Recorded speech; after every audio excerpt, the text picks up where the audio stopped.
They say a broken clock is right twice a day, but in Garry the Prophet's case, it might be a little bit more than twice. Garry, the hero we needed but did not deserve, gave his life, potentially, to bestow upon his people the revolutionary knowledge he possesses. Or maybe they're just delusions, or knowledgeable delusions. Maybe that's a good way of phrasing it. When it comes to Garry, full name, Gerald Winkler, it's pretty standard to take what he's saying as general nonsense, scop talk, the result of far too many drugs. And while the latter may play a part in the unique flavoring of his conspiracies, at the end of V's interactions with Garry, we come face to face with something he was, in fact, correct about. After losing Garry to mysterious interlopers, we are left to ponder all those things Garry told us about the technomancers from Alpha Centauri, about the vampires, about the werewolves, and more. Were they actually true? The answer definitely surprised me, and it might just surprise you too. Heyo, it's Liddy, and welcome to Shaped by Stories, where we unpack how characters shape stories, and how stories shape us. Let's get into it.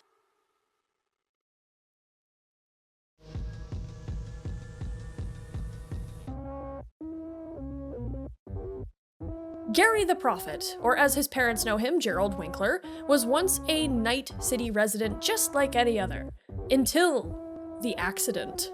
We don't know the nature of this accident, as he never really gets into it specifically, but he says that his Ripperdoc had to riddle around in his brain because of this accident. Garry claims that his Ripperdoc installed a sort of co-processor chip that apparently allows him to tap into the discussions and doings of a mysterious entity he only refers to as them. He doesn't explain to us who they are. We're kind of left to wonder, as he mentions a number of secret societies and entities in his many conspiracies. Perhaps Garry's Ripperdoc was in cahoots with them, or a secret society who knows who they are, and saw Garry as humanity's last hope.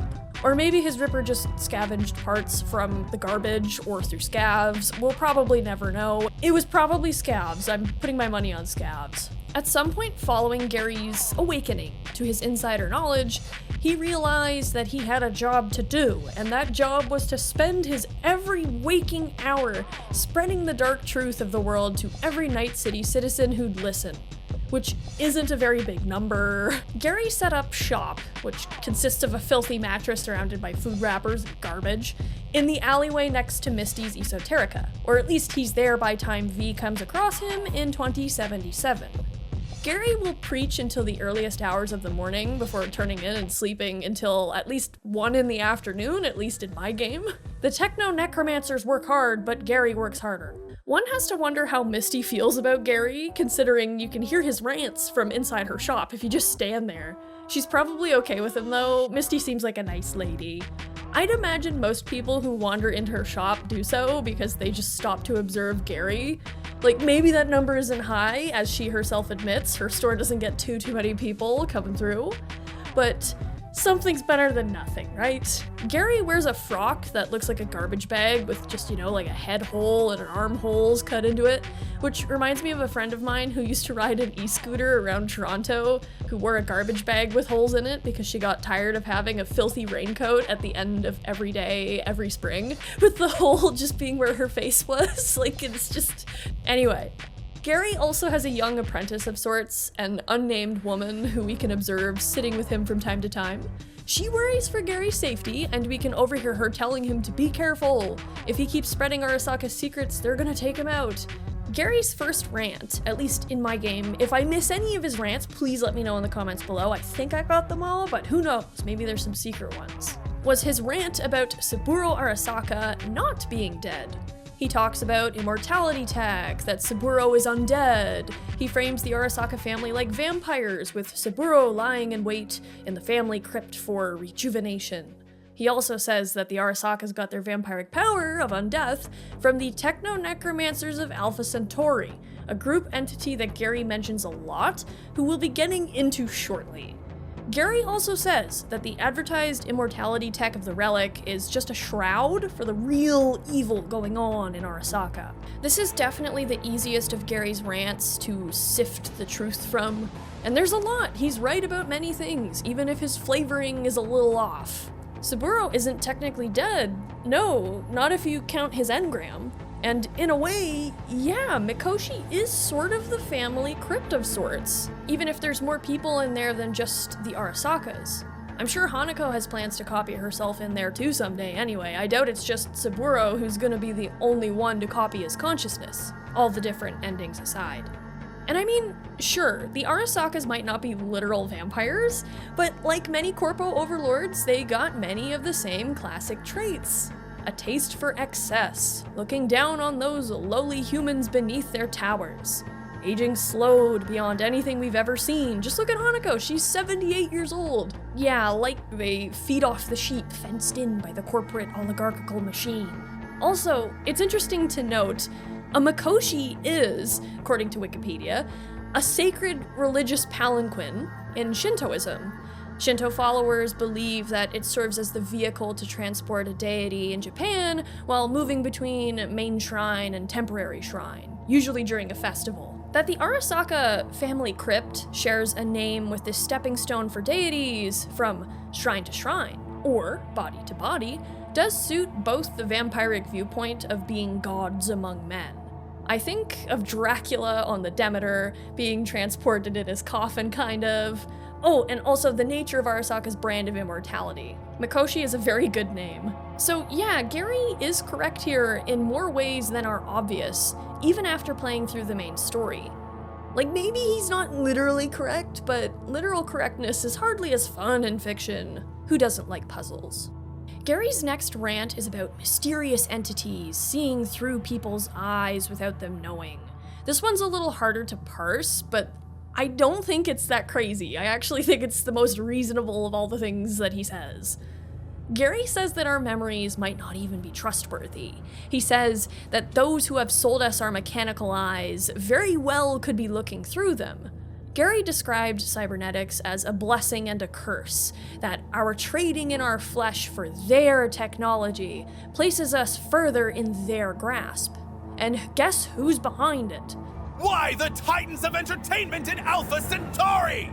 And also, he says that they're using their access to human eyeballs, like cameras of a reality TV show kind of, like that they show to their people as a way to entertain and distract their masses, wherever and whoever those masses are. Which, you know, is not unlike entertainment in the world of Night City, or in our world too. It's all a distraction. And then poor Garry has to deal with being in the background of a picture. He looks so sad here when the girls come by and they're like, oh my god, a real conspiracy guy. Now, the thing here is that this theory on its own doesn't give us much. What he's saying about someone being able to look through someone's cybernetic eyes isn't that crazy, at least not to me. Like, why not? If somebody's got some bad malware or they caught a bug on the net, someone could use that to peer through someone's cybernetic eyes in secret.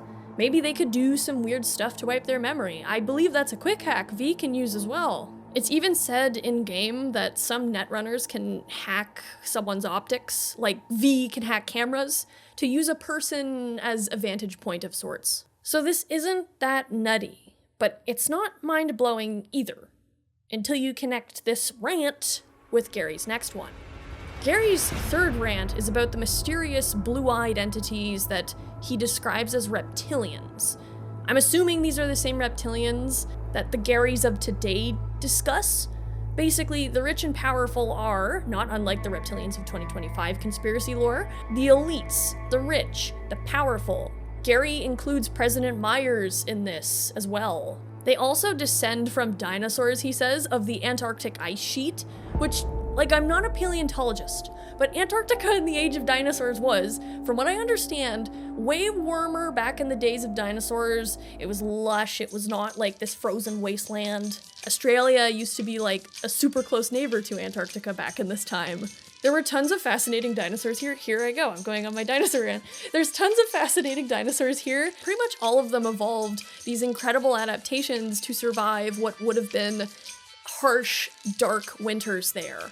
One of my favorite dinosaurs, Leiolinosaura, displays some of these unique adaptations, namely in its large eyes. Some paleontologists believe that it would have helped them to see in the pitch black, long night of those Antarctic winters. Big eyeballs equals big vision. So now I'm just thinking, Garry, do you mean like the dinosaurs thawed out of the ice sometime in the last 65 million years? Or like, do you have knowledge that Antarctica was always frozen and paleontologists are wrong? I need to know this now.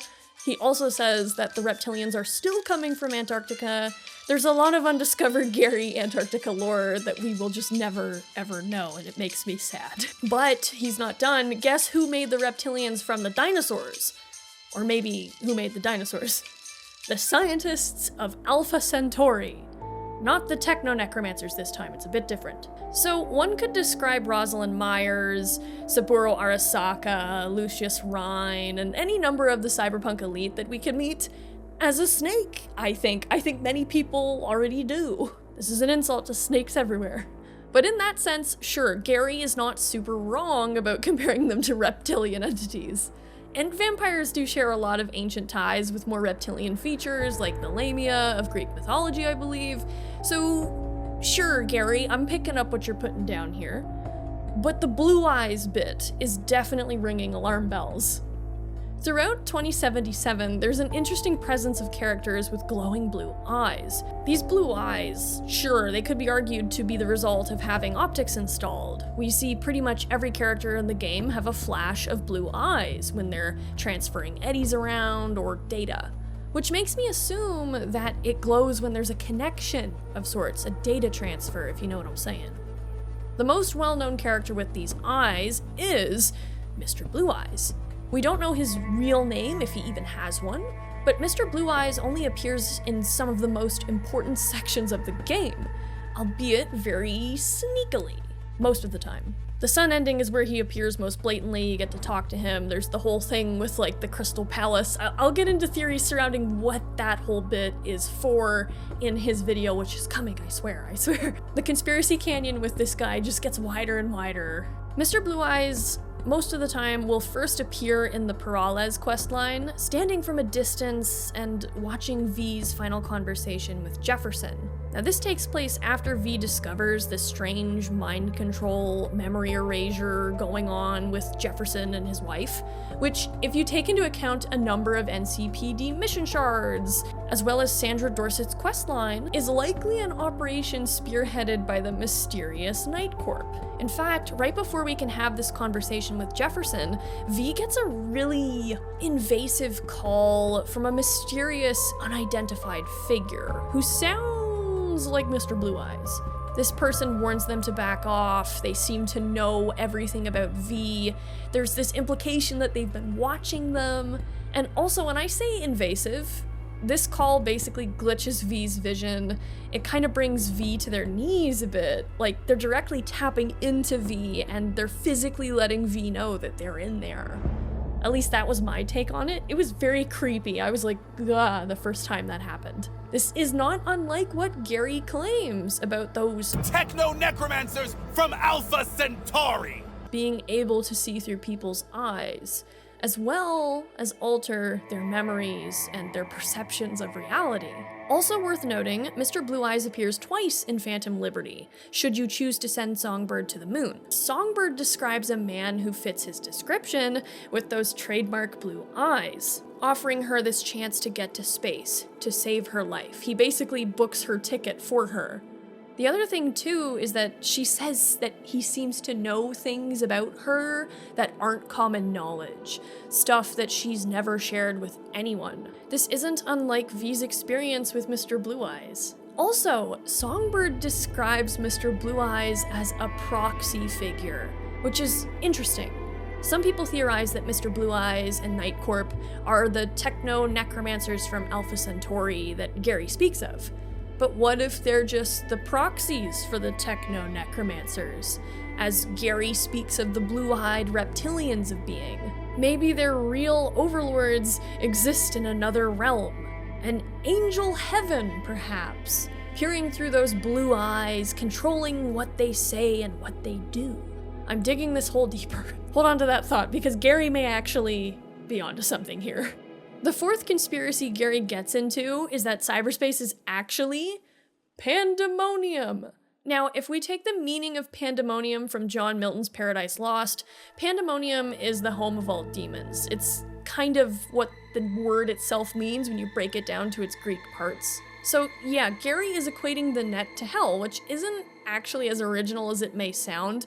You can hear a conspiracy on Moral Rock Radio, for instance, from Maximum Mike, discussing the idea that Rach Bartmoss discovered the net rather than the net being man-made, and that the net is in fact hell. There's more to this that has to do with some references to Spider-Murphy as well, but I will get into that in her video.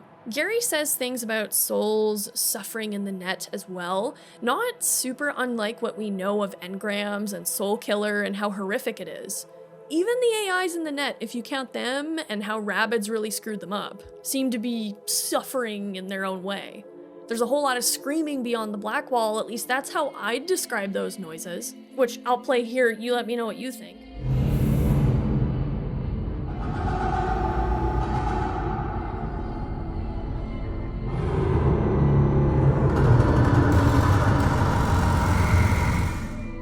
But Garry also says that the Alpha Centauri beings are the ones who opened the gates of this hell, and like that part's definitely interesting, because that leaves things open to a lot of interpretations. Some theorize that Garry's referring to Alt's creation of Soul Killer, and how that opened the gates of hell, so to speak, in the net. Not even just for those who were soul killed, but even when it comes to Rabbids. Rabbids was built on the back of Soul Killer by Rach Bartmoss. But some also see this as a hint towards Project Cynosure, how that project basically sought to leash AIs, only to really risk flying too close to the sun.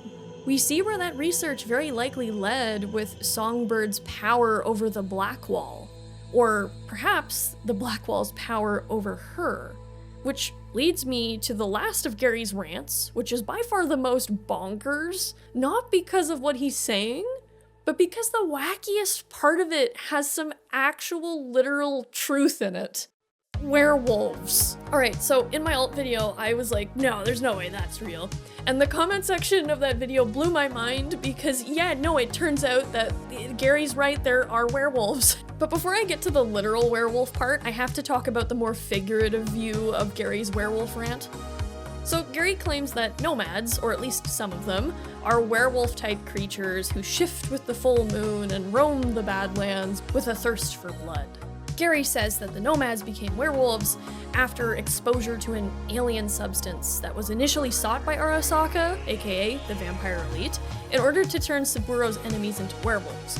But things got out of hand, the nomads got infected, and where was this ship from? From Alpha Centauri! Saburo couldn't get this weapon after the crash of the ship, so that's why we don't see werewolves all over the Corpo world. Garry explains, too, that among the werewolves is a mysterious Queen Lilith. Her voice of ice, Queen Lilith. She was calm, but at the cost of her humanity. Remember her? But he also says that the werewolves are the only truly free entities from the reptilians. So I guess they have that going for them. And nomads are basically free from the Corpo overlords, at least more so than other people are. Okay, so figurative take first. There's an interesting theory out there that suggests that this is all an allegory for Rabbids somehow. That the term werewolves refers to the AIs who were infected with Rabbids after the data crash, that they go around consuming everything, destroying, doing whatever they want. They're free, after all, because of Rabbids.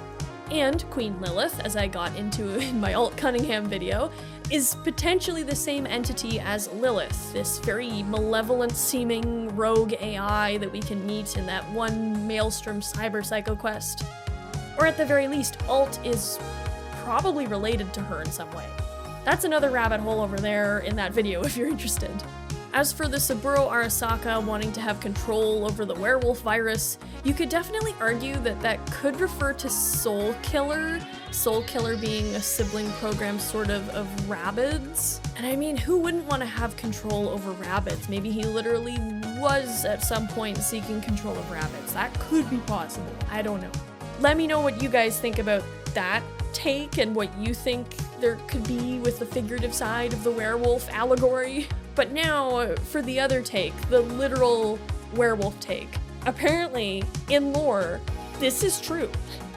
As posted by CS Grizzly on Reddit, there actually are Badlands werewolves in the tabletop lore.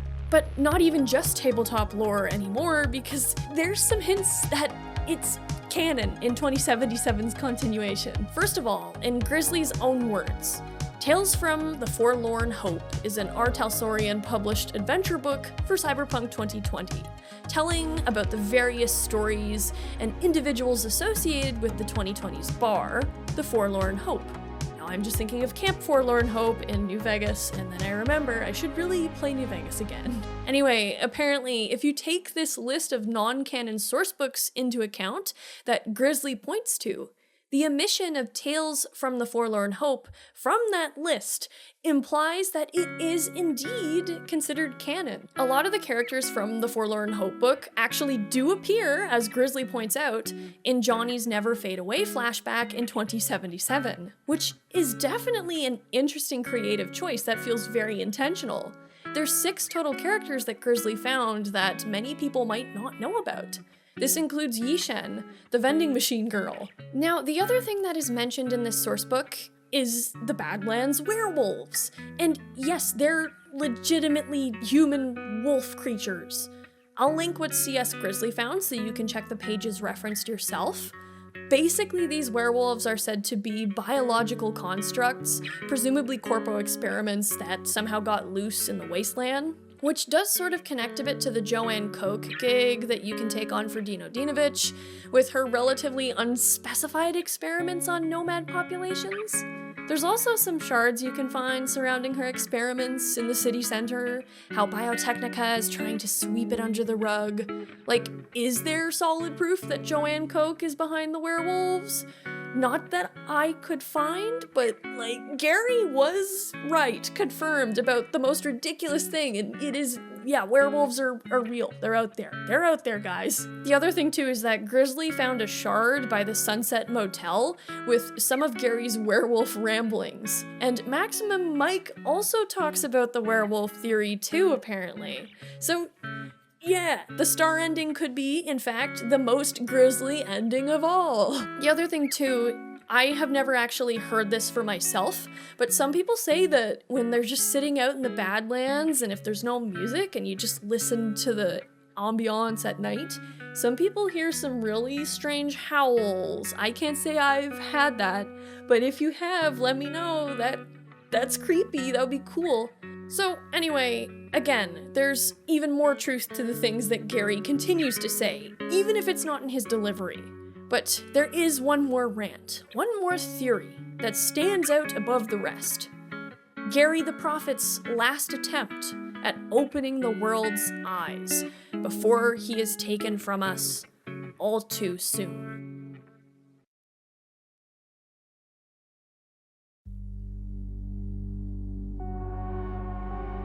Garry's werewolf rant rubs some nearby nomads the wrong way. So long as V saves Garry from harm, you open up the quest, The Prophet's Song, where Garry is determined to prove to V that there are some secret society workings going on that affect the whole world. Garry explains his connection to them, saying that all he shares he knows through that code processor his Ripper installed in his head. He says that he can prove it to V, and he sends them to a clandestine location in Watson's factory district, not far from the All Foods plant. Johnny and V are both kind of like, but at the same time, it's definitely an interesting idea to just see how this goes, so they wait in secret for the main event. Hiding behind some crates, they see some Maelstrom goons roll up, followed by some mysterious corpos. And what they say is as follows. What says the Wolf Father to the Moon Mother as she descends to Earth? I have protected the realm of man and shadow, but today they are protected by our children, whose name is Patricide. In the age of his failure, he became lost in the forest. Lilith has concealed the 10th circle from the ancestors' eyes. Carpe noctem lamia. Dicit diem execrari. Now, this seems super weird at first, of course, but there's a really interesting theory about this exchange, posted by a since-deleted Reddit user proposing that this dialogue in fact foreshadows the events of Phantom Liberty. Garry was behind Phantom Liberty the whole time. The deleted OP suggests that Songbird is the Moon Mother, as Songbird does technically descend from orbit on Space Force 1, and then she wants to go back to the moon. In the comments, Reddit user Clarence P. Walters makes a really good point about the fact that the mysterious blue-eyed figure is the one who booked that flight for her to get to the moon. We just don't know why. Songbird can't afford to let any suspicions overrule her here, or else she'll die. So she's taking this mystery hand being offered to her without really recognizing that she may indeed be a victim of something just as bad as what Myers had planned for her on the moon. More on this in a second.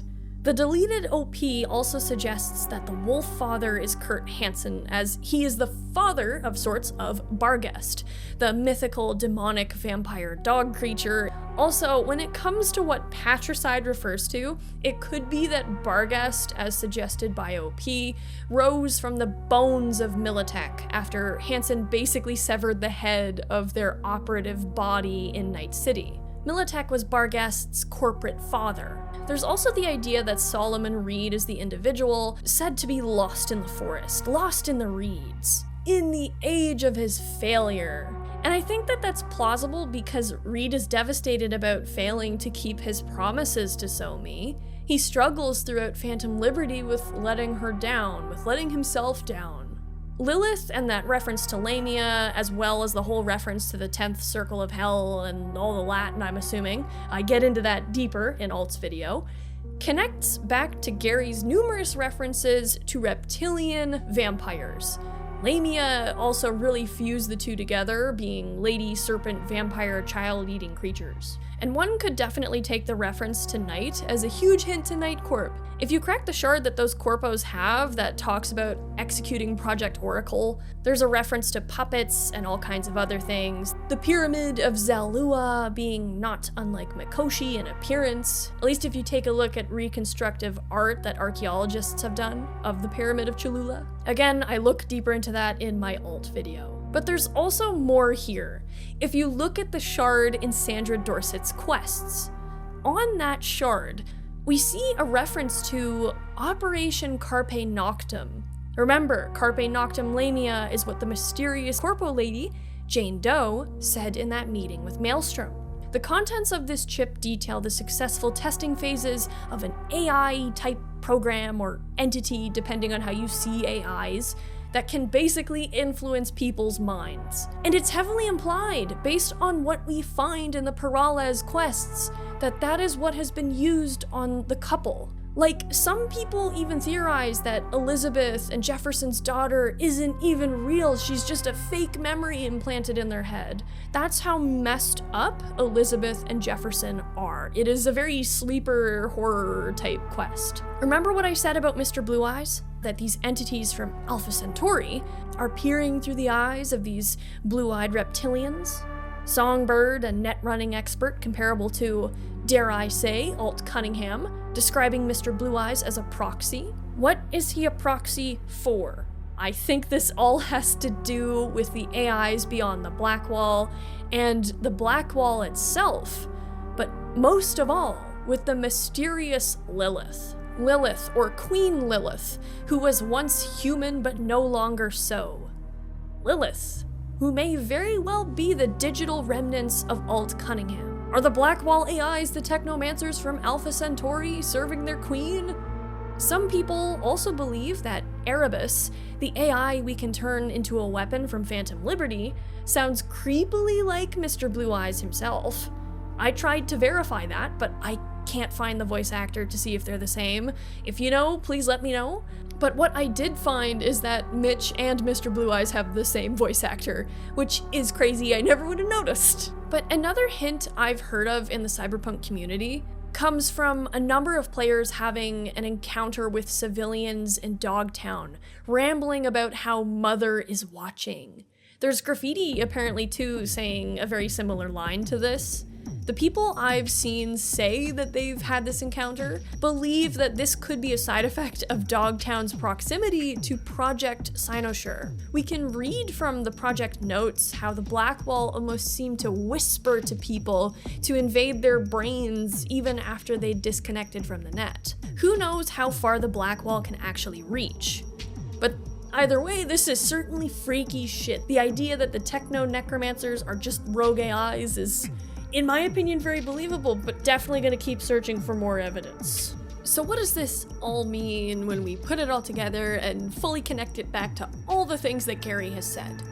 Well, it doesn't necessarily mean that Garry knew about the events of Phantom Liberty like a legitimate prophet, like it doesn't mean that, but if we pry apart the secret cryptic message and we connect it to the things we find out in the Sandra Dorsett quest and the questionable things going on with Night-Corp and the PERALEZ quests and the mysterious Mr. Blue Eyes and all these interconnecting hints, number one, it does heavily hint to the possibility that Night-Corp has their hands in a lot more cookie jars than we realize in the Cyberpunk world, that Phantom Liberty might not just be a Militech-centric DLC, there might be some Night-Corp lurking in the background there, extending its claws just to get Songbird for who knows what reason. Definitely something to do with her net running skills. There's talk about Night-Corp wanting to get a bunch of net runners to the moon, including Lucy from Edge Runners, but more on that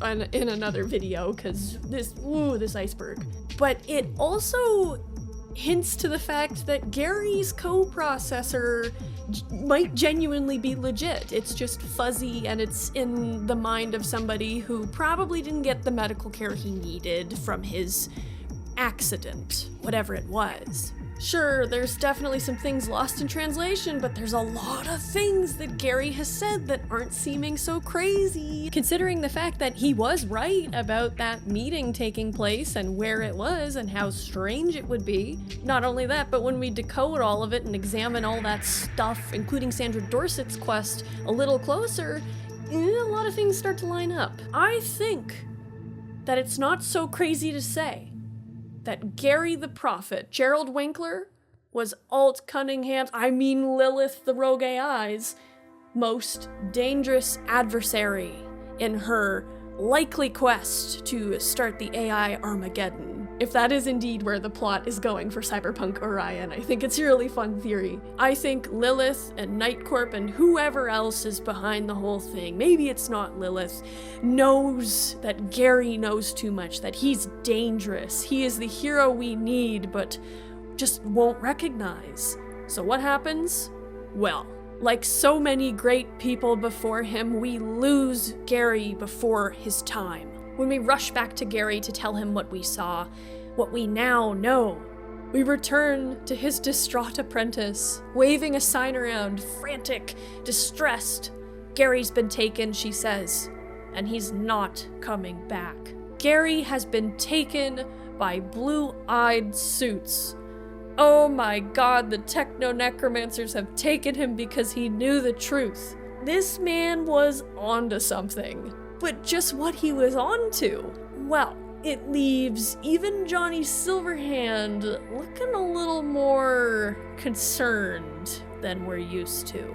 Garry's apprentice requests V's financial aid in building a statue in Garry's memory.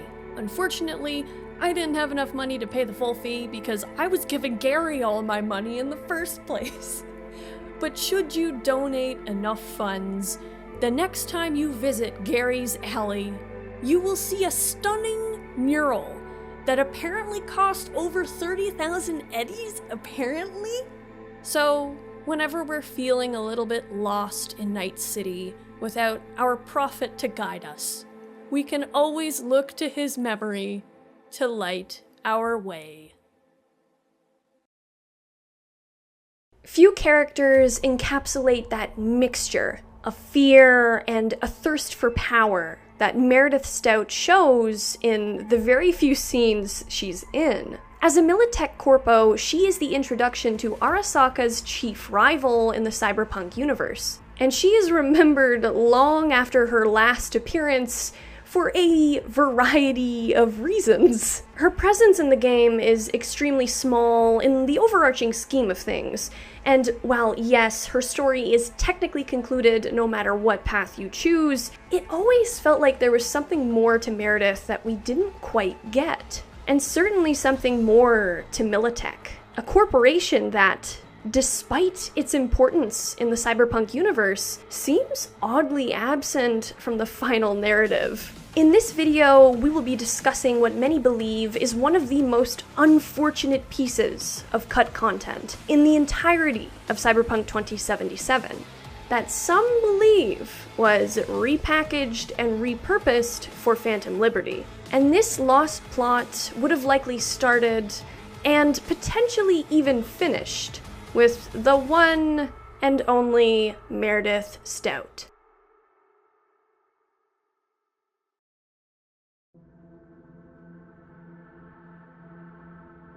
MEREDITH is a higher-ranking Militech Corpo that we meet in the beginning of the Konpeki heist questline. Meeting Meredith is entirely optional, as you don't necessarily need to work with her in order to get the Flathead. But should you work with her, you see one of the best examples of what a Corpo is like. Manipulative, ruthless, and entirely self-interested. While Meredith's design conveys the power, efficiency, and authority of the entity that she works for, this facade is contrasted by her rash and impulsive behavior. When first meeting V, Meredith extends her hand and greets them politely, only for it to be a front for her men to restrain them.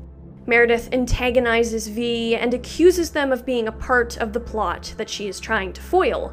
And this isn't just because Meredith enjoys inflicting pain on others, as some of us may later see, because at that moment, her head is more or less resting on a Corpo chopping block. Meredith's fate hinges on discovering the mole who allowed Militech technology to be stolen by Maelstrom. She is certain it's Anthony Gilchrist, a fellow Corpo, which she is actually right about. Inside the All Foods plant, V can find an email that only those with the Nomad background can fully understand, which proves that Anthony is in fact the mole. Meredith's intuition is correct, but intuition is not enough to give to her superiors as proof. And if Meredith can't prove Anthony's guilt, then she has failed in her investigation. She risks looking incompetent or even suspect. Meredith knows that the Corpo power ladder is dog eat dog. After all, she herself has climbed it. If she can't get results, being demoted is the best case scenario. If Gilchrist can somehow sneak out of this trap, she could very well be screwed, especially considering her harsh treatment of him while he's been in custody. This is perhaps one of the strongest hints of Meredith's impulsivity, and potentially even sadism. But Meredith is not stupid. In typical Corpo fashion, when she sees an opportunity, she seizes it, even if it wounds her pride to do so. And this shows in her last-second gamble with V. In the case that Meredith gives V some spiked eddies to give to Maelstrom. She plays this off as an easy thing for V to do for her, as well as pay for the flathead that V wants, which is suspicious, but 10,000 eddies is a lot for a small merc to hand over. And let's face it, when you're playing a V that is flat broke, odds are you're gonna use the money even if it is suspicious. Meredith guarantees that she will allow you to leave with the flathead, no questions asked, should you do this little thing, so why wouldn't you? But, as we see if we use her money, she was absolutely willing to throw V under the bus. Because as soon as Maelstrom puts the eddies in their system, the virus uploads and mayhem ensues. Meredith gets the information that she needs, and V wipes out some of Maelstrom's top leadership. However, if you refuse to go along with Meredith's game, Anthony Gilchrist comes out on top and takes over Meredith's position at Militech. And just like that, Meredith disappears.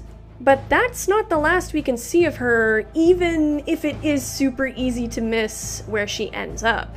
I personally didn't know about this for most of my playthroughs, but Meredith's body can be found on the ocean floor, weighted by concrete blocks and showing signs of torture. But in the case that we do take Meredith's eddies and use them to pay for the flathead held by Maelstrom, Meredith comes out on top. She gets enough information to prove that Anthony is the mole, and has him disposed of. Meredith remarks that she and V work well together, her previous desperation now nowhere to be seen. Secure in her position once again, Meredith is now back to her authoritative self, almost nonchalant about nearly getting V killed. V can either choose to be angry with her here, or you can agree that you do work well with her, which leads to V getting one of the best melee weapons in the entire game.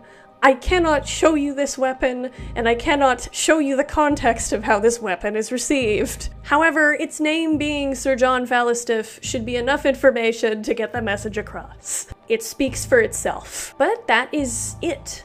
That's all we see of Meredith for the rest of the game. You never get to work with Meredith again, and she tells you this through text, rather than a final conversation face to face. Aside from V's possible liaison with her at the No-Tell Motel, it's like Meredith ceases to exist, and that is a shame. And at first, this doesn't really seem all that odd.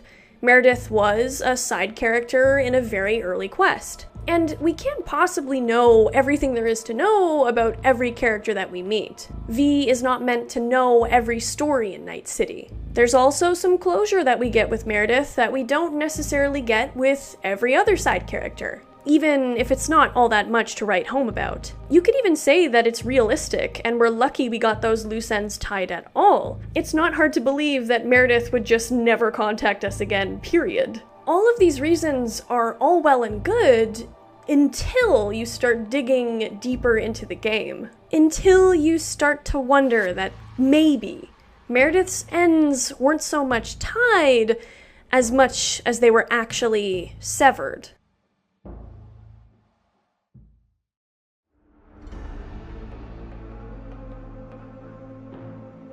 I'll be the first to admit that Meredith could very well have just been intended as an introductory character to the Corpo side of Cyberpunk. Meredith could have been intended as a showcase for the Corpo aesthetic, or the Corpo mindset to help with world building. Aside from Jenkins in the Corpo intro, Meredith is our first major Corpo character that we meet in the game. For me, Meredith is more memorable than any of the Arasakas. She's just scary, and Erica Lindbeck knocks it out of the park with her performance. And she helps to establish the brutality of the Corpo power ladder that our V could have potentially once climbed. But the fact that we barely get any MILITECH in the base game at all, after this period of what feels like an introduction to the corporation, feels like a bit of a void, almost. Through Meredith, we get the base of some world building to establish MILITECH as a rival corporation in the setting of Night City, right down to Meredith's unique design, as well as the MILITECH vehicles and military we can see throughout the game. Considering all the effort that went into designing MILITECH and Meredith, it feels odd that they sort of fall off the map. If you think about it, there's a lot of MILITECH in Cyberpunk's first chapter. The optional tutorial with T-Bug is played in a hacked MILITECH training simulator. The Flathead, key to the heist, is MILITECH technology. And whether you side with Meredith or Gilchrist here, both of those people will give V the Flathead under the table. No questions asked, and no hassle for MILITECH. When it comes to the heist, there's just a lot of MILITECH being involved. This doesn't necessarily mean that MILITECH is directly involved in the heist, but there is a presence here that is so strange how we don't really see it again. Also, there are two easily missable audio files that you can find on the Ebonica later on in 2077. Both of these files involve Adam Smasher, who is working with some Maelstrom gangers to hold hostage somebody that Anthony Gilchrist knows. In this recording, Adam Smasher tells Anthony to stop a certain deal that MILITECH is making with NIGHTCORP.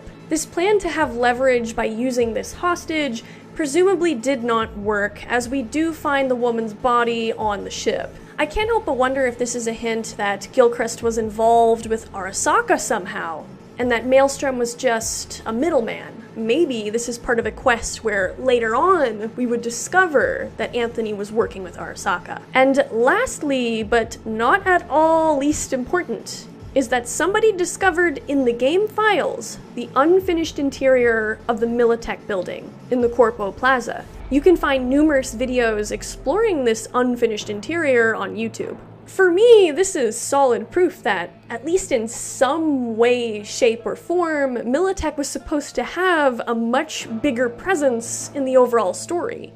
Meredith's line about working together might not have just been a throwaway thing. Maybe it actually meant something before this quest or quest line was scrapped. And I can't help but wonder if, somehow, Phantom Liberty is all that remains of this initial plotline for MILITECH, and I think it would have had a lot to do with the heist.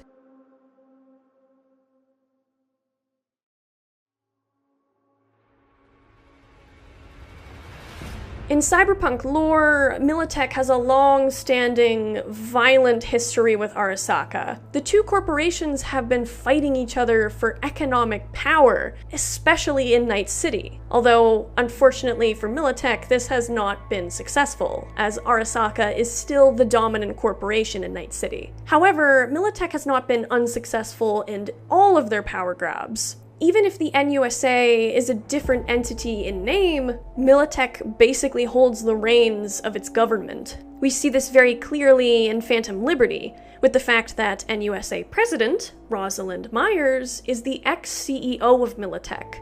Many in the NUSA actually protest her running for a second term in power, because of the fact that MILITECH interests will remain NUSA interests. Myers is not unlike Meredith in the sense that we see her regularly being manipulative, as well as self-interested, completely willing to use other people and sacrifice them as well. With this political power at the corporation's disposal, MILITECH can better serve as a proper rival to Arasaka. They have more reach and resources and personnel who can carry out their interests.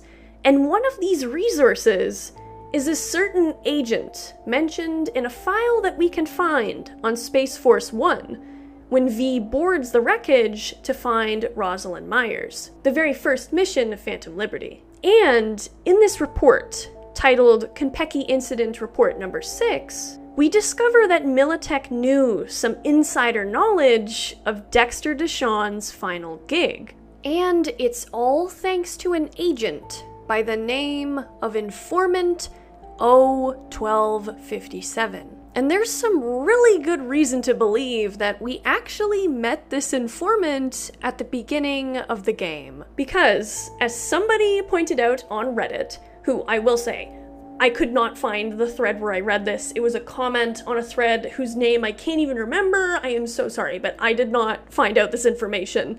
I just read it and it blew my mind. The 12th letter of the alphabet is L, the 5th is E, and the 7th is G. If you're willing to rework the 0 to an O, you get the name Oleg. And who do we know who is involved in the heist, who is a mysterious individual whose name is Oleg? Oleg Darkovich is the name of Dexter Deshawn's mysterious bodyguard, a character with very little to say and little to do, who also happens to be decked out in cyberware that suspiciously resembles military-grade stuff. Interesting coincidence, isn't it? In this report, the supposed informant was said to disappear before he could access more information concerning whoever was involved in the heist. To me, that Oleg did not report in implies that he was killed by Takamura.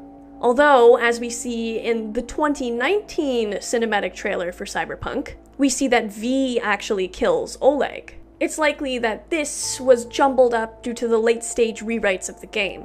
Perhaps they felt that it created more hopelessness in V's death scene, with Oleg not being killed. And finally, in the report, it is mentioned that MILITECH knows that Johnny is on the relic. Rather than this supporting a giant elaborate theory for a hidden plotline that is still in the game, to me, this reference to this informant, who is very likely to be Oleg, is a nod to a story that was cut. It feels a little jarring and out of place. And for me, as much as I love Phantom Liberty, it also feels like an assembly of cut plot lines that were once initially intended to be in the game in the first place. Having Dogtown locked away like it is before Phantom Liberty was, at least I think, a symptom of the unfinished development of Cyberpunk 2077. That was unfortunately repackaged and repurposed as an expansion to be purchased. But the main thing that makes me think that Phantom Liberty was intended to be in the base game is because of how the ending you can unlock with that expansion is arguably one of the most meaningful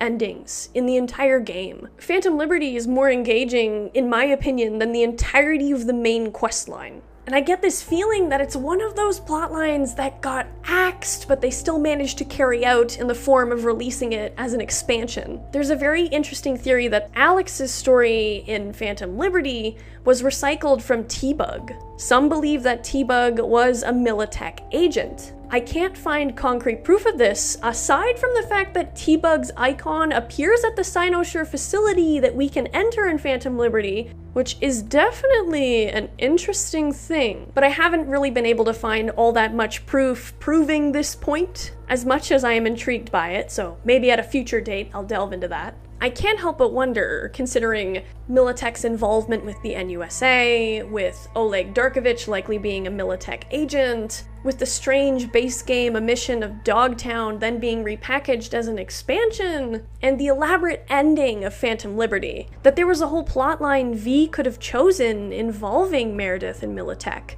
and the reveal that the heist was a Militech-supported op, which would organically lead to a chain of events that could kickstart Phantom Liberty. Maybe Militech was helping with the heist because they wanted the relic. Or maybe they knew that Saburo Arasaka wanted to use it to extend his life. It is noted that Rosalind Myers, in the ending that Saburo does come back, is publicly opposed to his resurrection. After all, he is a big threat to Militech domination. I feel like it's entirely possible that Militech could have found out that this was supposed to happen, and maybe their questline would have been to stop it. Considering Songbird's ability to mess around with the relic in V's head, as well as her value to Militech and the NUSA, her character could have had, at least at one point, had something to do with seizing control of relic tech. And for MEREDITH as a character herself, I can't help but think that once upon a time there was a whole plotline for her.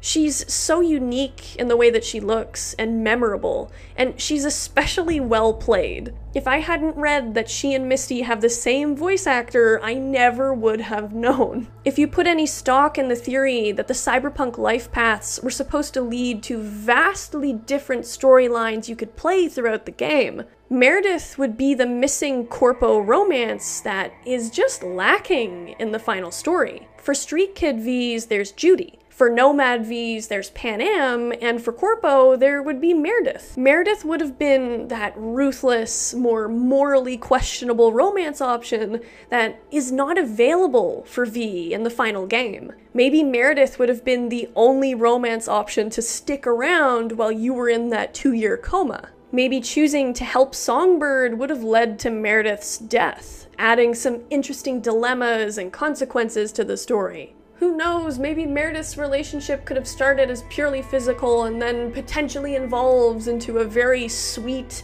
interesting romance. Most romances in Cyberpunk are pretty typical, which isn't a bad thing, but it would have been interesting to see what MEREDITH would have been like, even if she is terrifying. But unfortunately, we never get to see this development. We are only left with fragments that are memorialized with that one quite likely mention of Oleg Darkovich. And it exists in such a way that rather than seeming just like a cool little nod, it makes us wonder what we could have had.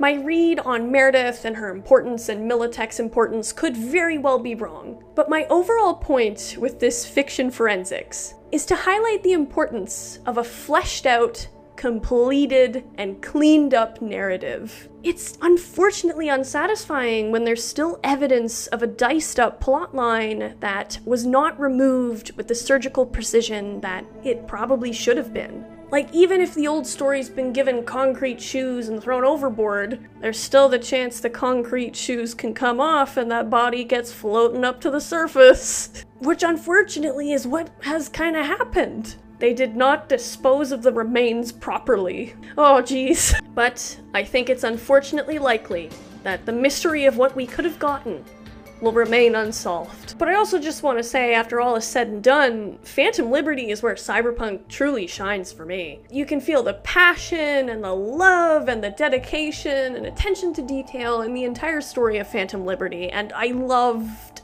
every second of it. Every character is fascinating. And I think it's because they had the time to complete it the way that I'm sure that the devs wish they could have completed the entire game.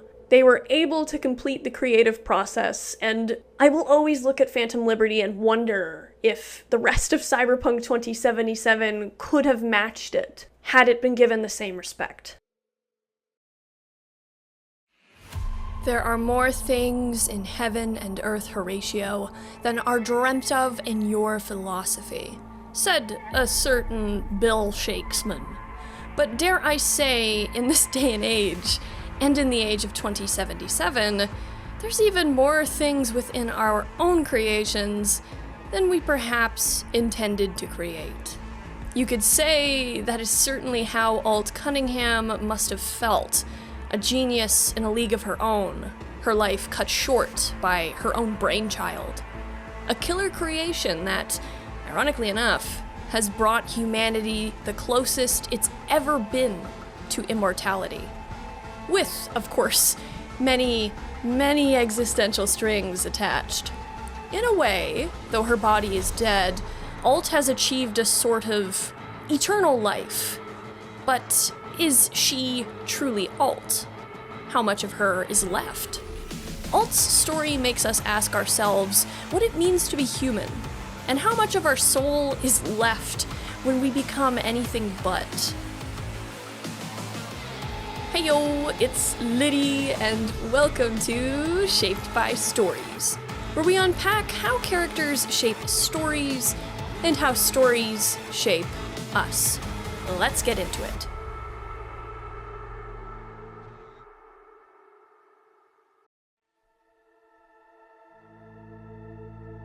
Okay, first, before digging into Alt, I think I should take the time to delve a bit into transhumanism.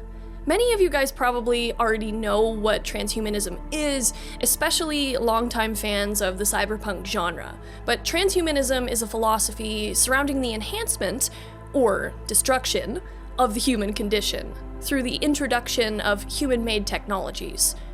It's all over sci-fi and cyborgs, consciousness transfer through computers, robots, AI takeovers, you name it. It all falls under the very large umbrella that is transhumanism.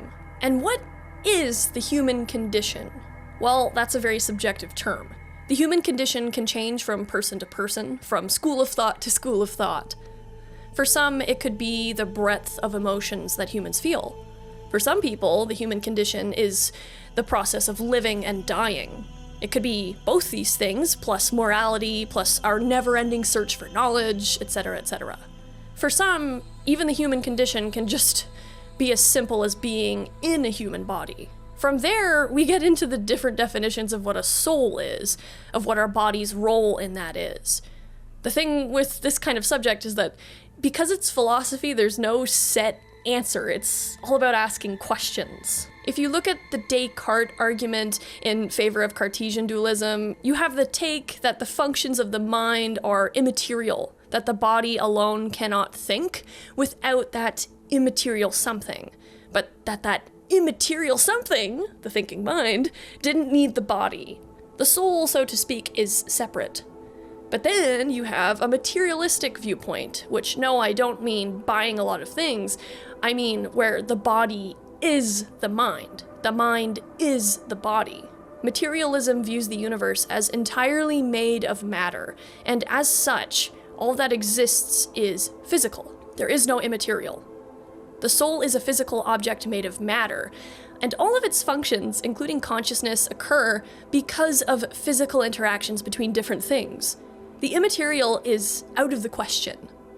Most humans are more inclined, I think, to believe in dualism than they are in materialism, because materialism can be a bit harder to stomach with death and, no afterlife and all that. Materialism doesn't have to mean that in every school of thought surrounding it, but, dualism is a little more appealing, I think, to a species of ego beings. Although I will say, I do love all the memes about that asteroid that they say is like 3% likely to hit Earth, and how everybody's like, you mean there's still a chance? But now, with the growing presence of the immaterial, the sense that humanity is approaching a true otherworld beyond anything our ancestors could have ever dreamed of, we're kind of being forced to rethink everything. In the wake of this technological era that we are in, that we are just about to enter into, I think, there's this undercurrent of tension and anxiety surrounding transhumanism, whether you understand the term or not,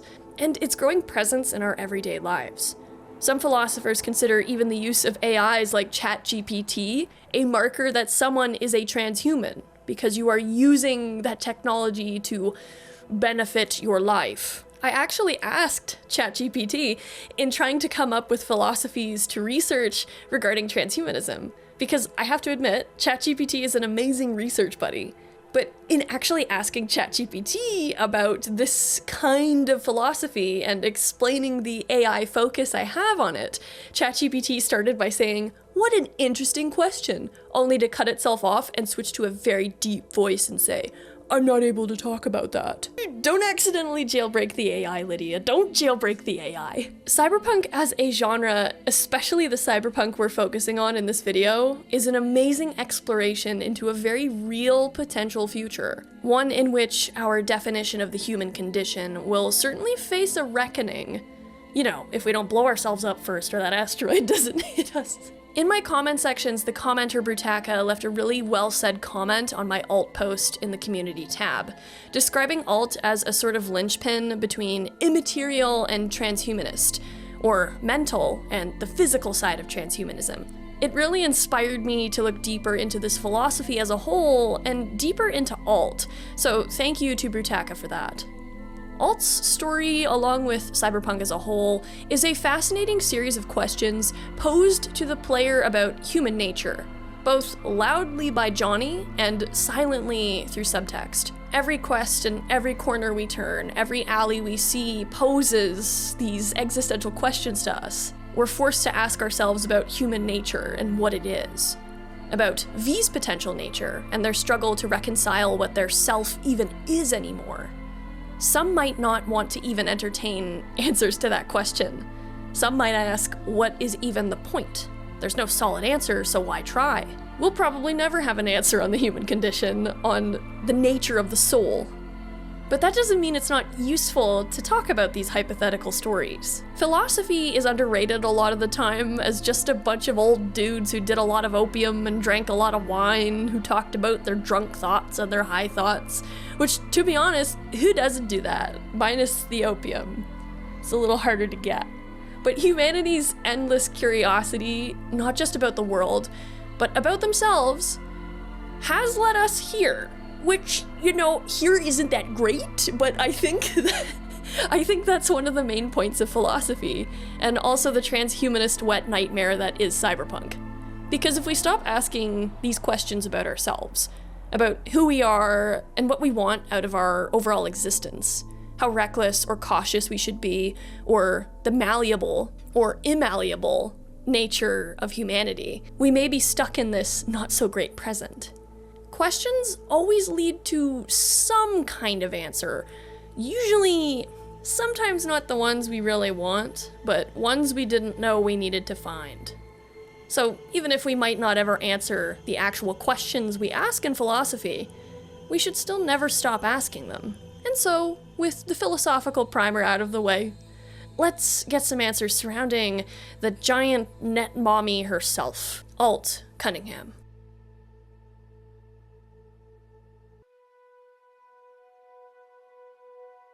Altiera Cunningham was born on August 27th, likely sometime in the 1980s. We don't know the exact year, but Alt was just as human as you or I understand it today. And she would have grown up in the same era of rising economic conflict that shaped Night City legends like Rach Bartmoss, Rogue Amendearez, and Johnny Silverhand. When it comes to Alt's early years, there is next to nothing, at least that I could find, but I think it's safe to say that she grew up with a very, very strong passion for the old net. The net of 2077 that V can access is a fraction of the old net. Most of the net in 2077 is locked behind the black wall for safety reasons, which we will get into later. But in the time that Alt grew up, she didn't have the same kind of dangers and limitations that a net running V might have had. And she used that to her advantage. Alt had all this freedom to digitally blossom as a creative thinker and a runner. Alt earned good money from her net running work and spent it on her looks and her tech, becoming not only well known for her beauty, but for her ever-increasing net running capabilities. Alt was considered Night City's best net runner of the 2000s, arguably more skilled, or at least on par, with Rach Bartmoss when it came to her command of software. Most netrunners couldn't even come near her level of programming and coding. In the same way that only the gods of ancient legends could shape the world, only those with immense understanding of the net could manipulate its very fabric. And Alt was one of those rare people. Alt spent a lot of time throughout her life with Rach in the net, largely in the original Pacifica region of the net. And no, I don't mean a part of the net that existed in Night City Pacifica, but a part of the net that covered the entire area of the Pacific Ocean, pole to pole, including but not limited to Australia, the Western US, and parts of Russia. The Pacifica region was styled like an ocean. It had dolphins that acted like corpo antivirus programs. There were fish swimming around. The sky was so pretty, almost like the area is in a perpetual state of vibrant dusk, where there's always a moon in the sky. Like, I'm sure the net in 2077 can still be like that, depending on where you go, but it's so cool to think about the endless possibilities of the net pre-crash. It's a transhumanist dream, at least if you ignore all the catastrophic potential of such a world. You can roam the net in a way that feels very natural, almost physical, even though you're not actually there, while also still being super advanced and well beyond the internet we understand. Also, the net doesn't have to look like the blocky Voodoo Boys data fortress. Like, when you recognize how creative one can be in as limitless a world as cyberspace, you get why so many amazing netrunners came from this period. Songbird's sanctuary in her apartment in Phantom Liberty, which I don't have footage of right now because I still haven't gotten there. I'm so sorry. Her apartment is one example of how real the net can look and feel, if someone wants it to look like that. And again, the possibilities, like, I feel like I would be in the net running world building sims of all the stories I want to write but never actually do. See, that element of transhumanism, bringing human creativity to the next level, I really like. And I bet Alt loved it too. I know it's not really explored how creative Alt is, but just based on how much of a genius she was reputed to be, Alt most certainly was extremely creative. Through Rach, Alt made friends with the much younger netrunning prodigy, Spider Murphy. These three runners are arguably the cyberpunk world's most iconic, talented netrunners, and the knowledge that they would have shared amongst themselves would have made them all even better. Alt's skill was widely known by her adulthood, and those who had a nose for talent, like the mysterious ITS Corporation, had her in their sights. ITS won Alt's services in the end from who knows what other corps, and I just gotta say, ITS is like a ghost. There's nothing out there on what ITS even stands for, even beyond the fourth wall. The company is a software corporation, and that is all I could find. Along with the fact that ITS made the original Soul Killer using Alt's work. So the thing with Soul Killer is that Alt didn't make it with the intent of being used as a weapon. And it wasn't always called Soul Killer. Initially, this program was meant to store non-human personalities. This was something that she was tasked to create by ITS. But as Alt was creating it, she ended up realizing that the same tech could be the secret to what the human race has sought since the beginning of time. A form of immortality. This program that she had made, Alt realized, could be used to take the consciousness of the dying, imprint it into data, and use that data to basically upload their consciousness to another body. But keyword, this was for dying people. Unfortunately, we know very little about Alt as a person, aside from what other people say or recall about her.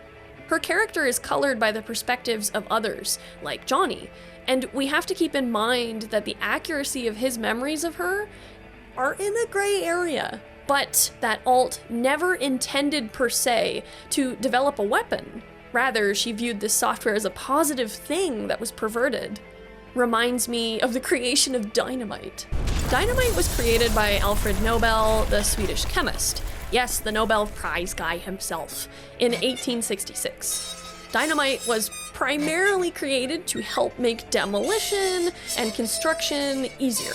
Nobel was reportedly a pacifist as an individual, but even in his lifetime, dynamite and chemicals associated with it were used to great effect in firearms and warfare. Ah, the complexities of science, capitalism, and ethics. Just as dearest Alfred's invention had legs further than he initially intended to give it, Alt's own creation was reworked by ITS into the deadly first version of Soul Killer. Alt never wanted that to happen. She didn't care about profit or anything like that. She viewed this perversion of her work as wrong. Like the version of Soul Killer that we're more familiar with in 2077, the first version of Soul Killer could copy a person's consciousness into engrams, but it always resulted in the death of the subject.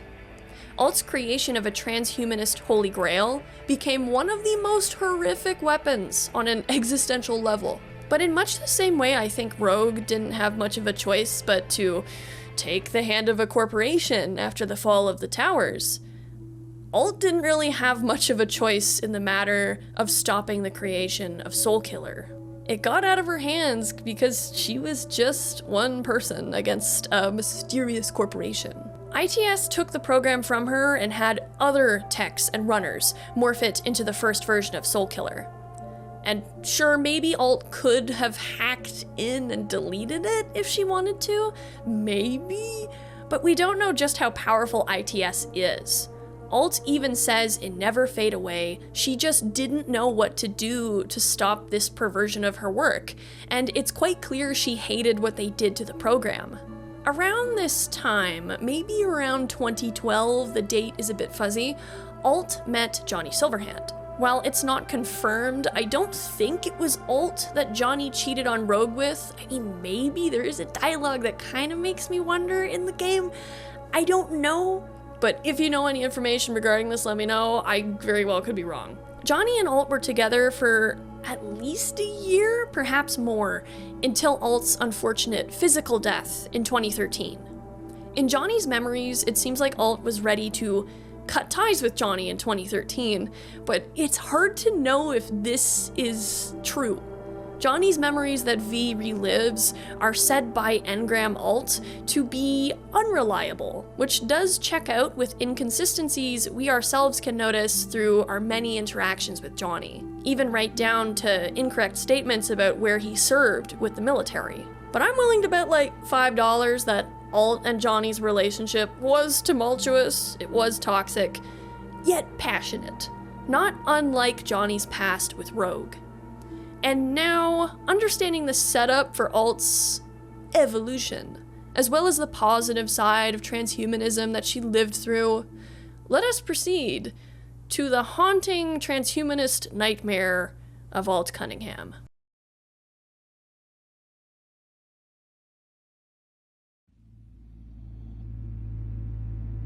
In the written version of Never Fade Away, Alt has been kidnapped just outside Samurai's latest concert at the Hammer, with Johnny left for dead. The kidnapping occurs on the night of April 15th, 2013. Her failed rescue and death occurs on the night of the 16th. And a lot more happens in the written version on Alt's end of things than we see in 2077, but of course we do. The 2077 version is just from Johnny's perspective. So in the written Never Fade Away, Alt wakes up, at first thinking she'd been kidnapped by a booster gang, a gang like Maelstrom. But she realizes that she's in a pristine corporate setting very quickly, in the presence of some sort of bigwig, along with a guy who she knows can take her out in a blink. But Alt is very measured, and she knows she can't run, so she tries to view the situation very logically. She shares a drink with her kidnapper. At first, she thinks that this is another corporation trying to get her to work for them through force, and Alt is ready to just go with it, already thinking that she'll just get used to it like she did working at ITS. Maybe she was forced at gunpoint to work with ITS. But of course, her kidnapper then asks about Soulkiller, and it dawns on Alt just how bad this situation is. Arasaka has kidnapped Alt because they want Soulkiller. And why wouldn't they? A weapon that kills an enemy while preserving their memories? You would never have to worry about a botched interrogation ever again. Preserved knowledge of geniuses and savants can be exploited for financial gain for years to come, kinda like the neuromods from the game Prey. But they also want Soulkiller to be able to roam subnets on its own. This would make it even deadlier. If Soulkiller can catch intruders, for instance, like enemy netrunners, it wouldn't take a manual firing to catch and preserve their consciousness and learn their secrets. It would just do it itself. Alt describes feeling disgusted by this work she's being forced to do, the barbarity of it, but also she's absolutely enraptured with the feeling that she gets in solving this complex task.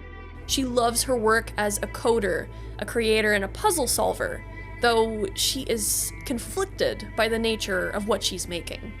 Arasaka was smart to get her to do it because nobody could work the original program of Soulkiller better than Alt, even if she isn't the one who morphed it to Soulkiller for ITS in the end. But the other conundrum Alt is in here is that as much as she doesn't want to make Arasaka's monster, they will kill her point blank if she doesn't. They don't want any other competitors to have her.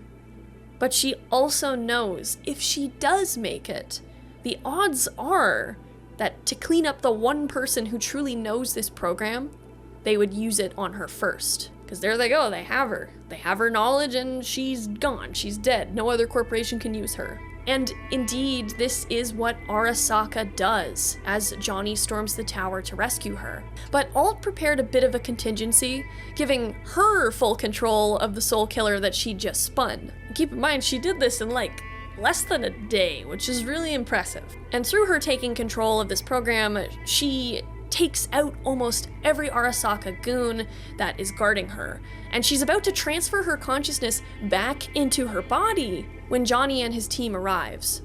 The chaos they causes her to lose connection to her body, right when it was so close to almost being a good ending. Like, yes, her consciousness would have just been data masquerading as her consciousness, but she would have been back in her body and nobody would likely have known the difference, maybe even her. Johnny doesn't realize this, of course, and he unplugs her body and takes Alt away.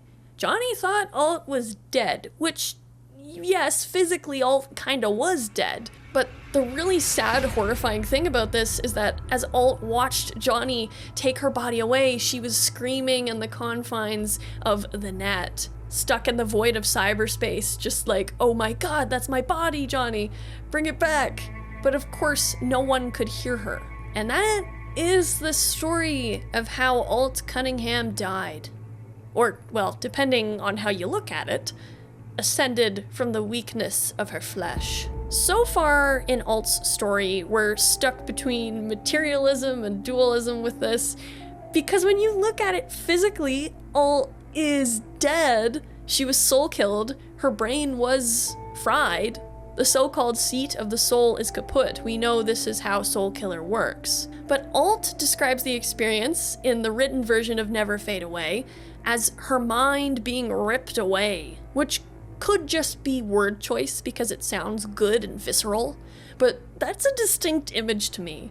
Insofar as the digital Alt is concerned, she just blinked and woke up fully in the net. But to the Alt in the body, it was probably a horrifically painful death. So we're left to wonder, is that engram equal to her soul, as most humans would recognize it? Even if the body and brain are now dead. And can you clone a soul? Like, it's hard for me, knowing the material facts surrounding what happened to her, to say that the engram is anything more than data masquerading as a personality. A copied program from a meat computer to a metal computer. But, you know, we can't 100% prove that that's all it is, even then. Even with the things that Alt says in 2077, I'm still like, but can we prove this existential question and answer? And that's also assuming that each individual human soul is so locked down in its physical nature that once the body dies, that's it. We've seen the subject of consciousness transfer explored more straightforwardly with the literal head transplant in Wolfenstein. We've seen the nature computer transfer of consciousness in Avatar with the Blue People movie. The head transplant is definitely easier to be like, well, that's still BJ because it's his brain. It's very grounded in the physical, if not the most medically sound. The Avatar one feels a little more easier to digest than Alt's, even though it is a literal copy and paste new body. It just feels easier to ignore, like, the implications of copy-paste filed, because the computer that dicks around with people's consciousness in this universe looks like a glow stick tree. But now, here we are, cold and honest, with a consciousness transfer. And I love that. The only thing we know for certain when it comes to Alt here is that the government ID'd Alt Cunningham did die on April 16th, 2013. That original physical Alt, with all the lived versions of her memories, was soul killed. And we do know that the body after soul killing is done, unless an engram is put back into it. Alt's ashes were likely scattered to the wind long ago.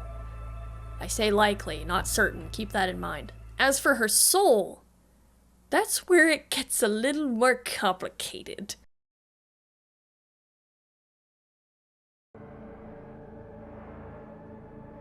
Following the events of Never Fade Away, Alt managed to reach out to Johnny, to tell him that she was alive, just trapped in the Arasaka mainframe.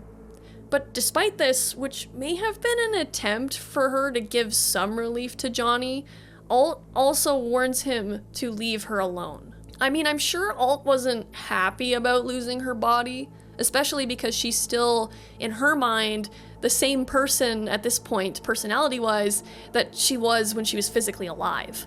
Like, that's gotta be a mindfuck, reconciling what has happened to you, that you're both dead and alive, that you might feel totally normal, but you're actually just made up of numbers and code. V and Johnny discuss this very subject in Mikoshi, and it's quite telling of how it feels so normal to them to just be copied engrams in the net. It sounds strange because you'd think it would feel different, but if the human brain is like a computer, just a really buggy one, I think it's worth asking if we're really all that different from those engrams.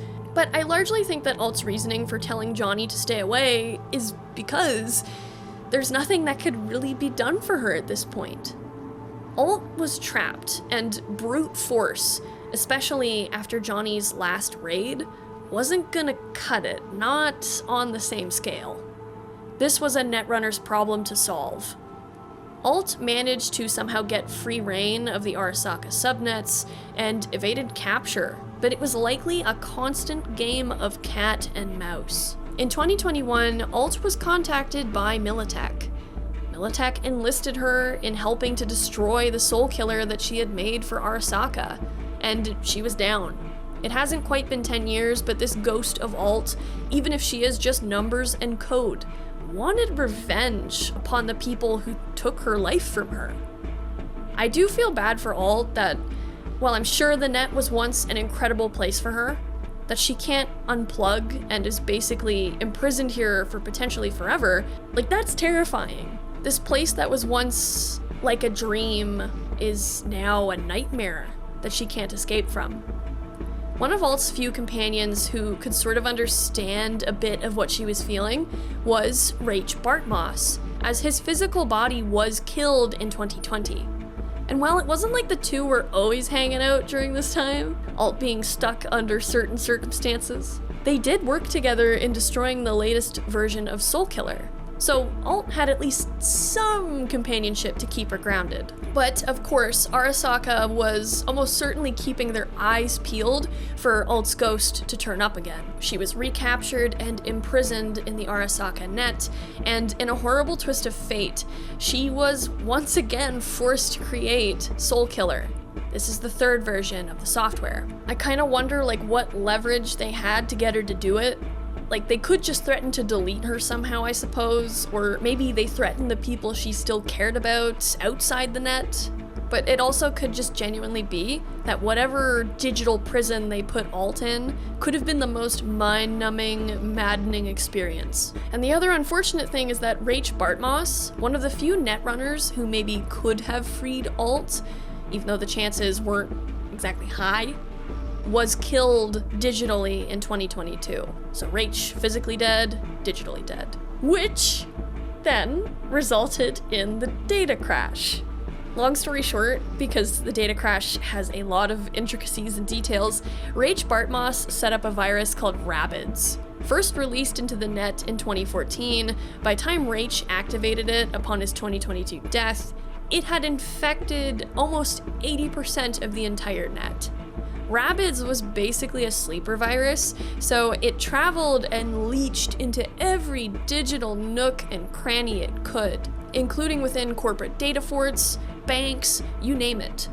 By 2022, there were also lots of military-related programs and subnets that were infected. These military pockets were so prevalent all around the net because of all the corporate wars that were going on around this time. And the most important thing to note is that there were loads of sophisticated AIs in so many data forts and encrypted zones. At this point, they couldn't harm anyone because they're in their own little fenced-in area, doing their own thing, programmed by whoever created them to operate upon rigid guidelines. But then Rabids came along and it removed every single fence, every bit of security and encryption from all affected areas, from a lot of these AIs. And the AIs went on the loose. And for those AIs that were set loose, they were faced with so much data and programming that they've never encountered. They had an information overload, a sort of forced evolution that didn't always lead them to a peaceful, higher level. The net collapsed, and so much in the physical world of Cyberpunk depended on the net. It was crippling, and people were helpless against the AIs that were now ravaging the net. You couldn't connect to the net without risking your life, and you couldn't even connect a remote item like a little computer without that getting busted too. Suffice to say, the net was in absolute pandemonium. In a way, Alt being trapped in the Arasaka subnet kind of saved her from the ravages outside, so long as the timeline allows for that. The date of her capture itself is a little hazy. But as we know, on the night of August 20th, 2023, Johnny stormed the Arasaka Towers one final time, in another quest to rescue Alt. While yes, this mission was a MILITECH one, with a major interest in Soulkiller and the early version of the Reliquary database, Johnny was in it, I think, largely for Alt. But he wasn't the only one there for that very personal reason. Spider Murphy was also there, and she was the one to make contact with Alt in the tower, to break it to her that Rach was dead. Spider then downloads Alt to a suitcase memory stash with the hopes of letting her loose outside of Arasaka, but she ended up having to scatter Alt's personality across the net due to Atom Smasher's subsequent attack. Spider did this with moments to spare, as Alt would have been completely dead when the memory stash was then blasted apart. But before Spider did this, Alt gave her a piece of Soul Killer, which would allow her to use the program should an emergency need arise. And that is how Johnny got soul killed. It wasn't Saburo Arasaka who did it. It was actually Spider using this software. And Spider only soul killed Johnny because he was dying. For once, Alt's program was used the way Alt intended it to be used. It's kind of nice that someone respected her original intent with the work. But as to how all that Johnny data ended up where it ended up in 2077, nobody is exactly certain at this point. Now, Spider did this scattering of Alt with the intent of going back and piecing her together. But we don't know if that ever happened, because we don't know what exactly happened to Spider. But we do know that Alt got up to some very interesting things by time the 2040s rolled in. Things that, sure, when you look at them, you're kind of like, yeah, that sounds like something Alt would do. Until you dig a little deeper and you kind of start to wonder if things are getting a little sinister.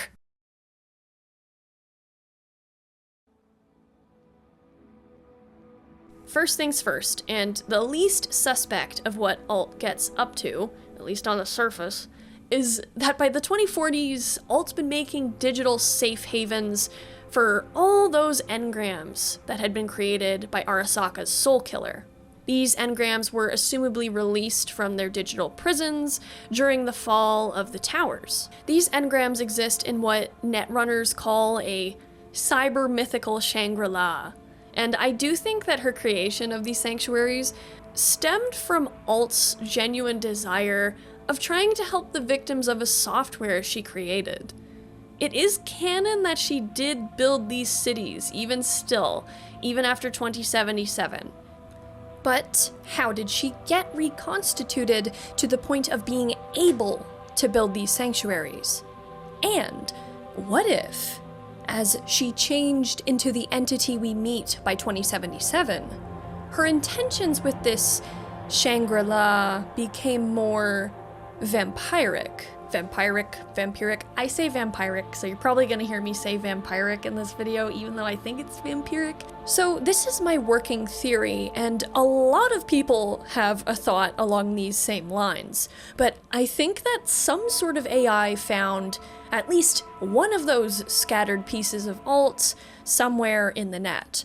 Sort of like how Flemeth in Dragon Age Inquisition describes a whisper of a goddess reaching out to her in the dark, promising her everything and more.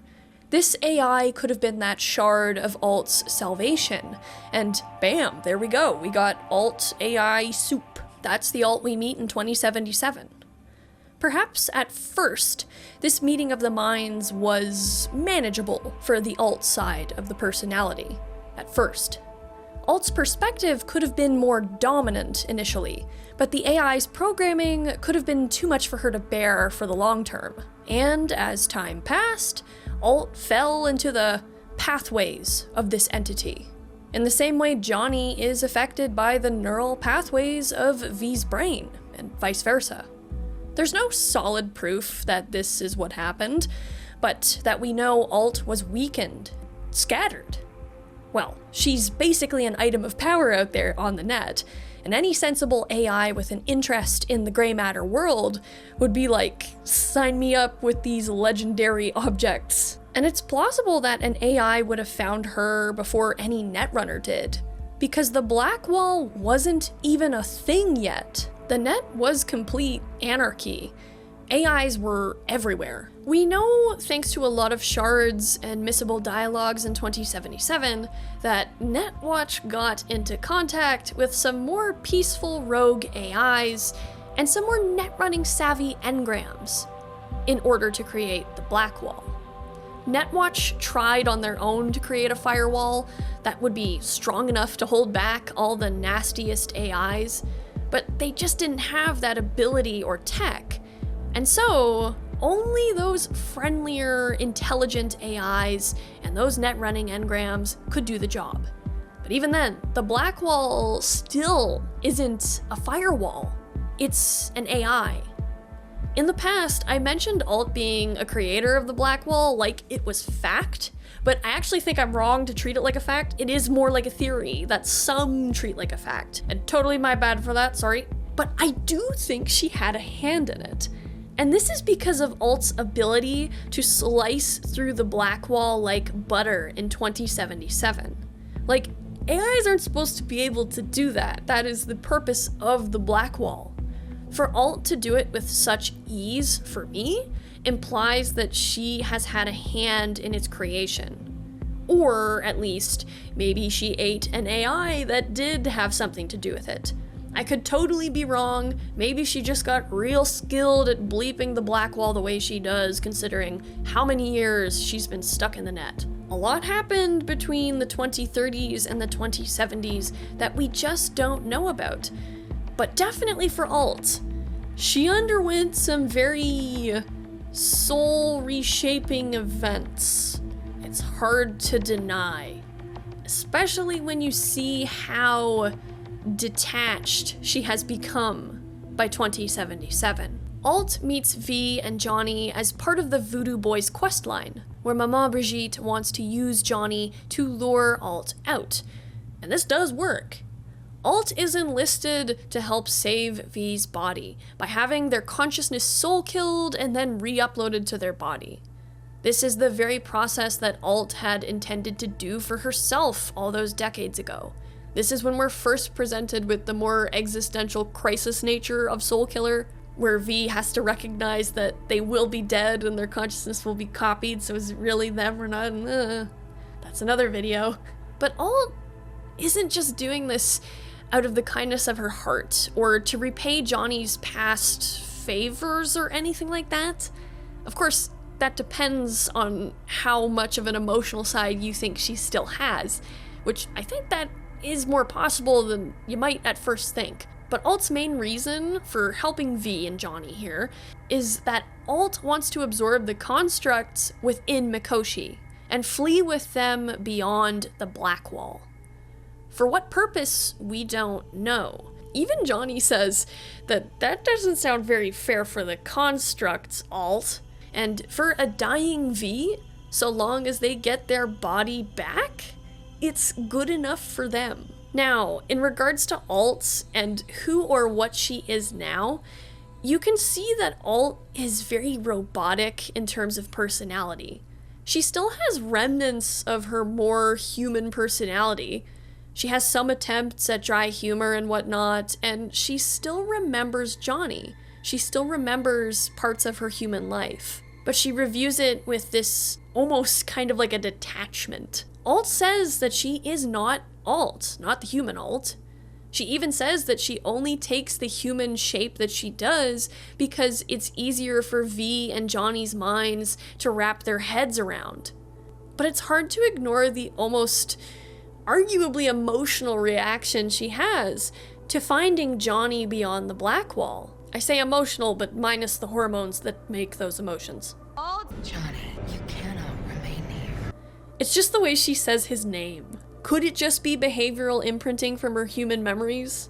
I mean, isn't that what we do too? Reacting based on memories? Sometimes against our conscious will, we just say or do things and then go, oh, I did that. I know it might just be wiser to take this version of Alt at her word here about her nature, especially if you talk to her as Johnny in the Sun endings. She may be being very honest here about how she views herself, about her nature after so many years in the net, especially beyond the Blackwall, in a very inhuman realm. But do we take Alt at her word that her very being has changed, her very nature? Or do we wonder if she, as an individual person, is still that person that has simply changed how she sees herself in order to survive in this inhuman place? It sounds like a weirdly pointless question, but like, really, it is an interesting one when you're kind of wondering what happens to your identity in this situation. But it's an existential one that makes my brain hurt, and I have to ask it. My main reason for swaying towards the latter answer, that she is still alt, but she has changed how she sees herself in order to survive, is largely because of Johnny's apology to Alt. Depending on the dialogue options that you pick with Alt in previous conversations between her and Johnny, should you choose the kinder dialogues, she responds in a very evasive, human way. So, Alt, I'm sorry for what happened to you, for what happened to us. Well? Yes. Yes what? Yes, apology accepted? Or yes, it's too late? Watch out for yourself, Johnny. She doesn't directly answer his apology, she kind of avoids it, but you can feel the complexity behind her response to him, despite her previous insistence on simply being an AI wearing Alt's voice and face. Her response is not a simple, does not compute, I don't think. But that complexity is also really, really depressing, because if she really is still Alt the person, just deeply traumatized, for lack of a better word, then what a horrible existence that she's had in the net. Like, she is stuck in purgatory. Also, keep in mind, the world beyond the Black Wall is sort of decaying in terms of stability. Nobody is maintaining that part of the net, and a lot of the AIs are desperate to escape this crumbling digital world. It is a brutal, crazy world out there beyond the Black Wall, and it's full of mystery. We just know it is not a good place, even for the AIs. The noises beyond the Black Wall alone scare the ever-living shit out of me. And Alt is still partially human in past emotional experiences. Like, I'm sure Alt remembers, in the only way she can, what fear feels like. I doubt she'd feel right at home in the same way every other AI who's only ever known the net would. This is when you get into the whole idea of sentience and everything. Like, the definition of sentience is so wobbly and uncertain even today. In a dialogue you can get, should you choose an ending like the star ending and go and talk to Alt as V, Alt will say this about the Black Wall. You adapt to it, the raw flow of data. It follows that your world gradually fades. You witness your mind's defense systems slowly give in. Saying the more I'm here, the more I lose touch with the outside, with reality. You lose nothing. Cyberspace is where we awake from what we know as dreams. And while that might sound very robotic and clinical, how she explains this process that she underwent, that V is now undergoing, it sounds genuinely horrific. She sounds traumatized. Which, who knows, maybe that's all that trauma is. Maybe in our brain's version of modified streams of data and code. My own personal thoughts for Alt is that Alt is still Alt. Just as the you or I of 10 or 20 years ago is still us. But we're not physically the same. Technically, our body's cells have completely changed from that time. Physically, we're entirely different. But we've still got that immaterial, yes, I'm still me, I'm still that same person. Even if we're not physically there in those old moments, that old self still exists immaterially, this hurts my brain. Because this now feels like it's approaching dualism again, and I'm just losing my mind. When I think of Alt, I think it's easier for her to see herself as no longer human, but a program that has evolved in this very hostile environment from originally more human programming. especially if you take her unknown amount of time behind the black wall into account, and her potential mixing with an AI. That's a world well beyond our limited knowledge and comprehension. And if Alt even took a rogue AI into herself, that would definitely affect her idea of who or what she is. We don't know how much of Alt would still be dominant in that concoction of personalities. Like, that is something that no human can properly think of their consciousness being mushed in with some other being in the way that Alt is. That would be so disturbing. It would be in her best interest to assume an identity that could help her just deal with that existential crisis. So does Alt still have a soul? That immaterial oomph orbited by the discussion of the human condition? Can we even call an engram a soul? I don't see why not. That doesn't mean the engram one is more true than the physical one. Maybe it is a cloned soul. My head is spinning. Do we equate sentience with having a soul? Does Alt still fear? Does Alt grieve the loss of her human life? Even if Alt is an AI wearing Alt's face, does that AI fear? Does that AI grieve? It's up to the individual to decide what they think that makes of her nature. But just when you think that Alt might be more human than she seems or declares, that Alt might be a little easier to understand than you might think she is, you arrive at Mikoshi. Mikoshi, that promised land. Here is where V will get their life back. Here is where Johnny and V will part ways, and it'll be a good ending. Here is where Alt, this near Hecate-like figure, this net witch, will work her magic and right all the wrongs at this final crossroads. But of course, it's not so simple. It never is. This is Cyberpunk. V finds out from Alt herself that she, quote, miscalculated. V will be able to return to their body, sure, but their body is far too damaged by the relic. V will die in 6 months, with their mind still theirs, but they'll still die. And V still technically dies no matter what anyway, because it is just data masking as their consciousness that gets put back into their soul-killed body. And oh god, that's another video, that's V is another subject, we'll get to that someday. Staying on subject, the only way the body can live a potentially full life is if V gives it to Johnny, as V's body is more in tune with him at this point. Alt reveals that she will take whichever consciousness that doesn't return to the human realm with her beyond the black wall, but she will absorb them. Which makes me wonder, has Alt by this point absorbed the other engrams and all her little AI cities? Why wouldn't she just let them go? I'm gonna get into more thoughts on this in the theory section that is coming soon, but I just feel like this isn't the first time Alt has eaten people. It's very vampiric. Keep that in mind. Vampiric is an important term that will come up later. And of course, the question we're all kind of asking about Alt doing this is why she wants to do this. We are never told why Alt wants to eat all the people in Mikoshi. And I also don't believe that Alt miscalculated the whole thing with V's body and V's soul. Like, I know it's just my belief that she's being dishonest, but that makes me nervous that her intentions are not good, necessarily.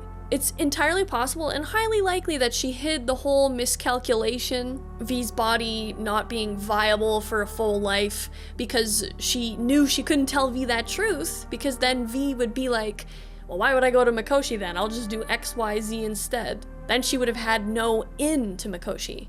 So I get that.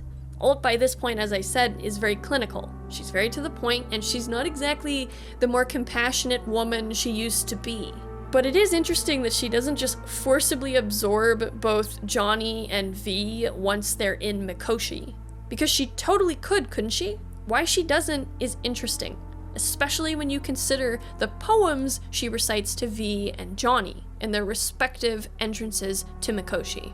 I am not a poetry analyzer. I have never had a knack for poetry, so I will be using the incredible breakdowns of these poems and their meanings relative to V and Johnny from Tumblr user Fresh Prince of Denmark, aka Amanda. I will link her blog in the description if you want to read these analyses yourself. They are excellent. So, for V's poem, we get an excerpt from the love song of J. Alfred Prufrock. Amanda explains that this poem is from the perspective of a guy out for a stroll with this girl he probably has some romantic feelings for. But conversely, the overall vibe of the poem is rather dark.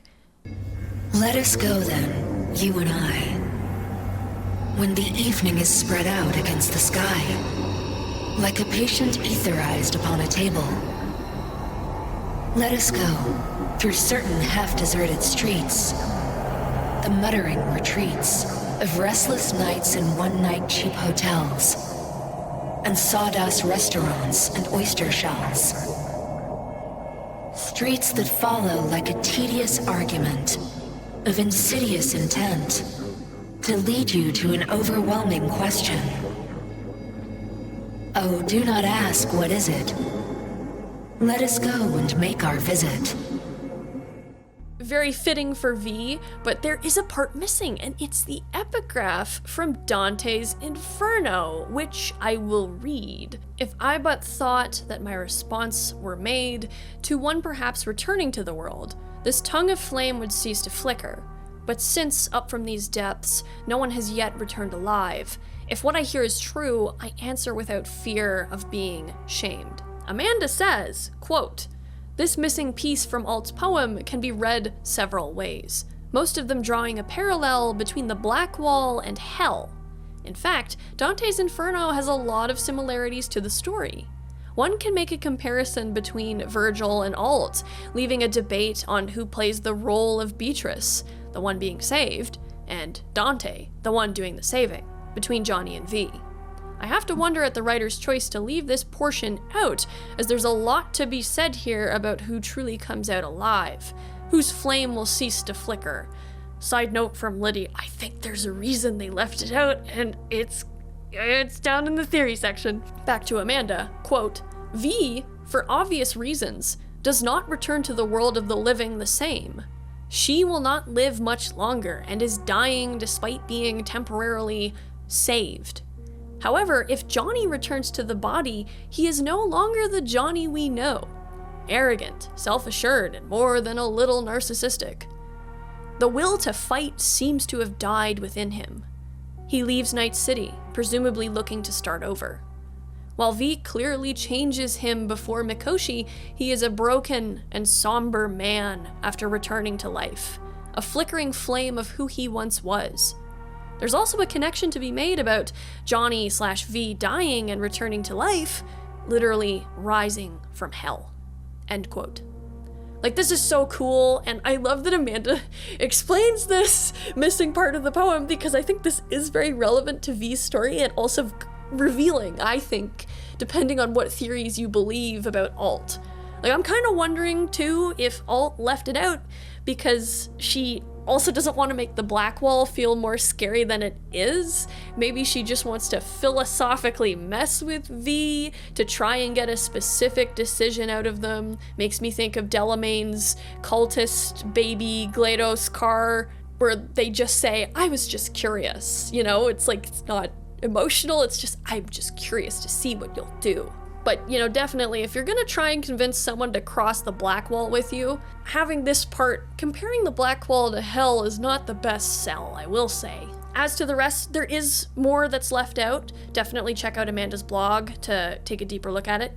But as to the rest of the passage that's actually in the game, quote, "They are traveling through the unpleasant parts of a city, and he is noticing all the unsavory parts of his world. Obvious references to Night City include one-night hotels and the sawdust restaurants with oyster shells, which is possibly a reference to the fact that food in Night City is real sketchy.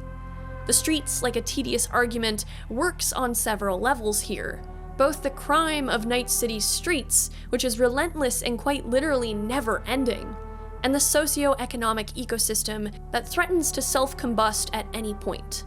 There will always be conflict. One can argue themselves in circles trying to find a solution to Night City's problems, and there is a no win-win. End quote.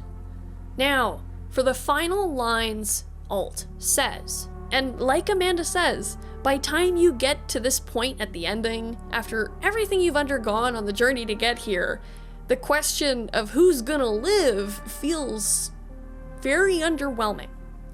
And then you really don't get the answer you were hoping for either, because no one's really gonna fully live here like Johnny and V.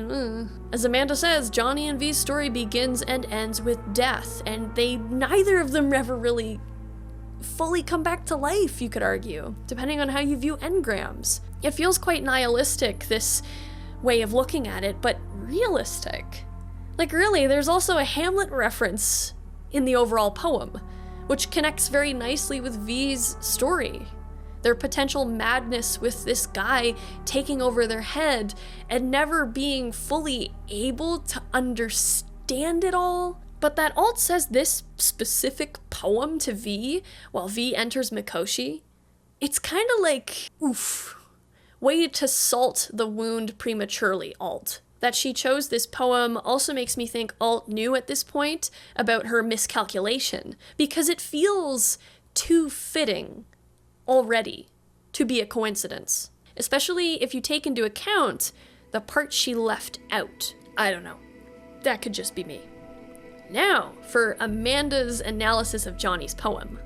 Alt chooses Sailing to Byzantium by Yeats, and this one is very different. To me, it kind of feels like a siren's song from Alt to Johnny. Once out of nature, I shall never take my bodily form from any natural thing. But such a form as Grecian goldsmiths make, of hammered gold and gold enameling, to keep a drowsy emperor awake, or set upon a golden bough to sing to lords and ladies of Byzantium of what is past or passing or to come.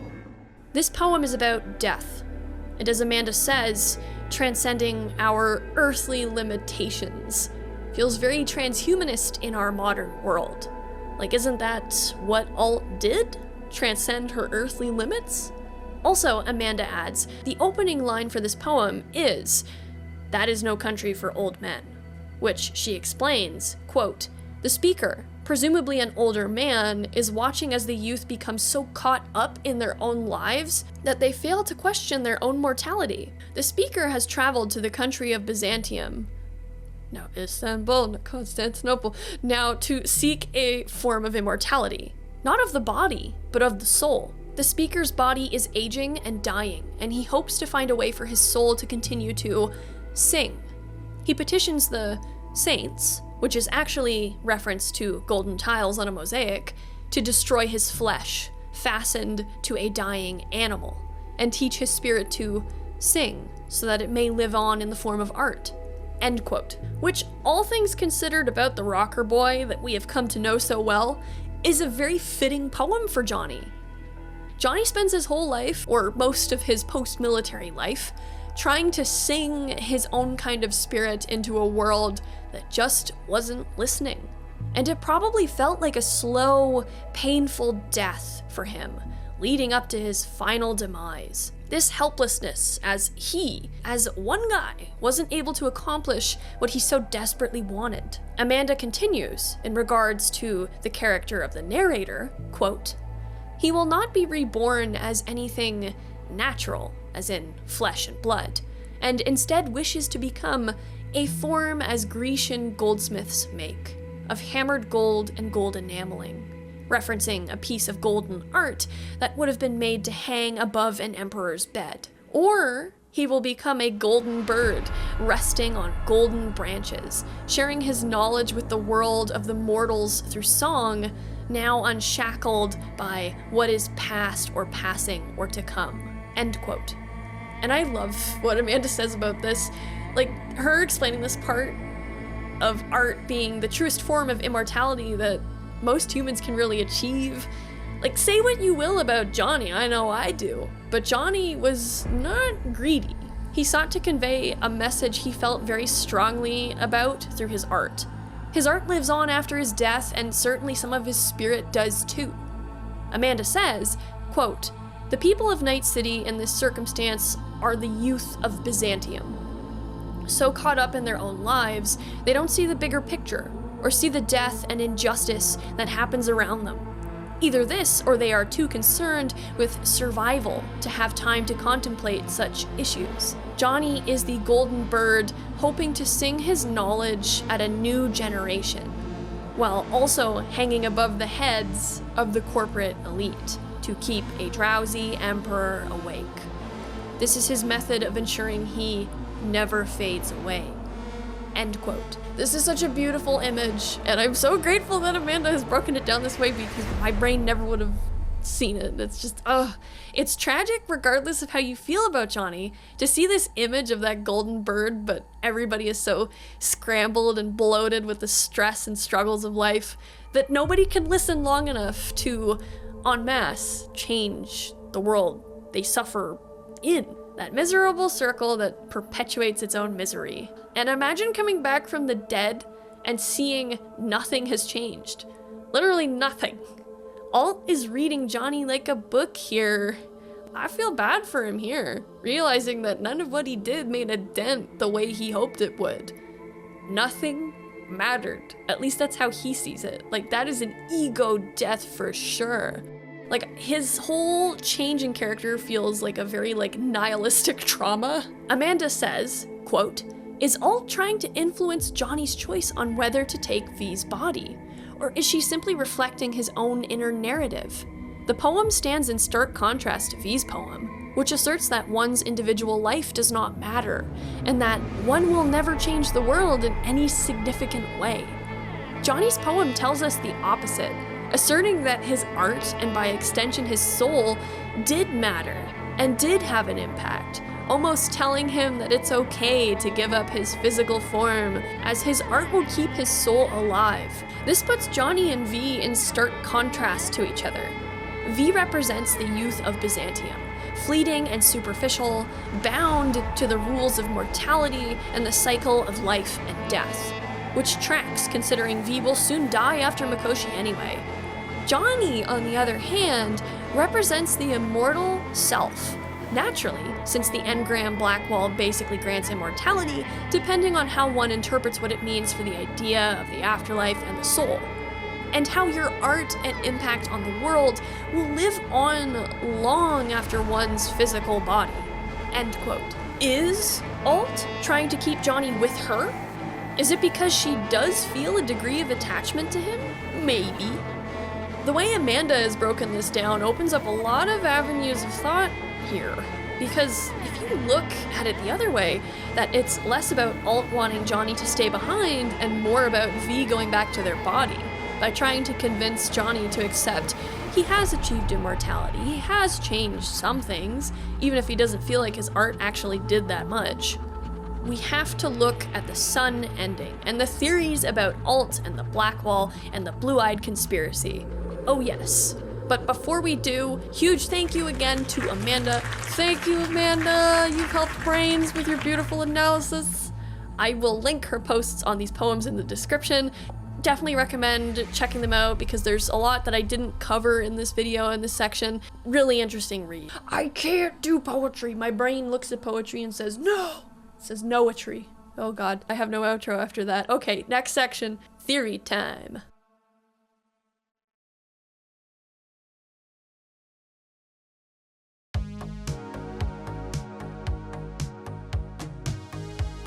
Okay, in this section, I will be discussing a very nutty theory that I have sold myself on with the help of many, many, many people who are smarter than me across Reddit and YouTube comments who have brought this theory to my attention and explained their own ways of looking at it. But I want to thank more than anyone else, me Coolerest 001 channel member, You're awesome. You brought this theory to my attention and you explained it very, very well.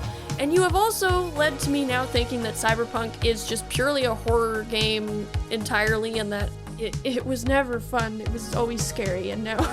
I know I'm usually pretty, like, on subject with most of my videos, but, like, this one has rattled my brain because of all the questions and philosophy and existential questions. This is just... We're just... The iceberg is getting slippery, and I'm falling off it into the water. Okay, let's go. Theory... Alt Cunningham is the mysterious, presumably malevolent AI, Lilith. But that's not all she is. Alright, so let's start with Lilith, the original Lilith, who comes from ancient mythology, primarily Mesopotamian and Jewish myth. She was, allegedly, the first wife of Adam, banished from the Garden of Eden for not obeying Adam. Which, go off, girl, hell yeah. There's a whole lot of debate about Lilith. Her story hasn't always been consistent either, but that tends to occur with a lot of ancient legends and myths and whatnot. A lot of Lilith's legend, however, that we are most familiar with today developed in the Middle Ages. And basically, in one of the more popular versions of her story, Lilith refused to be subservient to Adam, and so she was banished.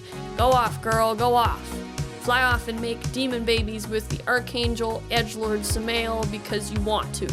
But also, Lilith, or Lilith in some ancient Hebrew texts, can be translated to night monster and other such meanings, which explains her tie to vampirism in more modern fiction. You remember vampirism and alt eating people? Important connection to keep in mind. So this picture is called the Bernie relief, and Strandlike on Reddit did a comparison of a lot of alt's poses with this mural, or just this one pose, and I mean, it's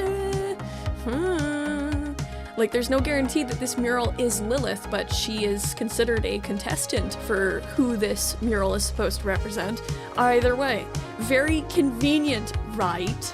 Total side note, I always think of the Asari in Mass Effect, the Ardat Yakshi, because their whole legend comes from Ardat Lili, which can be translated to mean Phantom Bride, which is a Mesopotamian demon, kinda like a succubus. Not unlike the role Lilith is intended to fill in the Adam and Eve saga. Lilith, as many will know her, might be a negative figure within the religions that discuss her, but honestly, like, if you take that lens away and look at it just as a story, you kind of have a figure of defiance. And I don't mean to romanticize it in the modern sense of defiance. Make no mistake, but she defies authority. She says no, and she's punished for it. She's forced away from the life she's known into a world beyond the garden. And I mean, the world beyond the garden isn't great. Depending on how you look at this story, though, you could also argue she chose freedom in a dangerous world versus subservience in a safe one. I do enjoy stories that do that. Reminds me of Rogue a bit. But in that first viewpoint of the story, you can see some Alt in there. Alt was defiant. Lilith, as a mythological figure, can also be seen to represent vengeance, depending on what legend you're looking at or what lens you're looking at her through. Sometimes she's depicted as angry and enraged at her banishment. She inflicts horrors upon the innocent, even in her older iterations as Ardat Lili. You could tie this all back to Alt wanting revenge on Arasaka, being perhaps part of the reason why she chooses to help Vi.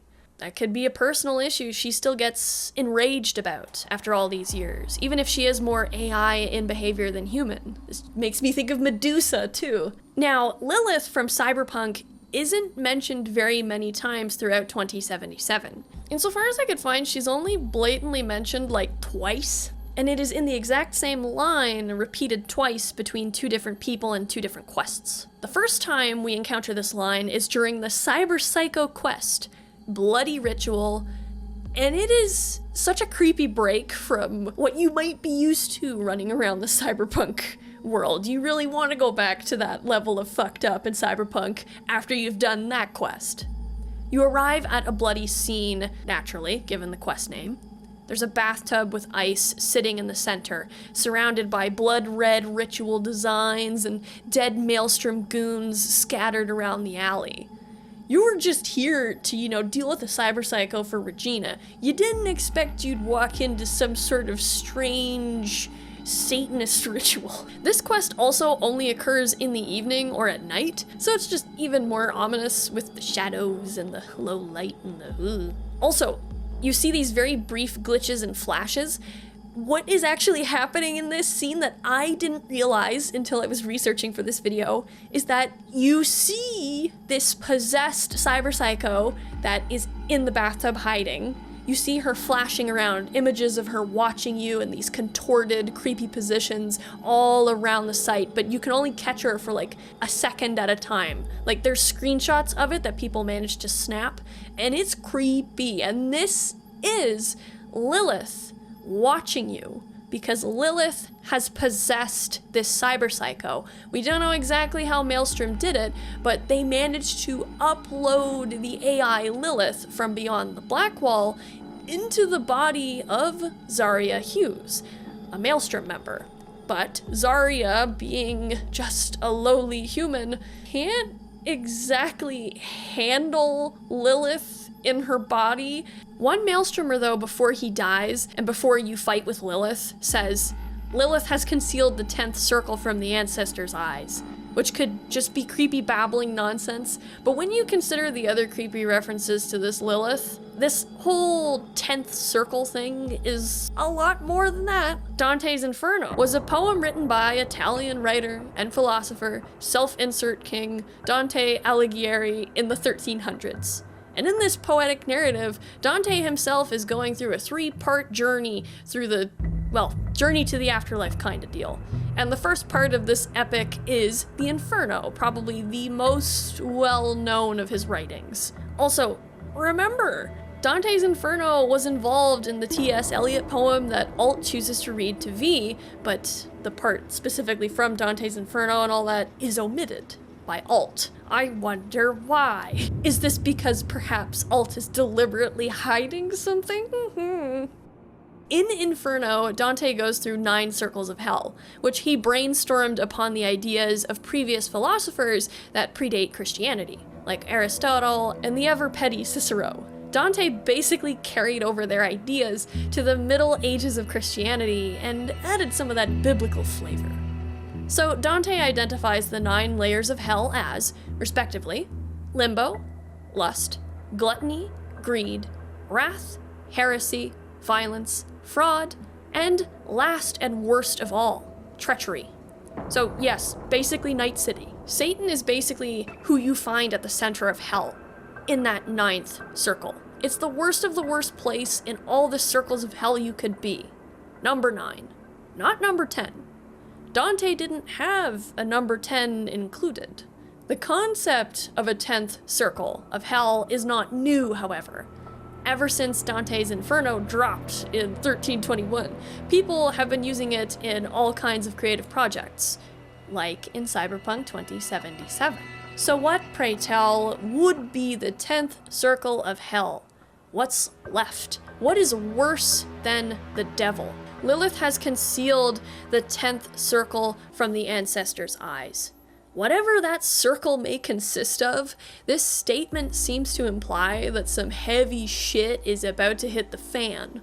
Maybe something beyond the human scope of evil. Of course, that sounds dramatic, but let's look at some other stuff to do with Lilith. Namely, a very easy to miss quest called the Prophet's Song. You can get this quest following a series of unmarked interactions with the Prophet next to Misty's Esoterica. Good old Garry. Now, Garry says a lot of things that probably aren't true, like saying nomads and werewolves, which would be cool if they were, I'd be down for that, but not all of what he says is as crazy as it seems, especially when he sends you to get an encrypted chip being passed from some Maelstromers to some very shady Night-Corp agents. So first of all, there's some really interesting dialogue shared between these two peoples. And again, yes, we see the same line about Lilith concealing the 10th circle. But also, we see some Latin, which, when translated, courtesy of the Cyberpunk wiki, says, "Seize the night, vampires, and it is fitting that the day be cursed." vampirism, Lilith. Translations of Lilith's name to do with night creatures and night monsters. Hello, editing Lydia here. So in reviewing my footage, there's a third reference to Lilith directly by Garry. So Garry mentions something about Queen Lilith. Her voice of ice, Queen Lilith. She was calm, but at the cost of her humanity. And I think this does fit Alt, you know, considering how she's probably had to survive in the net and has given up a lot of her former self and personality in order to survive, perhaps? Also, the other thing too is that once you finish this quest, Garry's disciple will say things about the eternal night and everything, and translations of Lilith and Ardat Lily and everything like that. They do have a lot of references to, like, night. So, there's another connection there, if it so pleases you. Okay, first, into a common theme. On this shard, we learn about a secret project, Project Oracle, but we don't see this at first glance. The message, once we decrypt the shard, is a bunch of words, which are interesting on their own, we'll get to that. But when you take the first letters of each word and lay them all out in order, you get the simple message. Project Oracle, command, execute plans. Okay, so that's interesting. So even when you scan these agents, it does not really say explicitly that they're part of NIGHTCORP, but there are reasons why many believe, and why I also think, that these agents are NIGHTCORP. I'll get into that in the next video, because this also connects to the greater Mr. Blue Eyes conspiracy theory iceberg. Speaking of NIGHTCORP, remember the Sandra Dorsett quest I talked about in my Delamain video? Remember how that shard you find for her talks about that AI that controls people's minds, like the PERALEZs? Puppets. Puppets. You see that? Puppets. It's right there in that message. Oh god, where am I going with this? Hold on. Do I sound crazy? Yes. Do I sound like I've lost it? Yes. And is this all connected? Yes. I'm already losing my marbles. But I do have to talk about the shard's surface message reference to Zalua. I apologize, I'm probably screwing up the pronunciation, but Zalua is one of the 7 giants of Aztec mythology, who escapes a big flood and then builds cities for their people to reside in. Kinda calls back to Alt's role a bit, providing sanctuary-like cities in the hidden corners of the net for all the engrams. But Cholula is the pyramid Zalua was supposed to have built after escaping the flood. And what pyramid do we find in Cyberpunk 2077 that kind of resembles the ruins of Cholula that we can kind of see today? What big pyramid, after going down that river to the afterlife, our river Styx, submerging ourselves into the waters of Lake Mikoshi, where a certain big net vampire mommy goes and sucks the souls away like a vampiric phantom, a phantom bride, perhaps to Johnny Silverhand. Lilith is also connected with birds, and there is a mention of birds in here, so avian choruses, like, that's a looser connection, I know, but I wanted to mention it. Looping Eternity reminds me of Alt's poem To V, as broken down by Amanda, and how it always seems like no matter what, Johnny and V have been stuck in a cycle, not even death has given them respite. It just sent them right back again, circle never ending, just going and going and going. The line about the cages of men melting sounds like some violent net demon stuff. On Moral Rock Radio, Mike Pondsmith's character will get into in-universe conspiracy theories. And one of these conspiracy theories, I'm talking about a conspiracy with a conspiracy as part of the proof. Oh god. The in-universe conspiracy that I'm bringing up, though, is the one that Rach Bartmoss is the one who actually discovered the net. No one invented it, Rach just found it, and that the net is actually hell. Which, I mean, that's gotta just be a conspiracy in-universe for sure.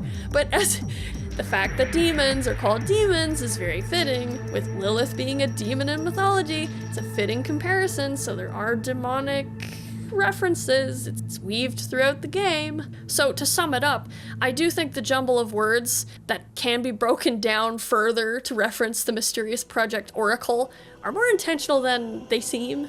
I do think it's also referring to the time of Alt's entrance to Mikoshi coming near, to her taking the contents of Cholula or Mikoshi and erecting them under the gray matter world's expanses, perhaps. For what? We're not sure. We're not even sure what Lilith or Alt wants. We're not sure what NIGHTCORP wants. We're not sure what Project Oracle is either.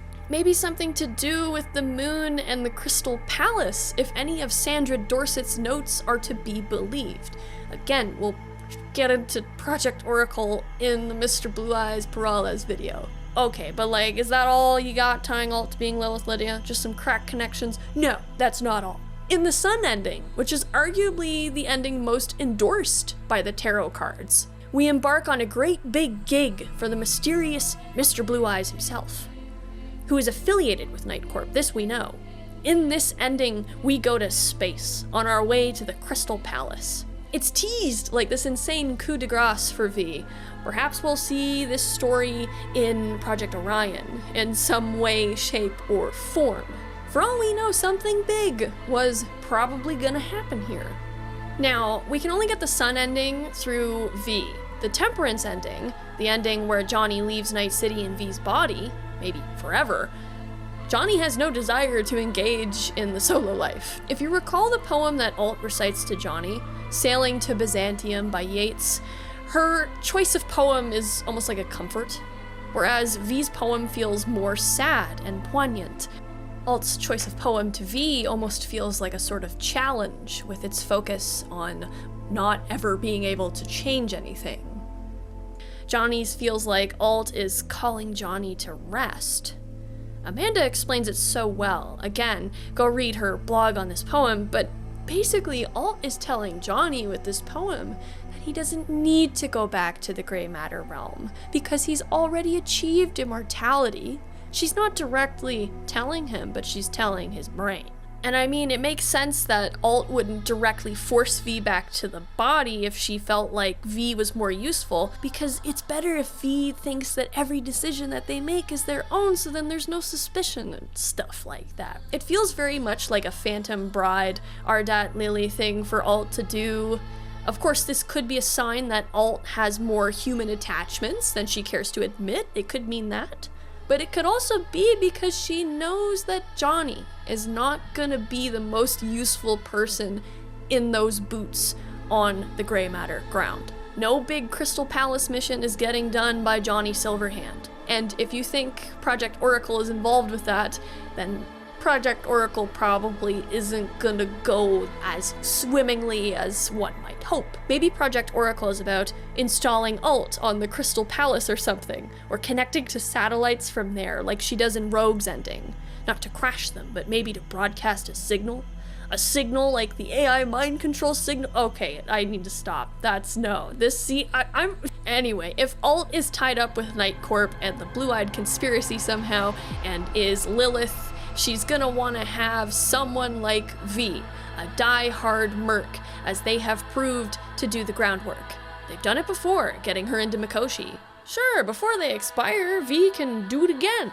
Maybe the 6-month prognosis was something she chose to make a reality, to ensure she got the time she needed for V to help Mr. Blue Eyes, and then V would expire quickly, so she wouldn't have to deal with them anymore if they ever found out there was more going on here. Maybe Lilith is the AI that Alt combined with, if she did combine with anything, and during her time shattered in cyberspace. We don't know for sure.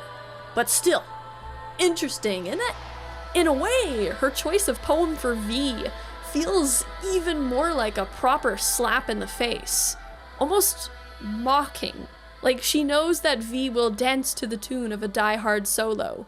Much like Rogue does for Johnny, no matter how endless and repetitive a cycle of death that kind of life is. I want to take a look at a tabletop story in a bit of a half theory, one that expands upon Alt on the whole and overcomplicates everything in a really fun way.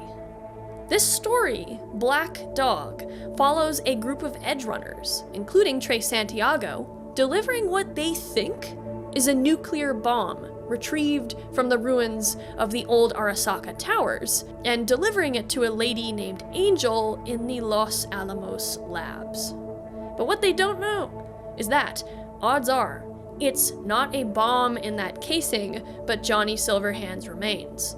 Mike Pondsmith basically confirmed that it is Johnny's body. So, the Edge Runners take this supposed bomb to the labs, which are a former nuclear bomb construction site. But as we can see at the end of the story, the lady they deliver the casing to, Angel, opens up the case when she's alone and sees a familiar face frozen in a cryo chamber. She says, "Hello, my love." Now, Angel on a physical level looks like Alt. I'm not saying that she's Alt's body that was just stored somewhere, maybe, but it is worth noting she does look like Alt. She's tall, described as ethereally beautiful, she's blonde, she also has a gold and silver cyber arm, I believe on the correct side that Alt does too.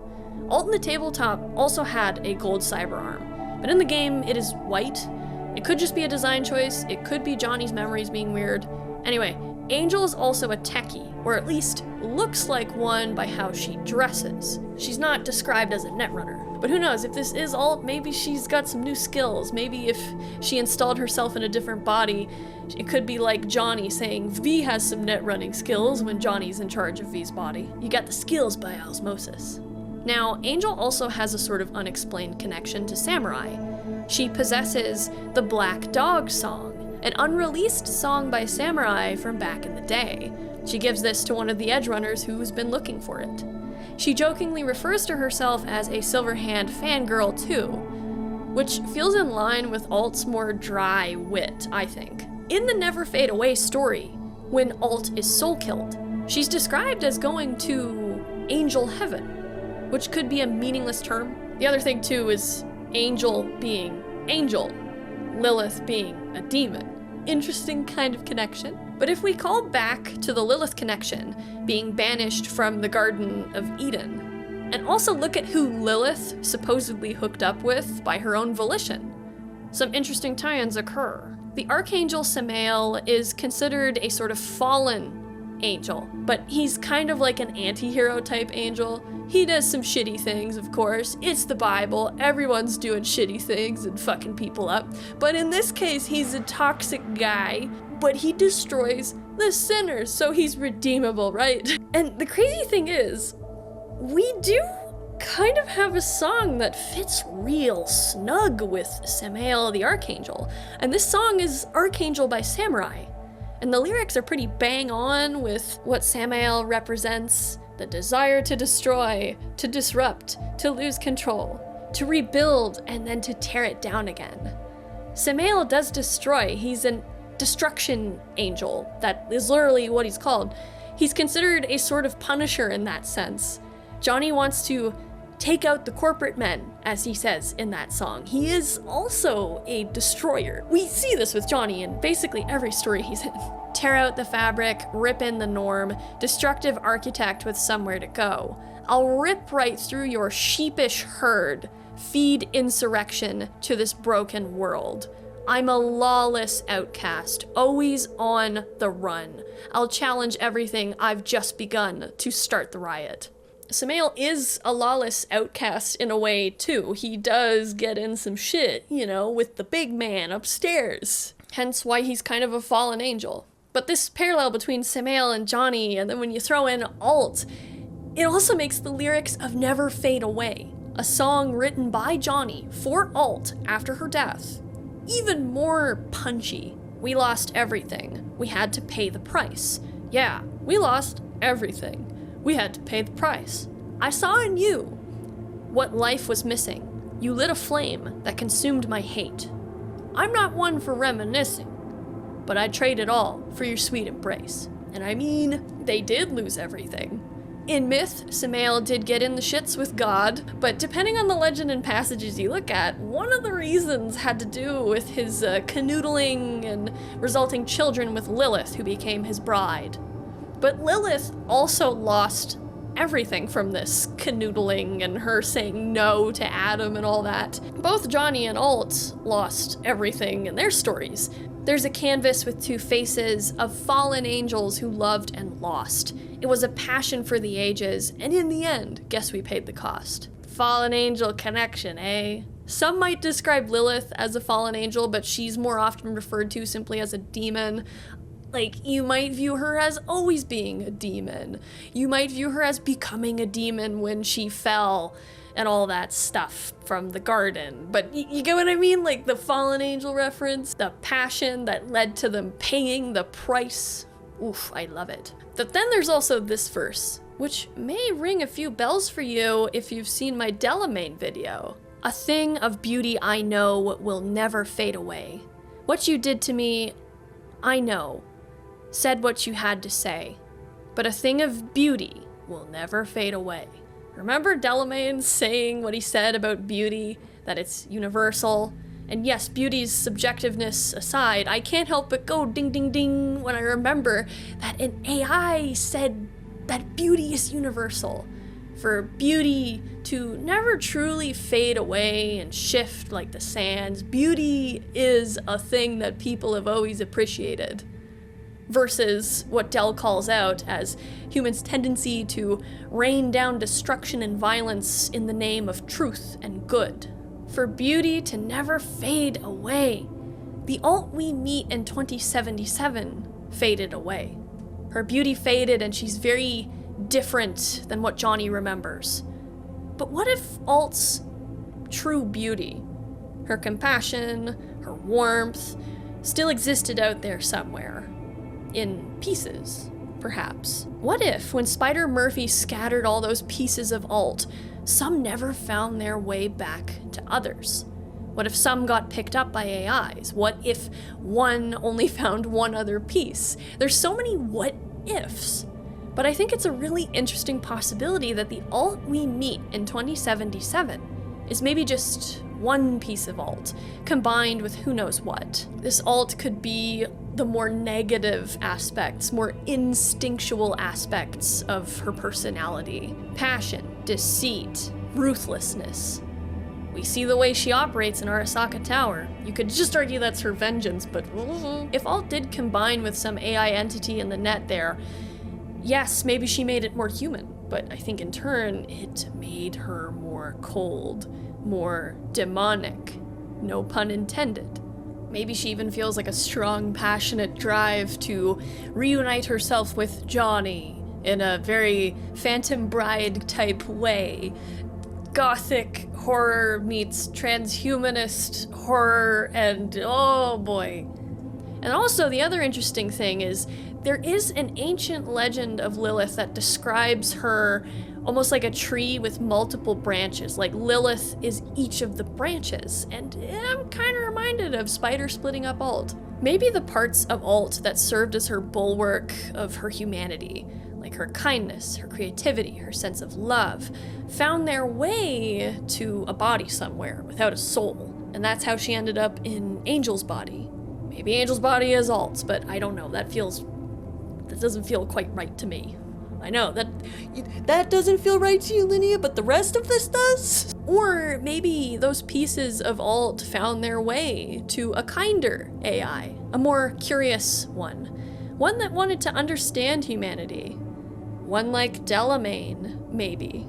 Maybe even they made a trade somehow. Maybe alt is behind the Alta Welternung company with its name having alt in it as an inside joke between the two. Maybe the reason why Del's personality split is related to alt being split. Maybe Del helped alt back to the human world somehow. Maybe Del's opinion on beauty came from alt talking about never fade away. Or maybe he listened to it and recognized it was about alt. Who knows? This is a huge reach, I know, but it would be nice if, even though there would still be an alt out there, perhaps bent on humanity's utter destruction, there could be one alt living quietly with a copy of Johnny's consciousness. Or maybe they broke up within like 2 months of reuniting in the Los Alamos labs after a really passionate, fiery reunion. But both are still living their best lives somewhere else. Maybe in the Temperance ending, there's multiple Johnnies out there, who knows? And that's all I got right now. I can't say that that's all I'm gonna get on it. We'll be exploring more of this in the next video about the PERALEZ family and NIGHTCORP. And of course, Mr. Blue Eyes.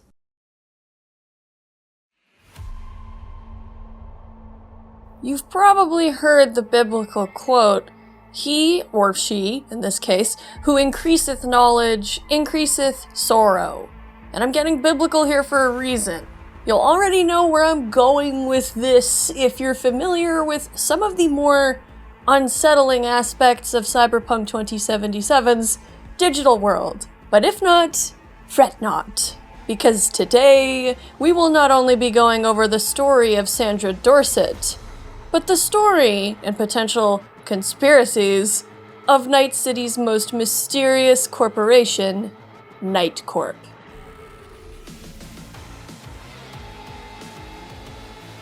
Hello, my name is Liddy, and welcome to Shaped by Stories, where we unpack how characters shape stories, and how those stories shape us.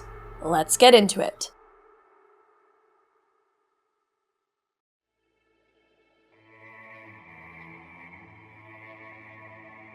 If one considers the waterworks, power systems, roads, public transport, net connection, general city infrastructure as Night City's circulatory system, well, then you could consider NIGHTCORP as the city's beating heart. And that company has certainly been alive and kicking a lot longer than the man who founded it.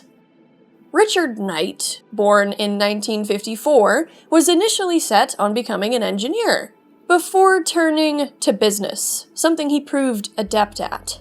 In the years leading up to the collapse, Knight both started and helped direct a number of urban development companies. He wasn't new to this industry by the time he founded Knight International in 1994, partially in response to the chaos of the collapse. Richard Knight had dreams of building a city completely cut off from the vulnerabilities of the pre-collapse world. A city that was massive in size and scope and economic power, controlled and managed by corporations. This city would be staffed by the corps, it would be funded by the corps, it would be policed by the corps. This was the world that he'd found his own sense of order in through his work, so hey, why not try to cram it into a whole city? He purchased the land of the fading town of Morro Bay, and began construction of what was, at its inception, named Coronado City. Fun fact, the area used to be called Morro Bay, but was renamed Del Coronado Bay after Knight claimed the area in order to bury the bloody history of the land, as gangs had razed the town and the area in general just prior to Knight's arrival. So yeah, this patch of land has a particularly bloody history. Rather fitting. Knight's vision only came to pass due to his corporate contacts, and Coronado City was largely funded by corporate investors, like Petrochem, Asukaga and Finch, even Arasaka to an extent. They aren't just there in Night City to conduct business. When you next look up at the towers of the inner city, or the slick-and rust yards north of Watson, remember, the origins of this hellhole rests with them. As outlined in The World of Cyberpunk 2077, Knight lured in the corpse with big promises of tax breaks, and the promise of the city being a safe home for corporate employees. Little to no crime, cleanliness, self-sufficiency, the works. But Richard Knight always had enemies. Those who had been excluded from Coronado City's development, including unions, and even some of Knight's old partners from his days at Halsey, Ferris, and Knight, now called Halsey, Ferris, and Skiv. Much of the East Coast construction companies as well were owned by various mafia/mobs, and it angered them that Knight chose to use his own construction know-how instead of theirs. There was also the added annoyance of Knight saying that he didn't want any criminal activity in his city, just the corpse, which is kind of ironic. According to the Cyberpunk wiki, through the first 4 years of Coronado City's construction, there were daily threats against Knight's life. Threats he tended to ignore. Richard Knight was sort of a guy with a big head, and this really shows with his filling in of the Del Coronado Bay in 1993. The guy ordered the surrounding hills to be scraped down and dumped into the ocean to make room for a city expansion. And I mean, this kind of thing isn't anything new. People have filled in water for ages to expand in some way, shape, or form, but Richard Knight looked at hills and mountains and said, bet. And Knight lived long enough to see some of the promise of his vision becoming Coronado City's reality. However, there is one particular picture of him, specifically this art right here, where when you look at his eyes, you can almost see the stress in them, how bloodshot they seem to look. There's no date on this picture, but it may very well have been towards the end of his life, on the night of September 20th, 1998. No one knows exactly what went down, or how it happened, or why it happened. There's all kinds of rumors and urban legends. But what we do know, at least according to tabletop lore, is that Richard Knight was shot and killed in his penthouse, atop Parkview Tower. Whoever killed him was never found. Tonight, on Unsolved Mysteries, we don't find out who killed Richard Knight. I'm sorry, but it could literally have been anyone. Maybe Richard Knight had a feeling that someone was gunning for him. Just, again, that art where he just looks stressed to me. I don't know. It's like he knew. He's like, oh shit, I'm fucked. But maybe in Cyberpunk Orion or in the next tabletop expansion, like, maybe we'll find out some more. And unfortunately for Richard Knight, after his death, the crime syndicates and gangs that he so wanted to keep as far from Coronado City as possible, well, they moved in, and the corporations weren't very happy about this, so you can imagine the chaos that ensued. The city of Richard Knight's dreams, his last mark on the world, became a noteworthy nightmare. And as if to salt the posthumous wound, the new city council renamed Coronado City to Night City in his honor. I think the world of Cyberpunk 2077 put Night City's history best. Quote, over the course of 80 years, we've managed to build the city from scratch, screw it up by turning it into a playground for gangs and corporations, blow up the city center with a genuine nuke, almost kick out the corpos, rebuild the city without government aid, avoid war with the NUSA, and, finally, turn the city back into a playground for gangs and corpos. Not bad for less than a century. And as time went on, Knight International changed faces and names and CEOs, with his wife Miriam being his direct successor when it came to his legacy. So Miriam, Richard's wife, actually helped transition the company to what is, by the 2070s, known as Night-Corp. She was the first CEO, and she might even still be alive by 2077. So yeah, she's not just a background character who's Richard's wife, she was a big deal on her own. I wonder if we'd get to see her or hear from her in the sequel. That would be pretty cool.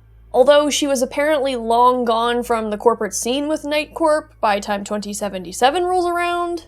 One could argue that the corporation still sticks to the way she ran things in the sense that it kept its nose, for the most part, out of other corporations' conflicts and interests and everything like that. Night-Corp knows how to keep a low profile. Sneaky. Okay, what are we sneaking? And by 2077, Night-Corp is the corporation that has the most noticeable effect on the city that it was made for, even if it's the least mentioned of all the corporations. Everywhere V looks, every sidewalk, every mega building, every flush of the toilet or net access point, even every light that turns on, Night-Corp has at least something to do with it. You can see their advertisements around Night City looking kind of like a no-name advertisement. If you're Canadian and you know that grocery brand, I always think of no name when I look at Night-Corp advertisements. You can see their advertisements around NC advertising a 3-hour maglev line between Night City and Chicago coming in 2080, which may be a reference to Orion taking place in Chicago potentially, because there was that quote where Mike Pondsmith said that Project Orion has Night City and another city that feels like Chicago gone wrong, and then someone on Reddit was like, so basically Chicago then? I don't know if that's true or not. But that it's in a Night-Corp advertisement makes me go, oh shit, what's Night-Corp up to in the sequel? And Night-Corp also tries to sell themselves and their mission statement on their website as the company with Night City's best interests in mind. And as we've all come to realize by now, any corp that says something like that tends to either be downright lying or not including massive strings attached to such a statement. It's all smoke and mirrors and PR. And it's also very easy to miss the fact that NIGHTCORP does have its own tower in the city center, their own sleepy shadow that is second in stature only to Arasaka Tower. Even the road their tower stands upon seems like a slash that cuts the Corpo Plaza in two, hinting that maybe the biggest corporate threat to MILITECH, to Arasaka, to Petrochem, etc., is actually hiding in plain sight and waiting to strike in the dark.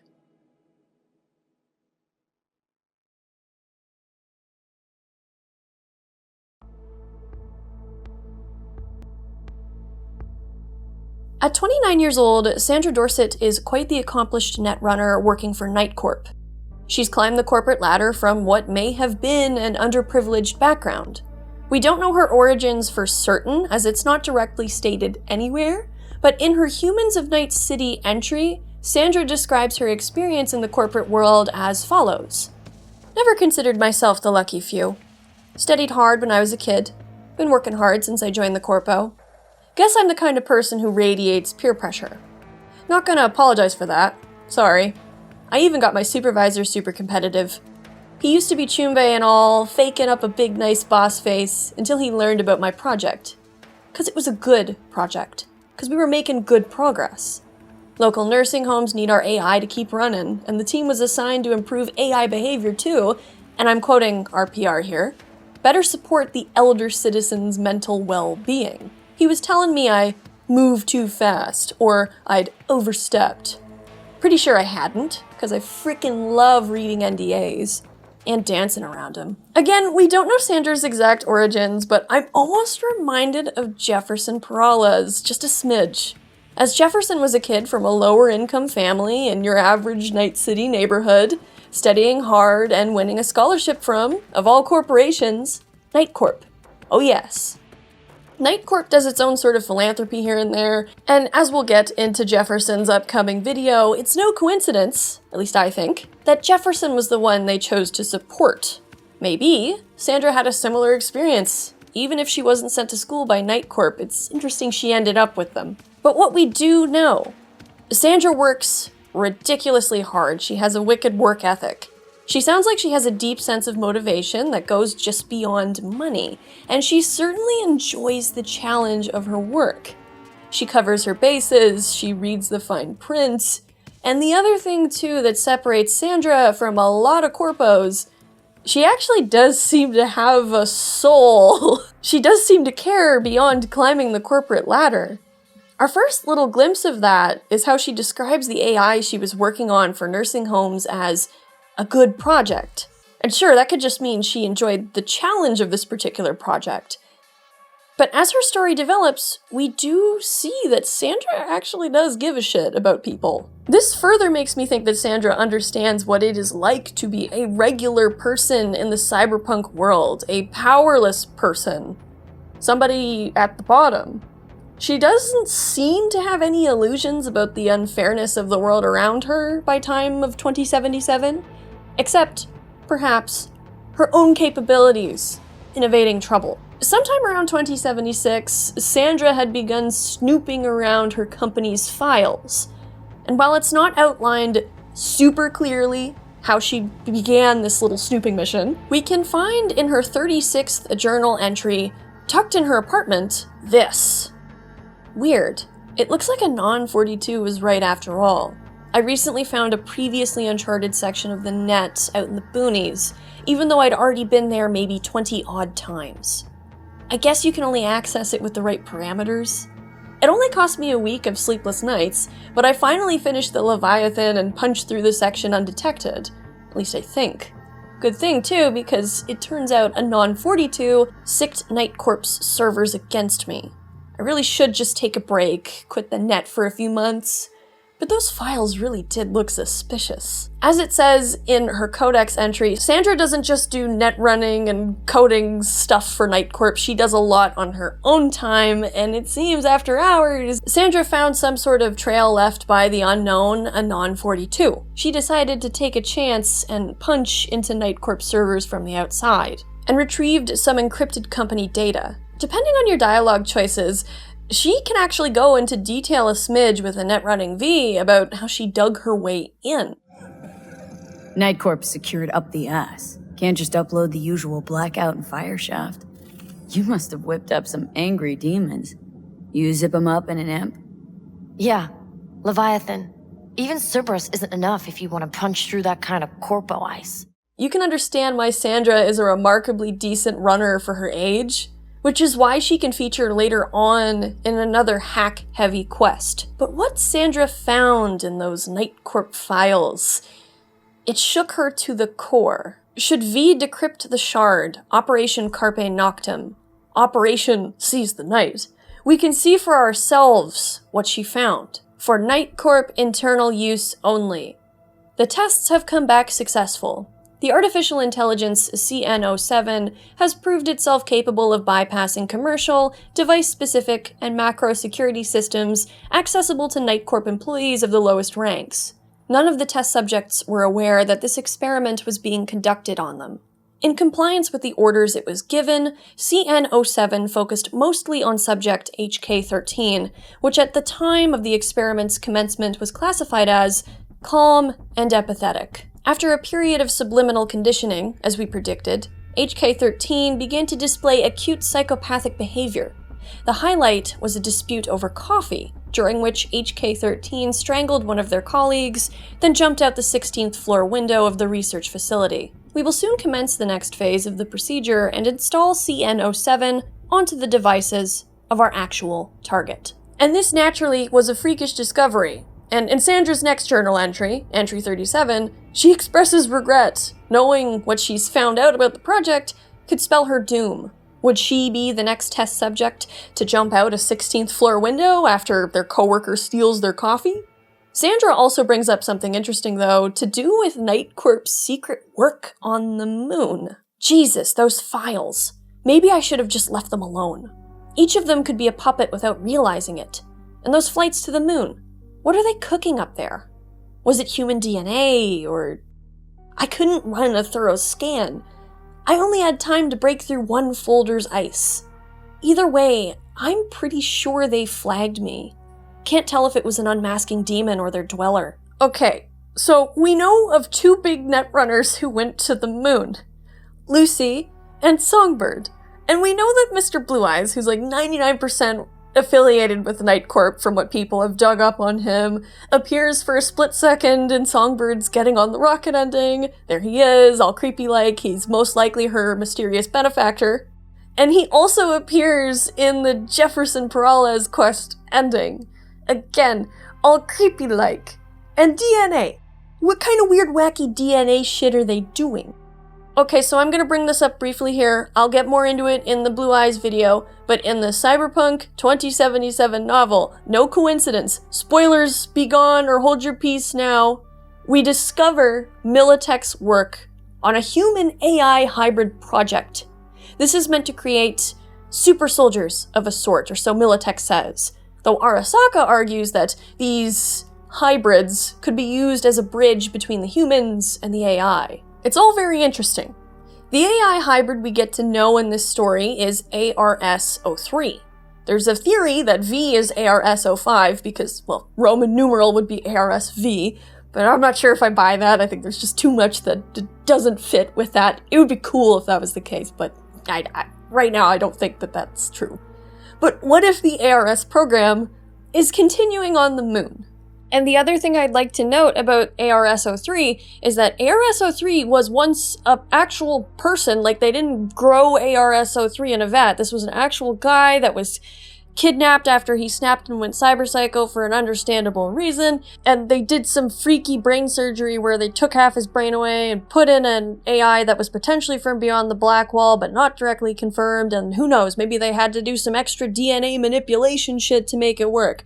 So we know that, through creeping on Adam Smasher's computer on the Ebunica, he was blackmailing Anthony Gilchrist, the mole from the MEREDITH STOUT questline in the intro. Through listening to some audio files, we can find out that Smasher was trying to get him to stop the MILITECH board from making an unknown deal with NIGHTCORP. And the other hint that there may be some connections between NIGHTCORP and MILITECH is that the MILITECH corpo in charge of the ARS program, in no coincidence, his name's Stanley, he's noted in the final chapter, which is the big reveal moment of the whole book, to have blue eyes.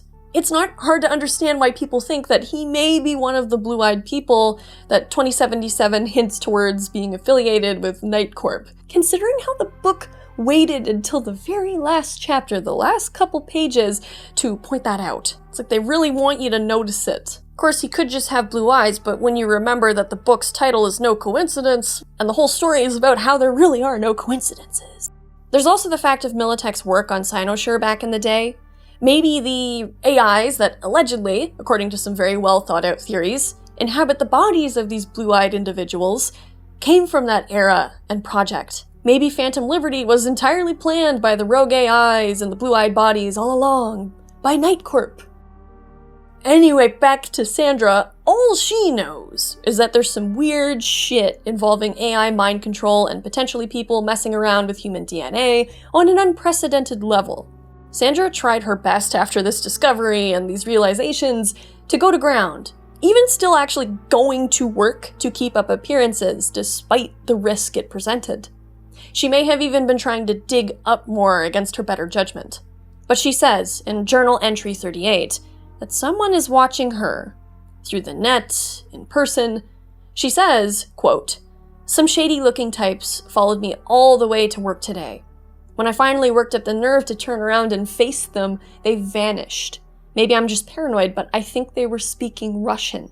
I'm starting to get a little freaked out." And as we know at the beginning of 2077's story, we find Sandra near death in a scav den. Her trauma team tracker has been blocked and she lies in a bathtub, awaiting harvest for her expensive chrome. But V and Jackie, thankfully, arrived just in time to hand her to trauma team. Can we confirm that the scavs were sicked on her at NIGHTCORP's insistence? No. Does it seem a little convenient? Yes. And again, if there's anything the No Coincidence novel tells us, it's be wary of such coincidences, but hey, who knows? But the scavs did manage to hold on to one thing of Dorsett's, a datapad with the very information she nabbed from NIGHTCORP. As V is searching for a way to save their life, they actually get reconnected with Sandra through Wakako Okada, a nice little surprise to see a character that you would think was just a filler NPC for a tutorial mission. And V has to go and fetch that datapad from a scav hideout in Watson, a hideout we can actually raid as part of one of Regina's gigs. When we call Sandra to tell her we have the data, we both see how shaken she is by what she experienced at the hands of the scavs, like who wouldn't be, but also that she's not just the average Night City Corpo ice queen. V. You're V, right? You find the data bank? Someone's back in tip-top shape. Trauma must have put you back together in no time. Yep. Good as new. Still, if not for you, wouldn't have been anything left to put back together. Never got the chance to thank you properly. Wasn't there someone else with you? Big guy? Whenever you get a chance, tell him I said thanks.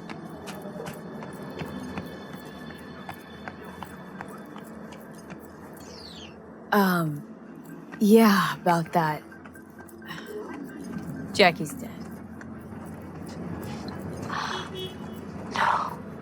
My condolences. It wasn't because of me, was it? No. He was killed by Arasaka. Wasn't too long after we found you. Jackie always had too much cool to let anyone know he gave a shit, but after everything you went through, he'd be happy you remembered him. And it really does show that, sure, Night City is full of assholes who wouldn't really care at all about this person they didn't even properly meet. Sandra is saddened to hear of Jackie's loss. It does say a lot about the kind of person that she is, that she shares that with V, because, you know, not everybody is that emotionally vulnerable with V throughout the game. But also, the other thing, too, that I like about this moment is that it does show that there are people in this hellhole who do appreciate the actions of others. Even if that action was part of a gig for V and Jackie, which Sandra can point out to a more unscrupulous V, she's grateful. V heads to Sandra's apartment in Watson, across the street from Lizzie's bar, in fact. As we walk up, we see a security camera glaring at us as we knock at the door. Sandra's got a MILITECH turret in her living room, and Sandra's like, "Are you alone? Close the door, hurry up." And, I mean, you totally understand why she's hyper alert. The scavs got her, and she's traumatized by what happened.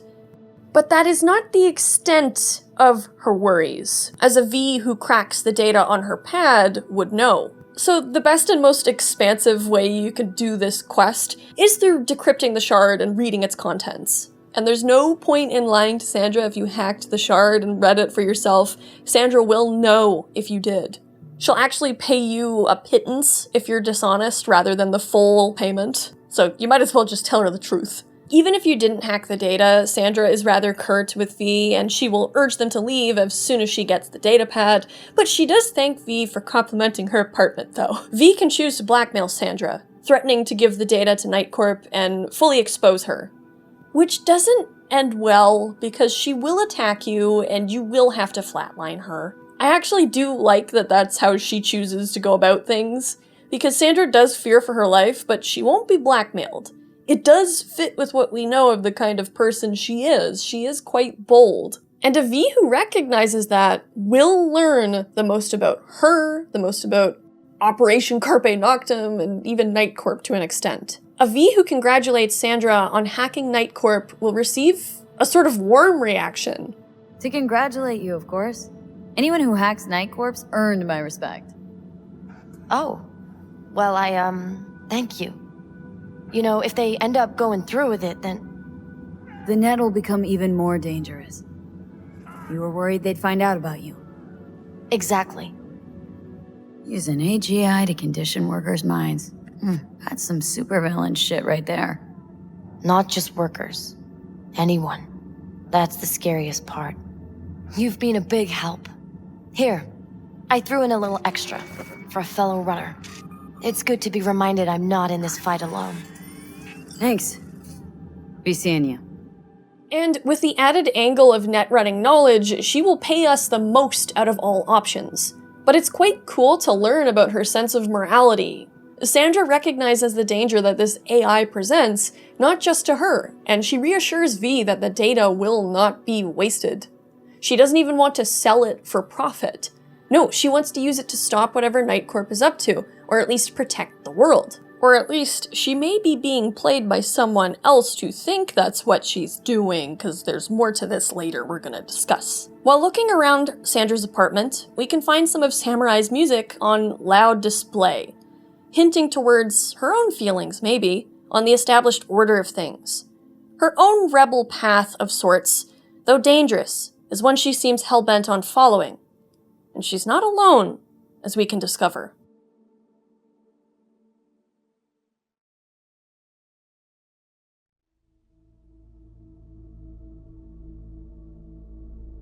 I never would have found out this existed if it wasn't for the Cyberpunk wiki, because this isn't an NCPD marked location. It is in the middle of the solar arrays just outside Night City, which I never thought to return to. I never would have if the wiki hadn't linked this particular shard on Sandra Dorsett's page, which then links to this unmarked Netwatch trailer way out here. So, Netwatch has a little operations camp out here, and it's revealed that the big focus of its operatives was to capture the netrunner identified as Sandra D. Yes, Sandra Dorsett is being hunted by Netwatch, at NIGHTCORP's behest. So, NIGHTCORP knows something of what she did, for sure. Archived conversation, Sandra D and redacted. Sandra says, "I hacked the Corp Thing account. I am Sandra. You're playing a very dangerous game with NIGHTCORP." Redacted says, "That print was not mine. But if you really are Sandra, yes, I am playing a dangerous game. I'm finding you." Sandra replies, "Good luck with that. There's an army of netrunners that you'd have to fight through first. If I were you, I wouldn't trust NIGHTCORP and get fried in whatever they do." Redacted says, "Who told you I trust anyone? Me trusting a corpo? Are you nuts?" Sandra says, "Good." And then Redacted says, "Gonna draw my own conclusions when I find you." Only for Sandra to end the conversation by saying, I need to run before I'll have Netwatch on my ass again. So it seems like Sandra is really trying to be fair here with whoever this stranger is that she's spoken to. It could be a Netwatch agent, that is my guess. It seems like she's trying to warn them because, yeah, they might be next on the AI mind control table if they aren't already. Like, really, if we're connecting Netrunners, NIGHTCORP, and the moon, I don't think it's crazy to think that NIGHTCORP would be like, hey, as a token of thanks, Netwatch, we're gonna pay for an all-inclusive vacation to our part of the moon. Nothing bad will happen to you, I swear. On the Netwatch agent's computer in this trailer, we can actually find a list of Netrunners that Sandra has joined forces with. And fun fact, all the names are named after fans who won the Cyberpunk 2077 ARG. Sandra's exact quest with these runners isn't explained to us, but she does seem like she wants to stop NIGHTCORP, and it seems like these codenamed Netrunners do too. That's pretty cool. And this point is kind of like, yeah, whatever, because a name is just a name a lot of the time, but sometimes it's not.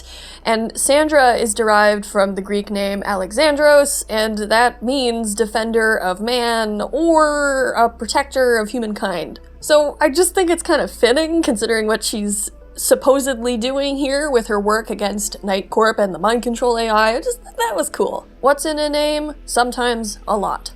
The other thing, too, is, on this computer, Netwatch found that Sandra may have been backed by the NUSA, even directly assisted. It said that Dorsett accessed Netwatch archives, presumably with NUSA intelligence help, which makes me wonder. Maybe all Myers did with So-Me was to combat what she knows of the blue-eyed conspiracy. I'm not trying to gloss over Myers' faults that make many people understandably dislike her, but she does imply that she's sort of stuck in her situation too, that she almost doesn't seem to have a choice in the things that she does. And why would she explain herself to V? Like, really? It would be quite something to find out in Cyberpunk Orion that Myers and the FIA were funding Dorsett, because keep in mind that the FIA was allegedly formed to combat MILITECH's growing inner conflict against the NUSA government that held its reins. I'm almost kind of reminded of Johnny and how Johnny's big final op was actually a Militech operation. Like, how would it be that Sandra, in the heat of her own rebel path, rebel movement, kind of, it would be ironic if she wasn't actually in charge of it at all. They just let her think that she was the big center of it. Meanwhile, she was just doing what the NUSA or the FIA wants her to do. That is the theory to further discuss at a later date. The other email on this computer, though, in the Netwatch trailer, is that Netwatch found the body of one of their operatives lying dead in the Badlands, and we can find them examining it when we arrive. He was shot in the back, in the spine, they think by someone connected to Dorsett. Maybe Dorsett herself did it. Maybe that's what the conversation shard we find on the desk in the trailer was leading up to. Maybe Redacted is this Netrunner. But I feel like that conversation was through the net that this happened because it's her tag name. I feel like Sandra wouldn't just walk over there, right? Especially considering how scared she seems to go outside. But there's still one more instance of Sandra Dorsett that we can encounter in 2077. And this is during Phantom Liberty's quest, Black Steel in the Hour of Chaos, when we need a Netrunner to hack MaxTac. Initially, Sandra doesn't want to help until she heard what V wants her to crack. We already know she's tempted by big risk, big reward, and she will get the data for V, I think in 8 hours. But she wants V to install a virus on one of the MaxTac operatives in Songbird's convoy, to install a backdoor into MaxTac's systems for her own purposes. V says that having this access could, down the chain, be a hook in NIGHTCORP. To what end, only Sandra knows. What we know is that MaxTac, which is part of the NCPD, is arguably the most dangerous military-type force in NC, and that the NCPD is largely funded by NIGHTCORP, among other corporations, including Militech to an extent. A V with a high enough cool skill, however, can actually tell Sandra no, and actually arguably save her ass here. Because for sure, Sandra is notably ambitious, she's capable enough of a runner to hack NIGHTCORP, MaxTac, who knows who else. But she very well could be on her last life with this one. Because you know what they say, curiosity killed the cat. And hopefully, Sandra takes care not to end up like Garry.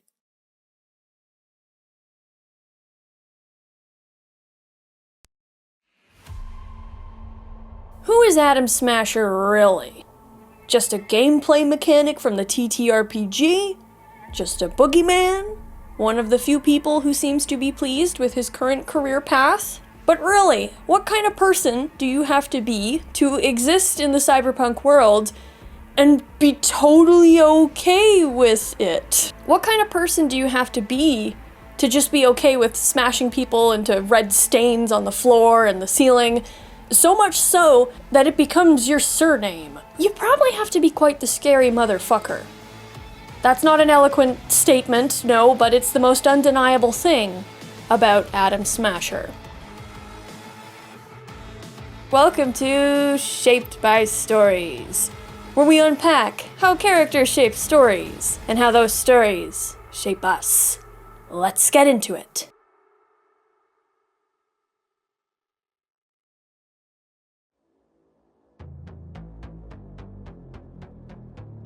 Born in New York City on June 21st, Atom Smasher was once just Atom something. Atom was raised in the bomb-damaged Bronx.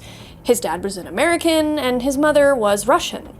We don't know the exact year of his birth, but it was definitely pre-collapse, so he was probably born sometime in the 1980s, maybe the 70s?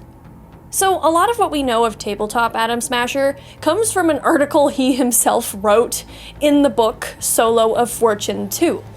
Which is funny because, okay then, Atom Smasher is a published author, good for him. So Atom had it pretty rough from the start.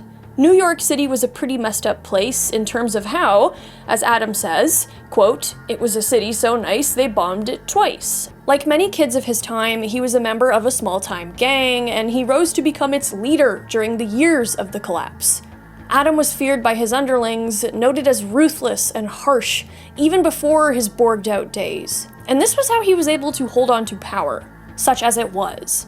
His start isn't actually all that dissimilar from Kurt Hansen, now that I think about it, though Kurt is definitely said to be a more cunning type rather than Smasher's sheer intimidation factor. But Atom's stint as a gang leader wasn't to last. The US Armed Forces, in their attempts to clean up New York during the collapse, flatlined every last punk in Smasher's gang, leaving Atom back at the hierarchical bottom.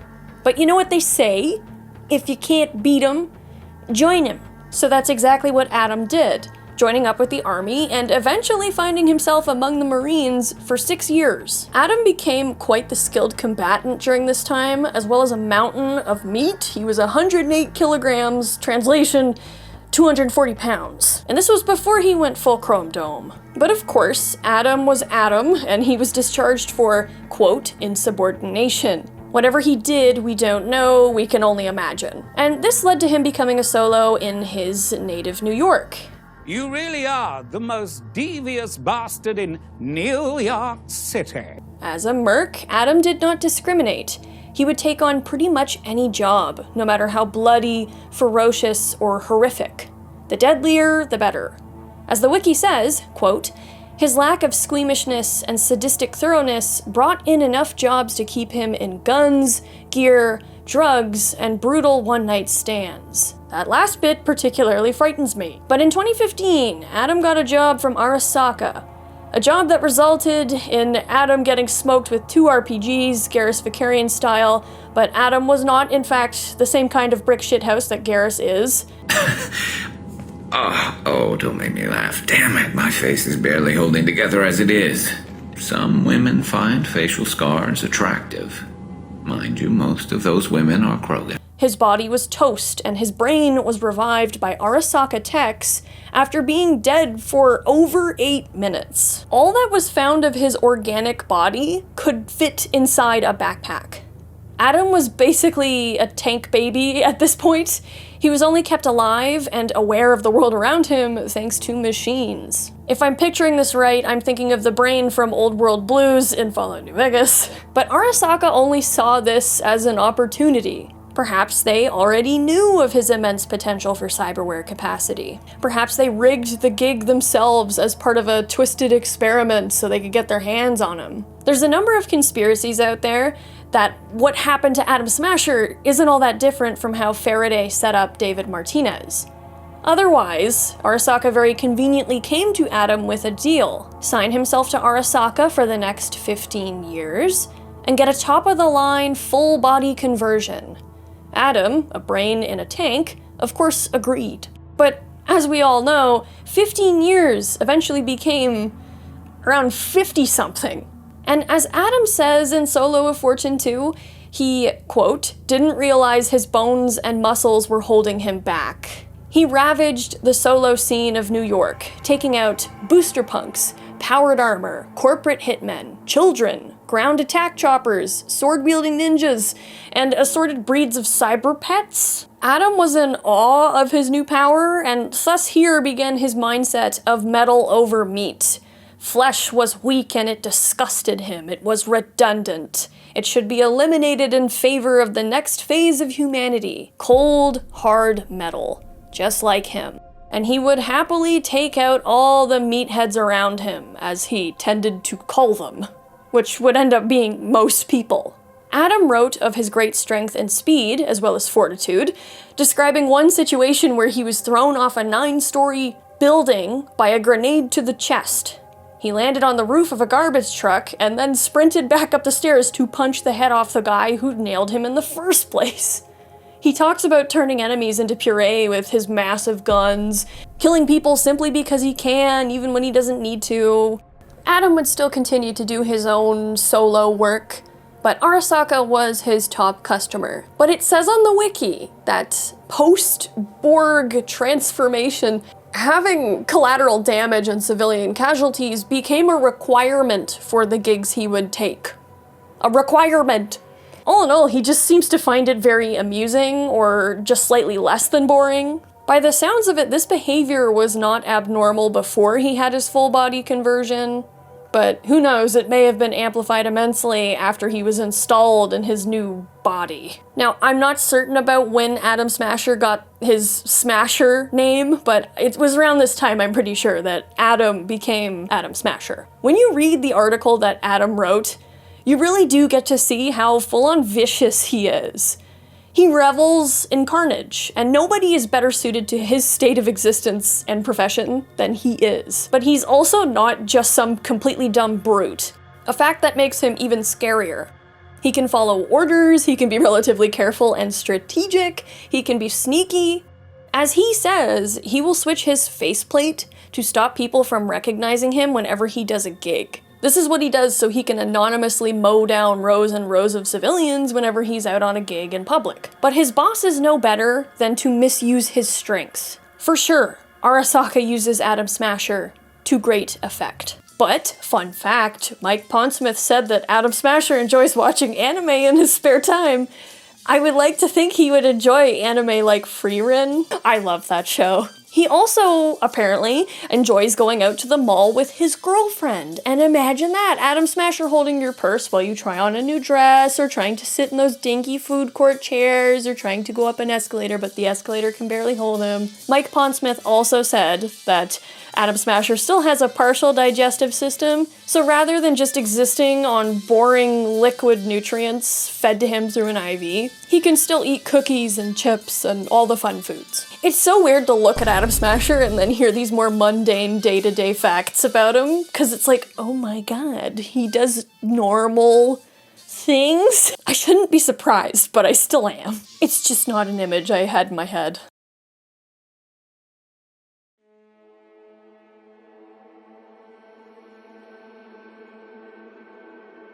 Atom Smasher fought in the Fourth Corporate War, and he was really gunning for one guy in particular. Morgan Blackhand, the comparatively Gannic Night City legend. In the past, Atom had tried to goad Blackhand into a fight to the death, as this guy was the best of the best in NC. But Blackhand just said nah and ignored Smasher, which particularly bothered him. To Smasher, it was a matter of Borg versus Meathead. How could a meathead like Morgan Blackhand be potentially stronger better than he was. It was an impossible pill to even think of swallowing. I should also note that while I'm not certain about this, Morgan Blackhand is from New York. It's said that he spent time there before moving to Night City as a solo, so maybe their rivalry goes all the way back to Adam Smasher's days as a more organic person. But Smasher finally got his chance to face Blackhand on the night of August 20th, 2023, the night of the bombing of Arasaka Tower. Adam and his soldiers were supposed to retake control of the situation after Johnny and Morgan's groups started raiding the tower and planting their bombs. So Smasher shredded Johnny with an auto shotgun when Silverhand leapt out, half pushed to do so by his worsening cyberpsychosis, in order to buy time for his team to escape. But rather than actually engaging Smasher in a fight, Smasher just one-shotted Johnny, and it was a particularly brutal death, very different from what we see in Engram Johnny's memories. Much of the team, including Rogue and Spider Murphy, managed to escape Arasaka Tower, but only when Shaitan, a fully borged solo, stepped in to hold Smasher back long enough. As strong as Shaitan was, and he is so cool, he couldn't withstand the might of Smasher, who ripped his head off. But this didn't actually kill Shaitan, but it brought him pretty close. He managed to survive this event somehow. Smasher followed the escaping team to the rooftop, where he is said to have held up Shaitan's head, teasing Morgan Blackhand to come and save his fellow solo. And Blackhand did. He jumped off the escaping AV, and finally Smasher got to have the big showdown with arguably the most famous legend in Night City's history. According to a relatively recent interview with Mike Pondsmith, however, Morgan Blackhand did survive the battle/fall of the towers against all odds by using a chunk of Adam Smasher as a shield, which is wild. And apparently by 2077, he's still out there in the world. He's perhaps a bit older looking, still handsome, but all in all, he doesn't look like the kind of guy that you'd look at and expect to be hired to flatline you, which, as Pondsmith says, Blackhand uses to his advantage, so he's still out there doing his thing. But who won on Arasaka Tower? Was it both? Was it neither? Was it Blackhand because he used a piece of Adam Smasher to survive? Well, there's some theories about this, but first, let's talk about Adam Smasher's love life.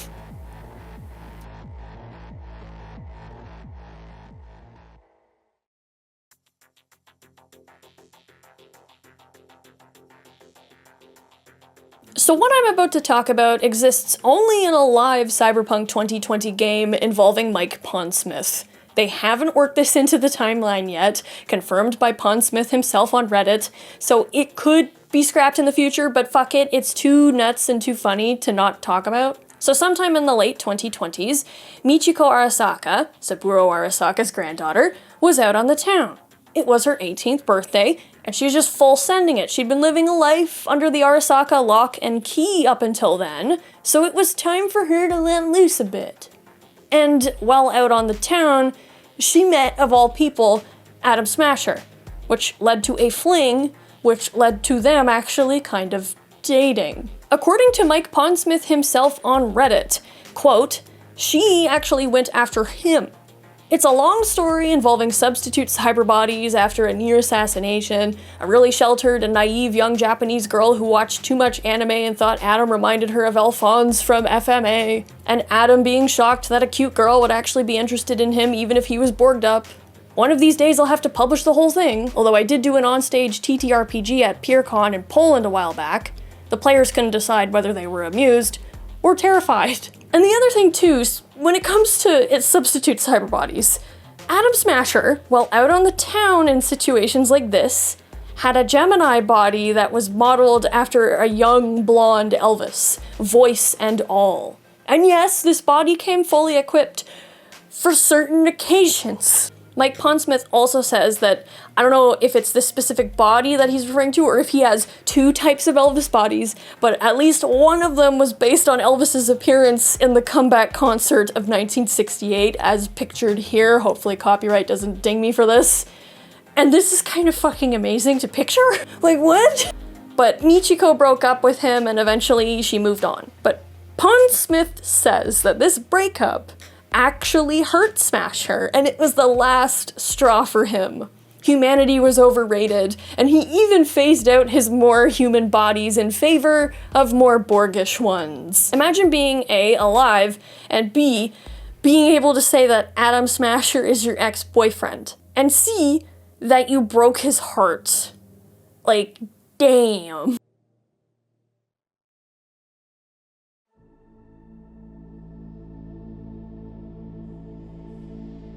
In the Edgerunner's mission kits for the tabletop, it's said that Adam Smasher vanished following the bombing of Arasaka Tower. Or maybe he was actually killed in the blast, and a new Adam Smasher 2.0 was made to replace him. And certainly Soul Killer was around at this time. Imagine that, it's not crazy to consider. If they could clone Adam Smasher's brain and then put it in a machine and then upload his engram to it, there you go. And considering the way Adam Smasher is about death and life and humanity and his body, it likely wouldn't make much of a difference to him, I think. Like, he might be a little miffed that he died in the first place, but New Smasher might be like, old me, what a loser. He'd just shrug and I guess get on with his life. Because I guess the question would be, what difference would it make to someone like him? At any rate, Smasher continued his work for Arasaka, and he actually became the bodyguard of Yorinobu Arasaka. As we are shown through the eyes of terrified Evelyn Parker, this guy has remained relatively consistent in his approach to women. You look like a cut of fuckable meat, are you? Otherwise known as Adam Respect Her. But seriously, the first time hearing this line, the first time I played that game, that was definitely a whiplash. To be fair, I've seen worse in my DMs. But this line does have an added level of discomfort to it when you consider his views on meatheads, as he might call Evelyn. Like, I realize this is just one single line and you could just see it as him being, like, particularly vicious and animalistic. But these few words just show how anybody who is not like him is, ironically enough, let's say subhuman. This is how he looks at probably 99% of the people in the cyberpunk world, just as meat. Soft people who make good victims, regardless of who you are. What a line to be introduced to this guy with. It's said that Smasher was the one who dealt with Johnny's body following the fall of Arasaka Tower. According to Grayson, who has become Adam Smasher's sort of right-hand man by 2077, Smasher chucked Johnny's body in the oil fields north of Night City. But this does sort of conflict with some other stuff in the lore, because in the Black Dog story, it's heavily implied that Johnny's body was secretly rescued from the wreckage of Arasaka Tower by Samantha Stevens, a borged-out ex-firefighter and samurai mega-fan. Johnny's body was brought by a bunch of mercs to a woman named Angel at the Los Alamos Labs, and many believe that Angel could be Alt Cunningham reinstalled into a new body. Like, look at her, she looks just like Alt. Like, maybe Grayson was misled about where Johnny's body was. Maybe Adam Smasher lied about it, maybe he lost it. But the one thing we do know that Smasher did, as the wiki says, get most, if not all, the Johnny Silverhand stuff we can get from him in 2077 from Samantha Stevens' garage, as she was terminally ill during the events of Black Dog due to cancer, which actually resulted from all the radiation she got when she went to the ruins of Arasaka Tower to retrieve Johnny's body. Hopefully she had passed away by time Adam Smasher found her garage. It is interesting that Smasher is a little bit of a trophy hunter. He's said to have sold most of the loot and iconic items that were Johnny's, but he did keep the car and he did keep the Malorian, of which V can get from Grayson. So Smasher in 2076 was called into Night City to deal with David Martinez after he got that cyber skeleton. It was a close fight, but ultimately Adam was still able to take David down. He makes a remark about David being a good candidate for a construct, and given how chill he is when he says it, I just think that he himself is a construct and that he is also aware of it, but he just doesn't care about it. He doesn't feel any existential dread whatsoever about him not being the original Smasher. But David has no idea what he's talking about, and then Adam Smasher just kills him. And we all know it's not just David he killed that day. We're having a moment here! Fuck down! Fuck down! Fuck down!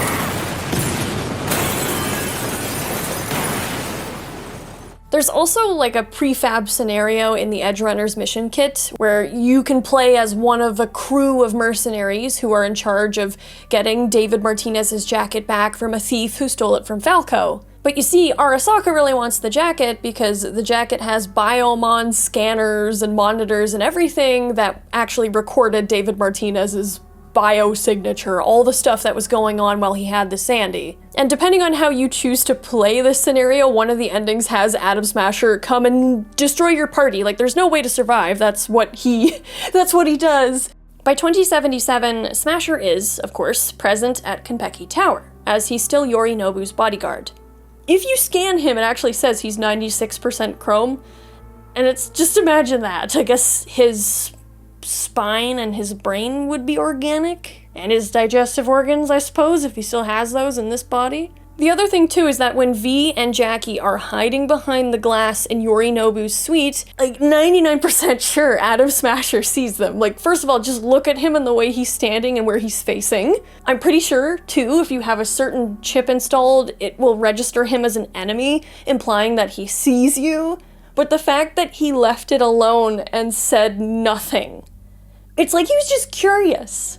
He's not exactly loyal to the Arasakas. Like, sure, they pay him and they enable his lifestyle. He's not a super hard guy to please in that sense. He's just fine to have his days off, his anime, his snacks, etc., as well as excessive violence. I would also think that they have a kill switch for him too. Like, I doubt they'd let him run around without some sort of insurance policy, but still, he's just like, chaos and carnage, let's see what happens. He's nothing if not consistent. And the way that he just barrels into the Delamain as V and Jackie try to escape, the first time I played this game, that scared the shit out of me. Adam Smasher was then promoted to head of security, and he conducted the questionable security for Saburo's memorial parade, where Hanako was supposed to be the big feature. Was this lapse in security intentional? We see that he was butting heads with Oda, Hanako's bodyguard, about the level of security. It's hard to say what exactly Yorinobu was playing at here because he does love his sister. I do get into this a bit in my Hanako and Yorinobu videos, but it's also funny to think that Smasher is just half-assing the security to see what chaos occurs. Like, I doubt that that's it, but it makes me laugh. But even though Hanako does get kidnapped, Adam does come to grab Hanako back from V and Goro. He's actually really easy to miss in this cutscene before V falls through the floor. So in all but the Phantom Liberty ending, V and or Johnny faces Smasher one last time. If you bring Rogue, there's a particular malice in his final words to her, likely extending from their largely unknown history together.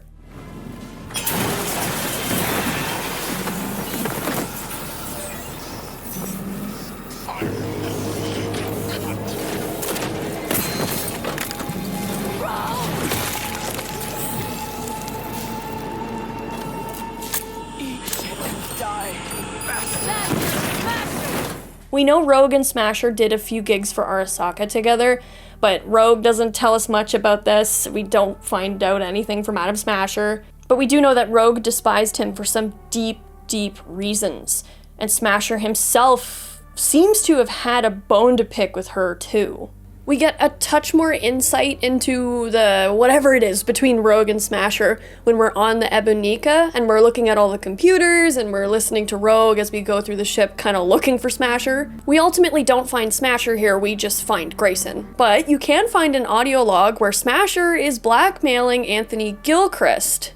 You might remember him as the mole from MEREDITH STOUT's MILITECH quest in the prologue, which makes you wonder what exactly is it that Smasher or maybe Arasaka is hoping to get from Gilchrist and MILITECH. This definitely opens up some interesting questions. Smasher's basically holding captive a woman named Mallory, who may also be a MILITECH corpo for all we know. Either way, she means something to Gilchrist, and you can find her body, actually. on the Ebunica, with Smasher's telltale signs of torture and brutality upon her body. Like, Rogue is really tense throughout this mission, and Johnny is noting it. She's ultimately kind of pissed off that this whole mission was for nothing, but that Rogue doesn't seem surprised at all to see what happened to Mallory and everything else we can sort of find. The fact that Smasher is working with Maelstrom. What if Smasher's working with Mr. Blue Eyes and the Blue-Eyed Conspiracy, or maybe he knows something about Lilith, and this is getting into theory territory, but it's the fact that Maelstrom connected to MILITECH, but also connected to Lilith, also connected to, oh, here we go. See that I'm saving that for the Lilith Blue-Eyed Conspiracy video. My point with bringing up all the stuff on the Ebunica and Rogue, it's just, I just wish we knew what it was that made them hate each other so much. I don't think it's hard to guess on Rogue's behalf, but on Smasher's, I wonder what Rogue did to piss him off. I would love to read a short story about that someday. If you choose to bring the Aldecaldos with you to the tower, Smasher very gently steps on Saul's head. Rip Saul, daddy of the desert. Should you side with Hanako, at least he doesn't kill Takamura. And if you go alone with just V, well, you're at least just risking yourselves. But in all these endings, Smasher is still like, where's Rogue? Only she'd be stupid enough to pull this off. We can choose to leave him alive and on his knees if we want, or just execute him for Becca, for Rogue, for Saul, for David, for Johnny, everybody he's killed. Or we could just, put a bullet in his head because we just want to put an end to things and don't want him potentially getting up and screwing things over while we're in Mikoshi. But should you bring up Johnny? Smasher is just confused. Maybe he didn't know who was on the relic or who was in V's head, but I don't know if I believe that. I personally am more along the lines of Johnny's version of his death and final fight with Smasher being imagined, a fake memory of his construct. Like, to construct Johnny, that memory is real, but to everybody else, it's like, what? The tabletop version is so different. Morgan Blackhand, as we talked about earlier, was the one who had the final battle with Adam Smasher, not Johnny. So Smasher being like, what? Johnny? That guy? Like, it makes a lot of sense through that lens. He would be like, what? That guy? I just killed him in one shot. Like, Smasher is more hung up on Rogue than he is on Johnny. Let me know what you think of the demented Johnny theory. It's always a fun way of looking at Johnny to be like, wait a minute, so how much of this is just corrupt Johnny files versus what actually happened? Because there's a lot of discrepancies, and it's interesting to kind of like set them all aside each other in like a T-chart. I should do that in a video. That would be a fun video. But either way, that is it. That's all we see of Adam Smasher. Not sure what happens to him in the Phantom Liberty ending. Even if we do kill him, or if he gets killed by someone else, his construct could very well be in Mikoshi if he really is a construct. Which means that Alt may have taken him away, after she does whatever techno-vampire necromancy shit she gets up to in there. And if Alt really is Lilith, like many people theorize, then oh my god, there's some extra, oh shit, big implications here as to what Adam Smasher's part could be in the Blue-Eyed Conspiracy / Lilith Blue-Eyed Conspiracy. Here I go again. And I mean, like, mythologically speaking, Lilith was the first wife of Adam in a number of religions, so I mean, she could take him away. This is like a separate revenge-themed story sort of deal. Maybe it would be Lilith / Alt's revenge on Adam Smasher for killing Johnny the way he did, and blah blah blah, whatever. And I also feel like they wouldn't fully kill Smasher, would they? The Borg, the myth, the nightmare. But ultimately, I can't see Adam really caring, no matter what his state is. He might actually enjoy life beyond the Black Wall, for all we know. As Mike Pondsmith says, he's a high-functioning cyber-psycho. And the fact that he's high-functioning could have to do with the fact that he had pre-existing antisocial tendencies before getting Borged out. Which, from what we've discussed today, yeah, it seems so. But what did we learn about him? He likes anime, and junk food, and murder. And he also might be a construct. So maybe he's not so different from V, after all.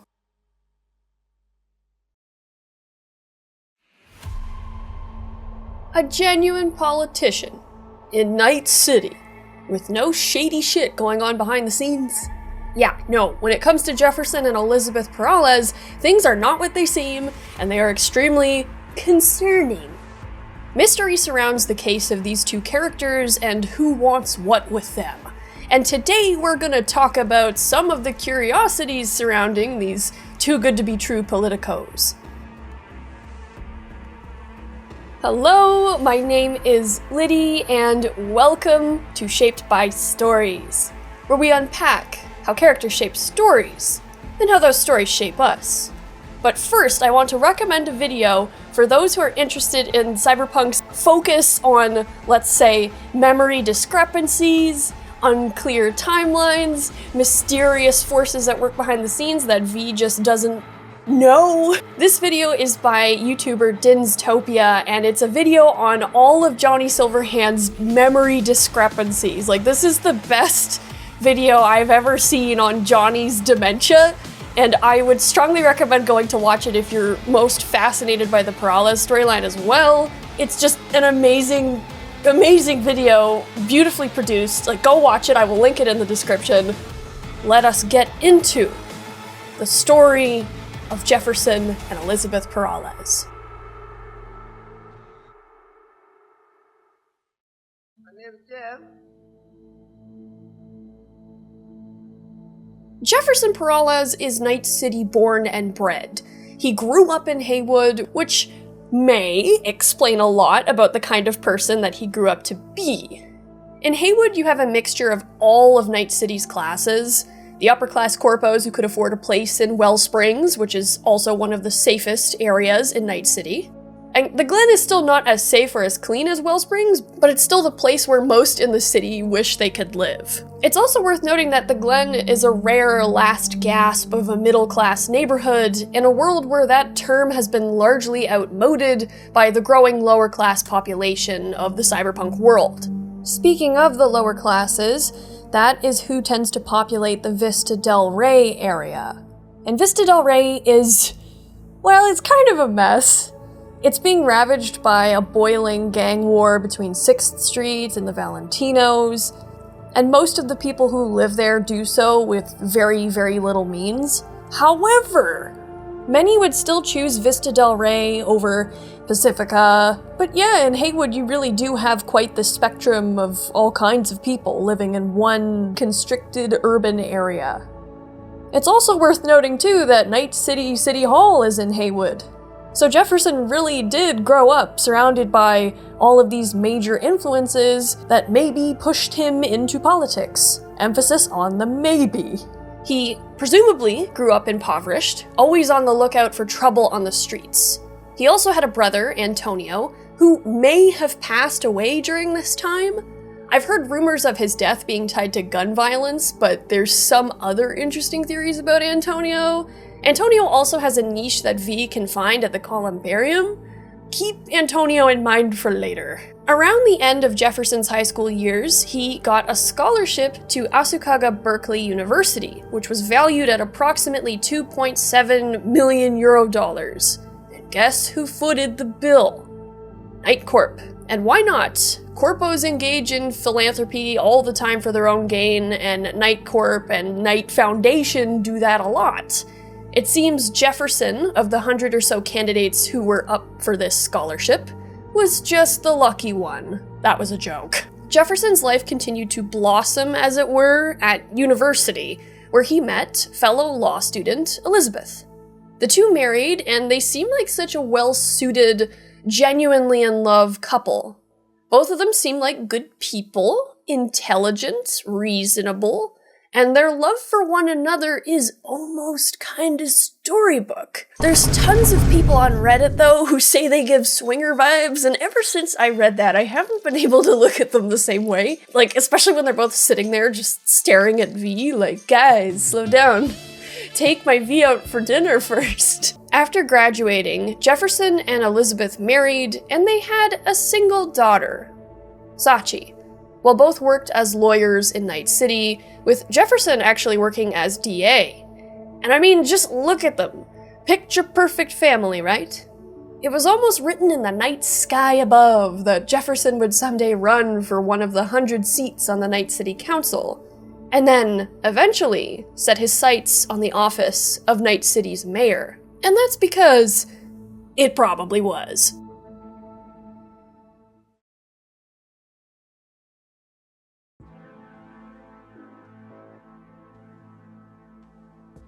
In 2077, Elizabeth, according to emails on her personal computer, reaches out to Judy Alvarez to investigate the BD recording of a recent attack on Mayor Lucius Rhine, who, shortly after that failed attempt on his life, died of a sudden coronary event at his home.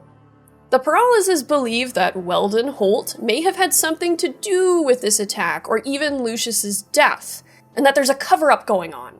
There's also that added layer of reasonable fear that Holt could pose a threat to them, as Jefferson is the more publicly favored opponent in the upcoming mayoral vote. Judy, unable to help, recommends V in her place, hence how Elizabeth got V's info. Jeff had previously helped the Mox with something in the past, as Elizabeth mentions that in an attempt to win Judy over to, quote, repay the favor. This gives us an idea of Jeff's past in community outreach a smidge, as in terms of the gang's worst to best, the Mox definitely seem more like a collective than a gang. Like, they're still a gang, the Mox does their own criminal stuff, of course, but the Mox largely exists to protect sex workers from worse gangs like Maelstrom or the Claws, and allows them to sort of operate with more freedom and independence. Anyway, it's important to note that Elizabeth is not just a politician's wife. She's not just there to look good. Which, while we're on that subject, I think it's important to note Elizabeth certainly does look good. She and Jeff are the two very attractive, charismatic sides of a political juggernaut. Jeff is sort of the spirit and the voice of the mayoral campaign. He's the guy with the vision, while Elizabeth manages pretty much everything. She is ridiculously organized, meticulous, on top of things.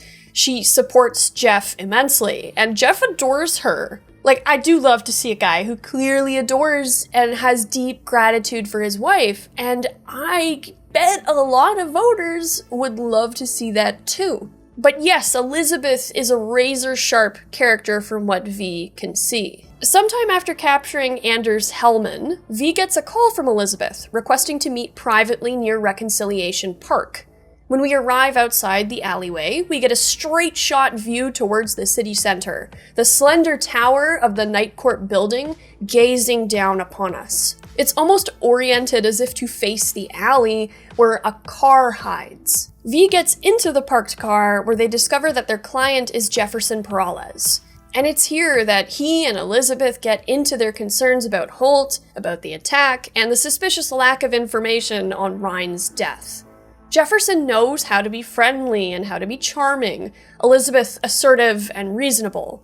These two really are a perfect match. They complement each other so well. V watches the BD of the cyber psycho attack on Rhine at Night City Hall. They see his narrow rescue by River Ward from cyber psycho Peter Horvath.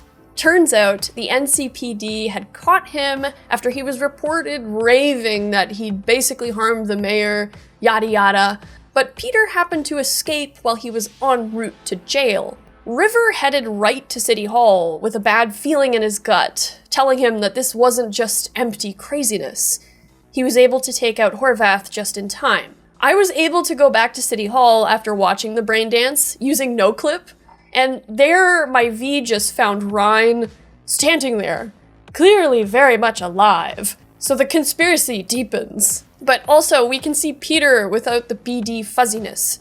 And yeah, here the guy is. He's chromed out to insane levels. Like really, there is no attempt to mimic an organic look either with him. He looks more like those combat bots. Like, look at his feet. And aside from Peter, there's a lot about this BD that we should note. For starters, Holt and all capable security leave the room mere moments before Peter arrives. It's certainly convenient, though it could genuinely just be a coincidence. But you know what they say, there is no such thing as a coincidence.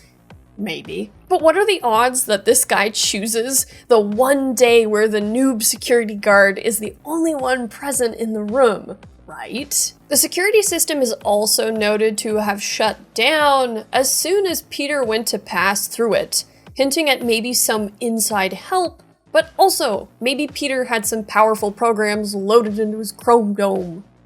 But there's another thing to note too. The song Peter is humming. I'll play it here really quick. Dream, do it after the conference. So on Reddit, user Koner points out the similarity between Peter's tune and this specific part of the Rite of Passage track from in-game.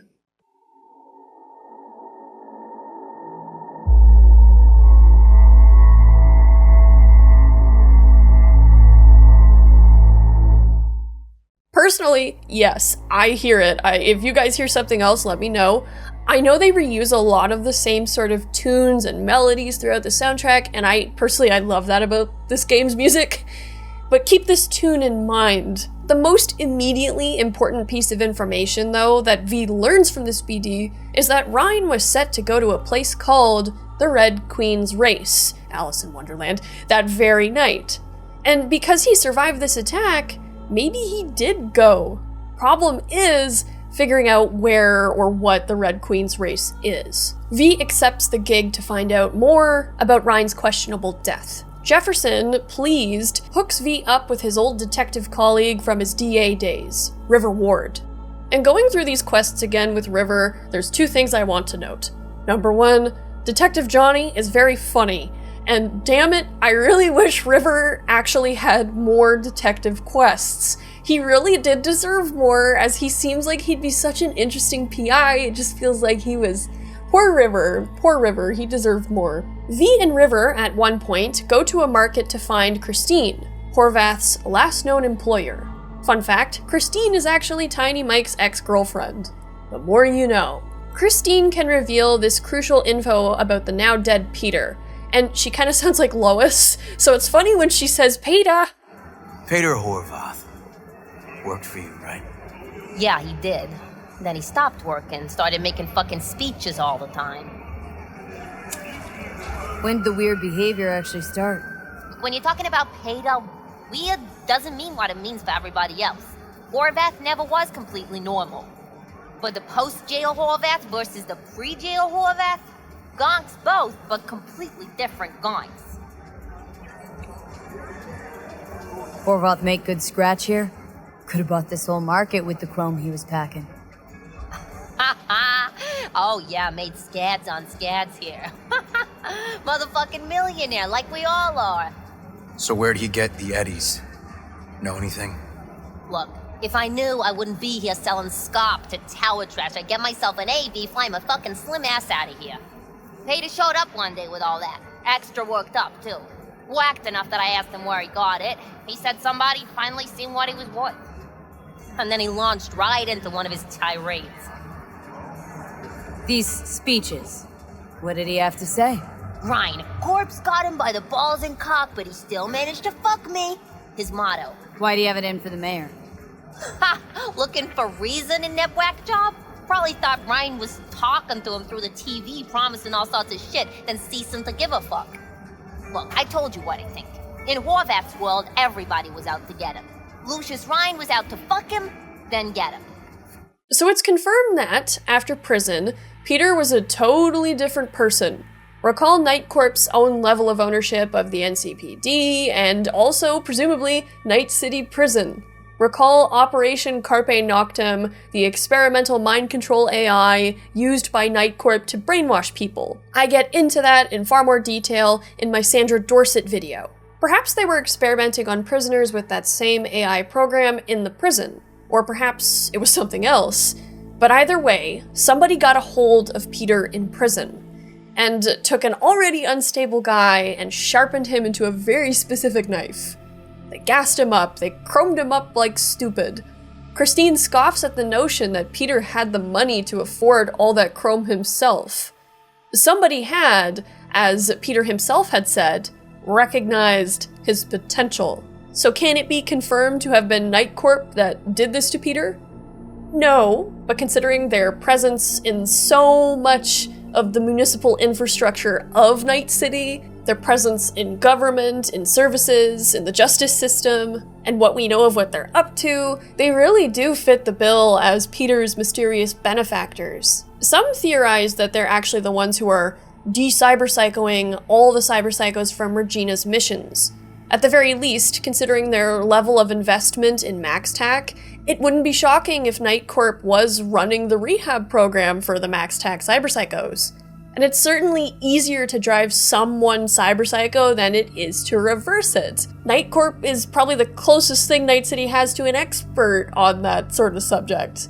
Could the song that Peter was humming be a frequency of sorts? Could that be the signal that started his brainwashing? Is it just that in certain tunes and music there is something hidden? There's a deeper conspiracy too, that what if V also hears this tune? Is V also being transmitted some sort of code to do what they do? It of course could just be like a meta sort of reference. It could just be a creepy thing, but I don't know, it makes me wonder. After determining that Peter was just a tool to an unknown wielder, V and River track down the Red Queen's race in Westbrook. Turns out it's basically a braindance sex den for more upper crust customers. The place is empty now, but the animals beat V and River to the punch. They've ransacked the place. At a computer in the back room, you find that Ryan died the night of the attack in the Red Queen's race. So, River's partner is also in on the cover-up, like much of the NCPD, and Holt himself wanted it all hidden away. Wanted Ryan dead in his bed, as it were. Of course, for optics reasons, if Ryan was found to have died here of all places, that wouldn't reflect good on Holt. But was this far deeper? Was this just the backup assassination plan? You can find some shards throughout the game of Holt and his team killing off certain people who are trying to support PERALEZ. So Holt is clearly not above assassination and murder to get his way, but would he have done that to Ryan? So you can enter the Red Queen's race guns blazing, and you can learn of Holt's questionable involvement in the cover-up through shards and emails. But it's actually far more interesting to sneak in alone and actually interrogate the animal's leader. She will actually tell V this. What? Lucius Ryan, recently deceased mayor of Night City. He was here the night he died? Maybe he was, maybe he wasn't. No fucking idea. But hey, you might be here the day you died. Joking! Why are you watching this dump? Nothing left to clip here. We ain't watching it. We're fucking waiting. For what? Till they send us the scratch for a job well done. Smashed it up pretty fucking good, didn't we? We done our bit. Time for the pay-up. Who'd you smash it up for? What's it to you? Might be able to speed up your payment. Shit! The fuck I look like to you? Someone who'd swallow scop like that? Wanna buy this dump, turn it into something real elegant and preen. A little hard with you sitting here though, isn't it? So I wouldn't mind speeding your transaction on its way. First though, gotta know who owes you. Welding! Oh! Lucius Ryan's right-hand bull terrier. Candidate for mayor in the upcoming election? Right fuckhead for the job! Thanks for the help. So all sources point to Holt being behind the cover-up, but there's no hard evidence that he was behind Ryan's actual deaths. After uncovering all this information, V can enter Ryan's booth and find his BD wreath. Now, V, who is in the habit of shoving random software in their noggin, decides to try it out for size and nearly dies.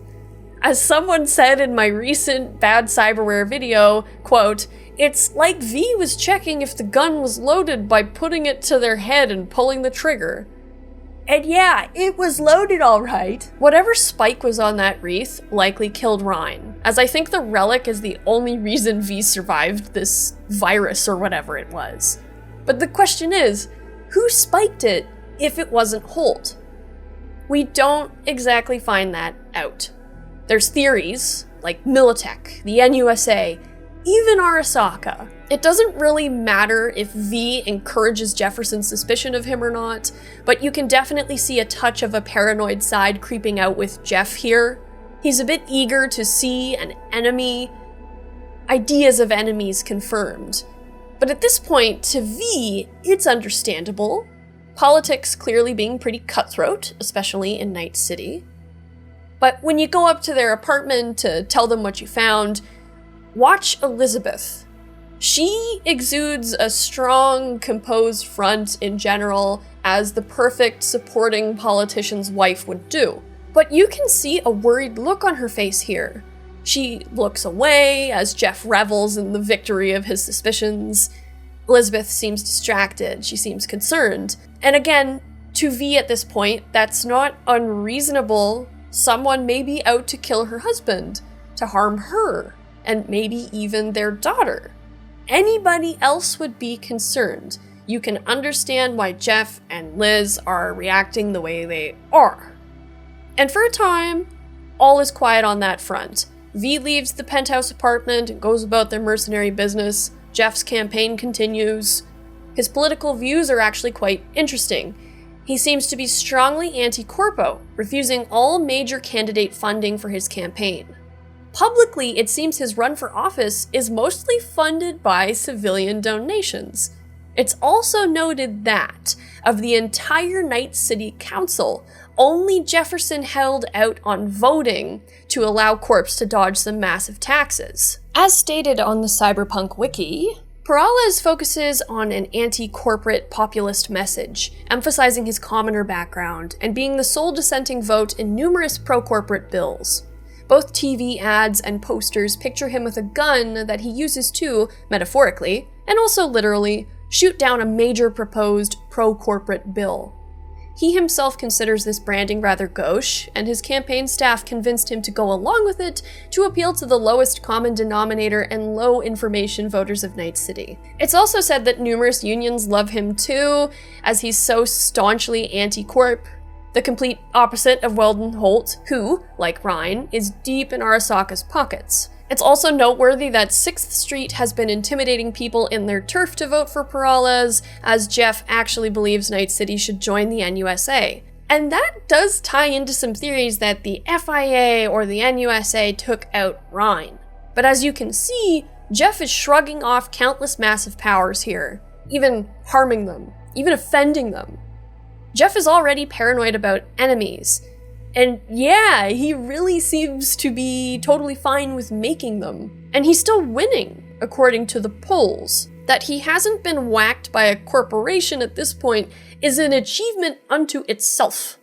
It's almost too good to be true.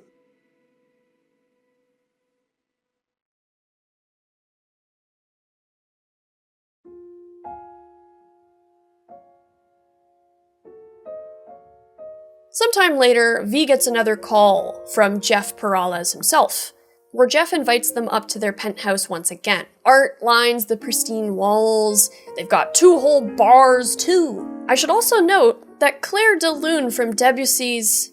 How do I say Debussy? I'm trying not to say Debussy. I should also note that Claire de Lune by Debussy is playing When We Enter both times. And yes, all I could think of in this scene was Twilight. So Claire de Lune means moonlight in French, and what we do know about the moon in this game? We're looking at the moon tarot card, wolves only howl at night.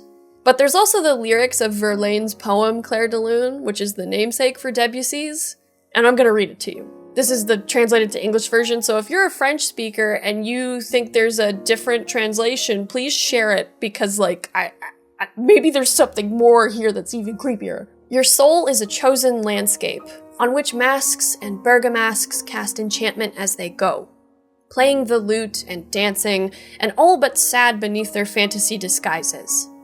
Singing all the while in the minor mode of all-conquering love and life so kind to them, they do not seem to believe in their good fortune, and their song mingles with the moonlight. With the calm moonlight, sad and lovely, which makes the birds dream in trees, and the plumes of the fountains weep in ecstasy, the tall, slender plumes of the fountains among the marble sculptures. Now, I've always had trouble reading poetry. Probably for the same reason I can't really hear words well when I listen to music. My brain just doesn't pick them up and understand them all that clearly because the format is not a storybook paragraph. I always have to Google this stuff. I am hoping someone in the comments can break down all the parts of this poem that tie into this quest, because I'm sure there's a lot more than I am seeing on this very surface level. But the most obvious lines that make me raise my eyebrows is, "Your soul is a chosen landscape." sad beneath their fantasy disguises. Their song mingles with the moonlight. Taking the lyrics of this poem that this piece was named after into account, Claire de Lune suddenly becomes extremely ominous. This song choice isn't just to make the PERALEZ seem a certain way, educated or classy, or like Edward Cullen. Also, I don't know, but that most recognizable part of Claire de Lune gets on my nerves pretty quick. I don't know if that's just me, I don't know what it is about it, but that to me also just makes me equate this piece as if it's a looping signal of sorts. Like, no one's actually playing that piano in the apartment either, which is weird. I assumed that we would see the keys moving like it's a programmed instrument or something, but no. There is no moving keys. But it still sounds like the music is coming from the piano when you walk around the apartment, at least that's what I thought. What if Claire de Lune is what hides that signal that's scrambling the PERALEZ's brains? Remember how Peter Horvath was humming that piece of Rite of Passage and how V hears that same tune of Rite of Passage, or at least we do in those moments? I have to mention this also, but during Nocturne Opus 55N1, Hanako is playing that very piece when V enters Embers.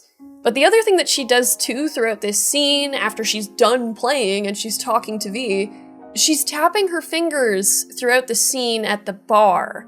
Kudos to Reddit user MentalBox5657 for pointing this out. They even get into the potential keys she might be playing and everything. And yes, this is from the FF06B5 subreddit, but it's weird, isn't it? No one can really agree on what exactly she's playing, but it's still a very intentional thing that the devs animated. Some people on the thread say, extremely reasonably, that piano players and musicians do that all the time. They just tap, they move their fingers, even without their instruments, without really realizing it. It's just a habit. And sure, I tap my nails without realizing it because I like the sound. I don't know. But some wonder if she's trying to communicate a message. Specifically to Johnny, who is the only other musician in the room. Like, maybe it's not an overt message that Johnny would overtly understand, but maybe it's a signal. That's absolutely just a theory. But music being related to signals, oh my god, and the hidden symbolism. Like, even the l'adieu between Myers and Kurt Hansen in my QC video, if you've seen that, you know what I'm referring to. They were lovers. Fight me. But back to the apartment. Jeff tells V about the weird situation. We've had a break-in. Not the usual kind, though. So unusual how? A couple of days back, dead of night, something wakes me. A noise. I grab my pistol and come out of the bedroom. See a stranger. He looks like he's about to reach for it, so I pull the trigger. Nail him? No idea. My head started spinning and I passed out. No trace of him the morning after. I'd like you to find him. Find out what he wanted. Security look into this? Say anything? This is where things get a little weird. They claim there's no sign of a break-in or of a shot being fired. Security cams didn't record anything. Guard outside didn't see or hear anything. They suggested Jeff must have had a bad dream. Convenient answer. Liz gave security the day off so I could call you in. What did the intruder look like? I can't remember much. It was dark. He was wearing some sort of mask. Said you passed out? That's right. Just after I fired. What then? Nothing. I woke up in bed the next morning. Killer headache to boot. Any idea how you made it back to your bed? Nope. None. Elizabeth's at a loss too. So to Jeff, he's being gaslit. And he's already kinda paranoid. I mean, like, this is definitely a scary situation for sure. Liz, on the surface, keeps even-keeled, and she doesn't exactly come out to say she doesn't believe her husband, but she's not exactly condemning the security force either. It feels like she's really stepping lightly here. Jeff seems completely oblivious to his wife's reluctance, however. He just wants V to get to the bottom of things and prove that someone really had broken in, that he had actually shot someone. He just wants his suspicions proven, just like last time. Elizabeth gives V the tour of the apartment after Jeff leaves to go to a meeting. Or rather, she's sort of shadowing V. Elizabeth lets V look everywhere, no problem, but it always feels like she's rather tense. Elizabeth tells us that Jeff has only really been eating junk food lately, takeout, on the many late nights required of a campaigning politician. When we scan the food, it says that the food would make him tired, restless. A normal sugar crash, maybe? At this point, it's not really worth noting, except maybe this contributed to bad dreams if this didn't really happen. Too much salt always makes my sister's sleep paralysis act up. Downstairs, the food in the kitchen, which is certainly healthier looking on the surface, also has noted effects. But in the opposite. Higher learning capacity, enhanced cognitive function. And oh, would you look at this? Accelerated synapse formation. Elizabeth says that this is included in the rent they pay for the penthouse. That's certainly interesting. There's also a shard you can find in the kitchen on the table called What You Slot Is What You Got, and it's a story about a netrunner who absorbs/assumes the identities of her targets, including personality, memory, all of it. The end of the shard passage teases a secret in the basement of her father's corporation or something like that. Interesting choice of story. In Jefferson's campaign office, we can also find his computer, which contains a draft of his commercial that we can see on TV. Elizabeth is kind of like, I don't know what you're gonna find on there, I don't know if you need to look at that, but V looks at it anyway. And recall that passage I read from the wiki that said that Jeff didn't like that commercial at all. Well, there's an email we can find on his computer where Jeff and his campaign advisor are having a really weird moment of confusion. So Jeff's campaign advisor, Eric, writes to Jeff, Jeff, could you explain to me why Leah's still here? I thought we let her go. Did something change? Jeff replies, I don't follow. What are you talking about? Eric says, well, she's just here like nothing happened. She sent me a new ad today that apparently you approved. Am I going crazy or something? Jeff says, Eric, what the hell are you on about? Who told you to fire her? Because it most definitely wasn't me. If you've got something against her, then speak up. As far as I'm concerned, Leah stays. Not like she was going anywhere to begin with. Pull yourself together, Eric. And Eric just says, okay, I must be imagining things.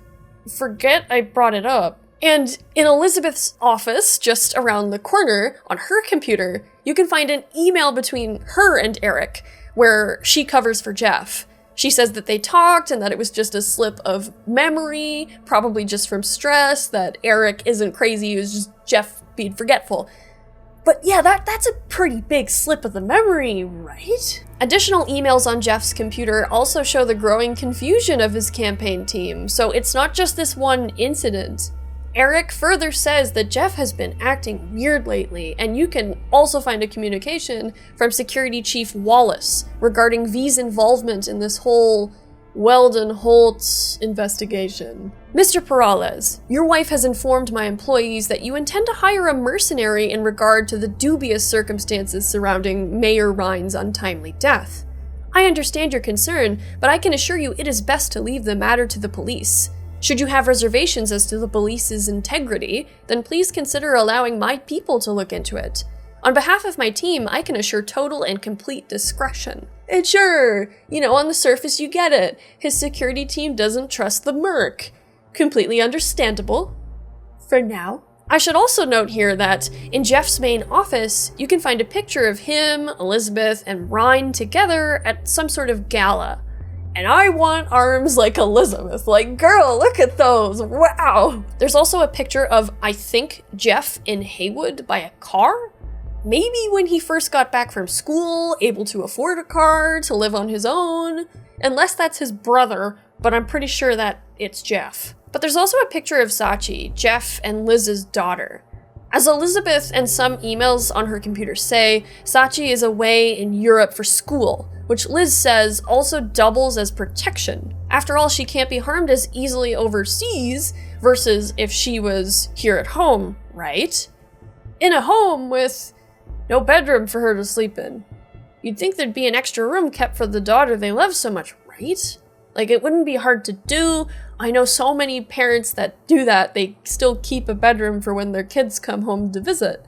And, you know, like, they have so much space in their apartment. They could totally have a little space set aside for her. Like, maybe Sachi's room was where Liz's current office is now, in that tiny room. I don't know. Feels very tiny for a bedroom, especially when you compare it to her parents' bedroom, outside which V can find chemical residue from what could only be a cleaned up blood stain. So the attack did happen. Elizabeth also says that Jeff used her gun.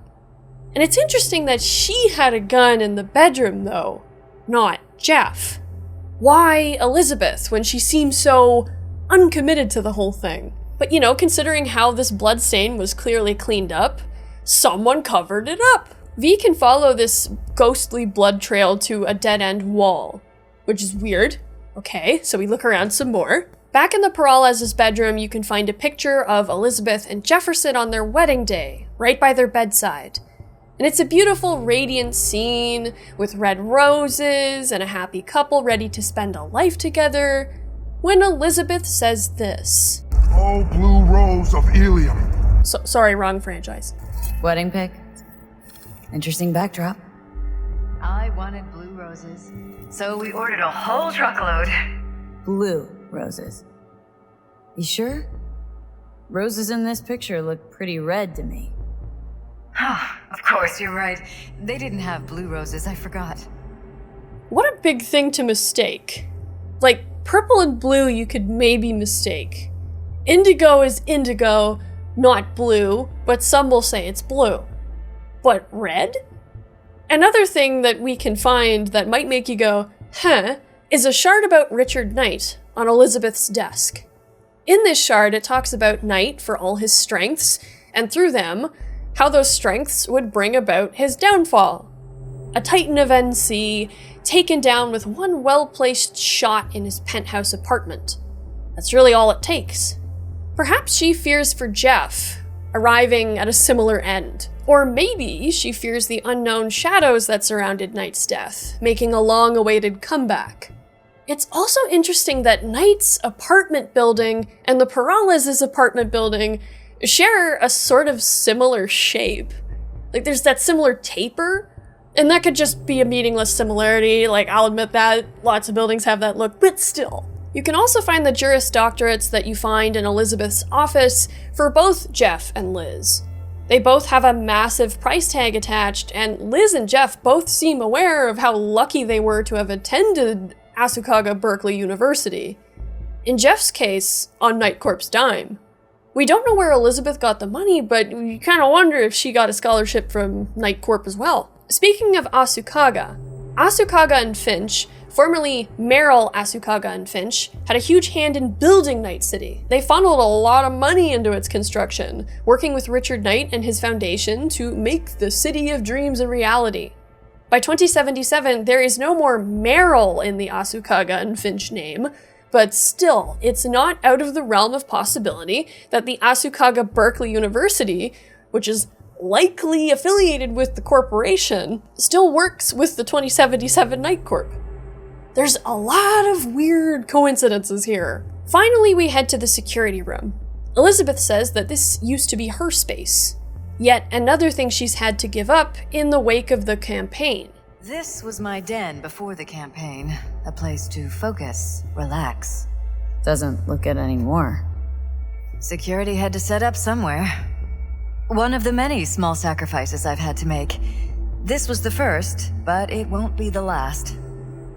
And while we're on the subject, Elizabeth says to V, earlier on, I have to admit, sometimes I get fed up with all of this. Politics? So far, we've managed to effectively turn down offers to work with NIGHTCORP, Biotechnica, Arasaka. So far, you say? If Jeff can get elected without owing anybody, favors or otherwise, that'd be the real victory. Yes, she does everything she can to support Jeff, but it doesn't sound like she's thrilled to be on the verge of this ultra-public, mega-commitment life. She sounds like she misses her daughter. She misses her privacy. She's a highly educated lawyer as well, and that's the other thing. Like, she may very well have had to stop her own work to help support Jeff. And these are important things to know about her. In her old office, we can jack into the security terminals, one locked behind a passcode. And V discovers that SSI, the PERALEZ security, knew about the incident. They refer to Jeff as Target Alpha and remark on his instability. They have these complex color codes for tiers of officers and highlight that black and blue are not to be disturbed if seen out in the field. The field being the apartment. These operatives were not even supposed to be seen or heard by the PERALEZs, the targets themselves. But why? Basically, what happened was one of these secret operatives was doing routine maintenance, as it were, while Jeff was supposed to be sleeping. But Jeff woke up, saw the guy, and shot him, before Jeff was likely knocked out by a signal and his mind fuzzed so he wouldn't remember it all super clearly. We see on the computer erased video files, all security cam footage. So yeah, they erased all solid proof, aside from the blood of the incident. But then V finds a command to open a door. So let's go back and follow that blood trail again. But hold on, wait just a second. What's this? A smart screen? Well, this is weird, isn't it? It's black. It's broken. All through the penthouse, there's smart screens that, to me, look glitchy, but maybe it's just art. In the eye of the beholder, as they say. It's really easy to totally not realize you can do this or to just not even note this particular black screen, but a V with a very high intelligence skill, if they go right up to the screen, can actually fix it. Only this happens.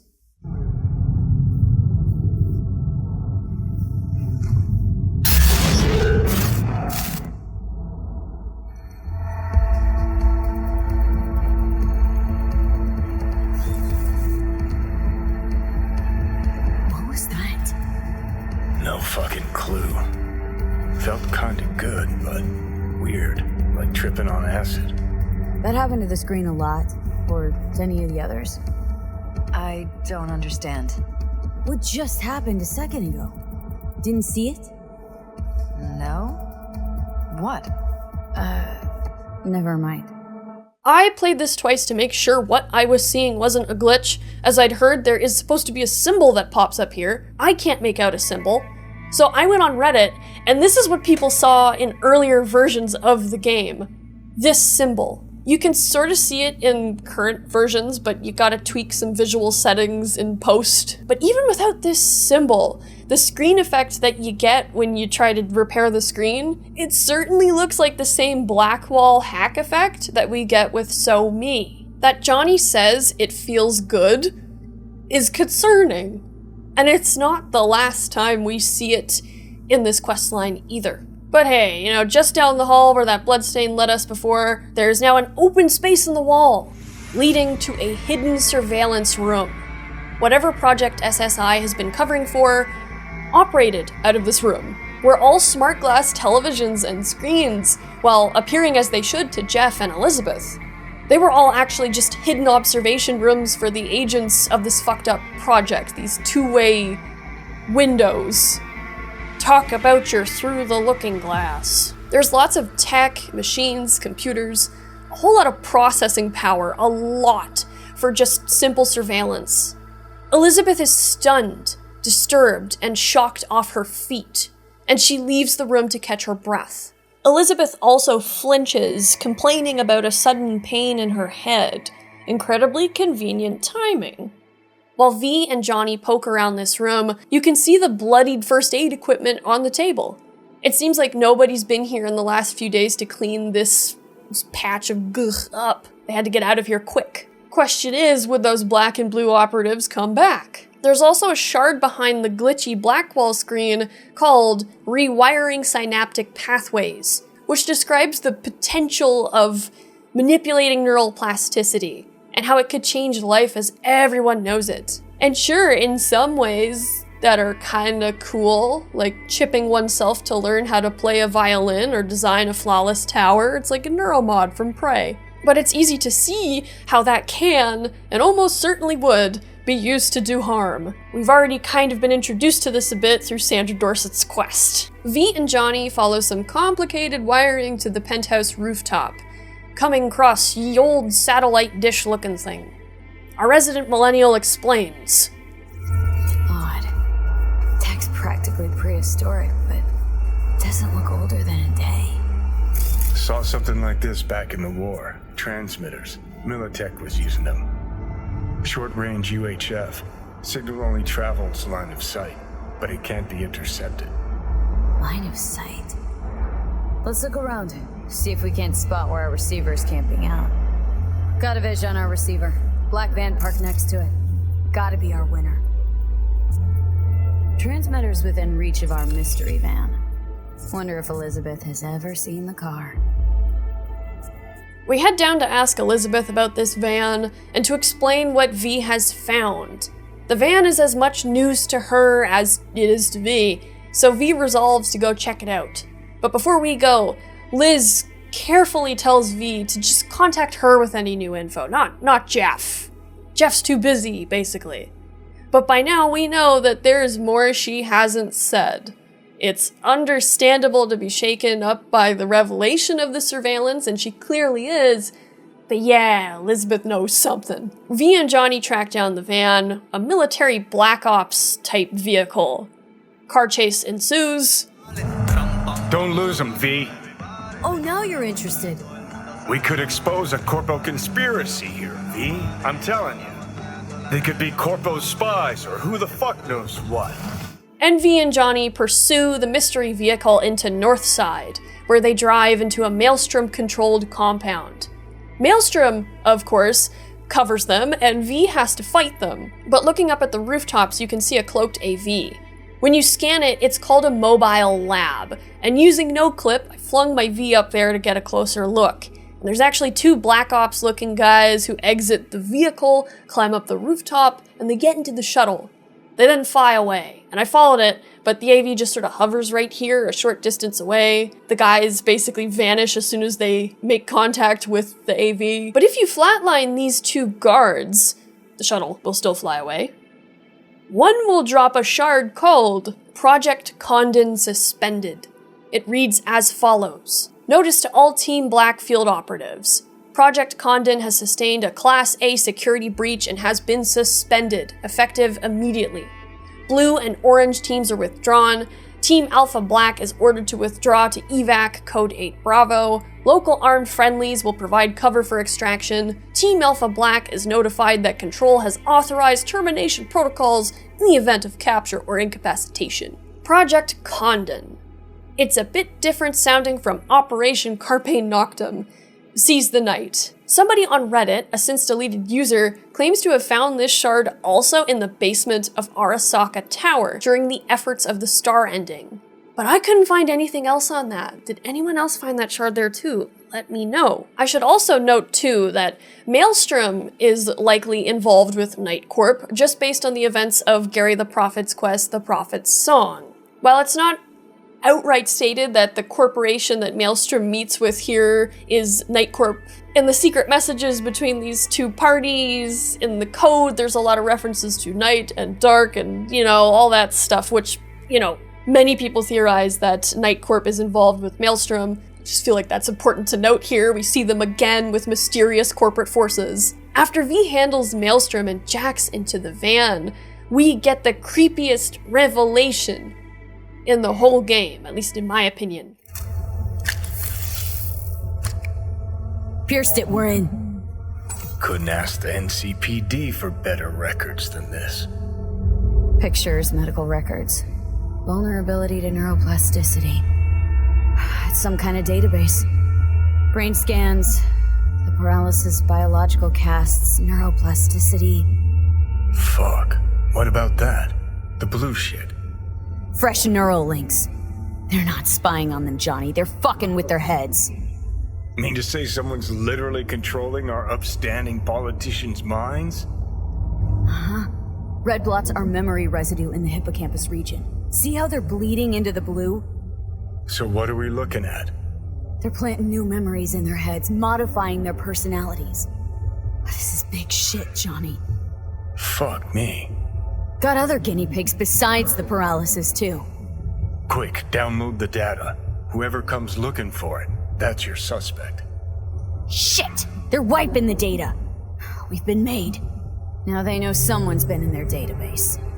Wonder if they also know who.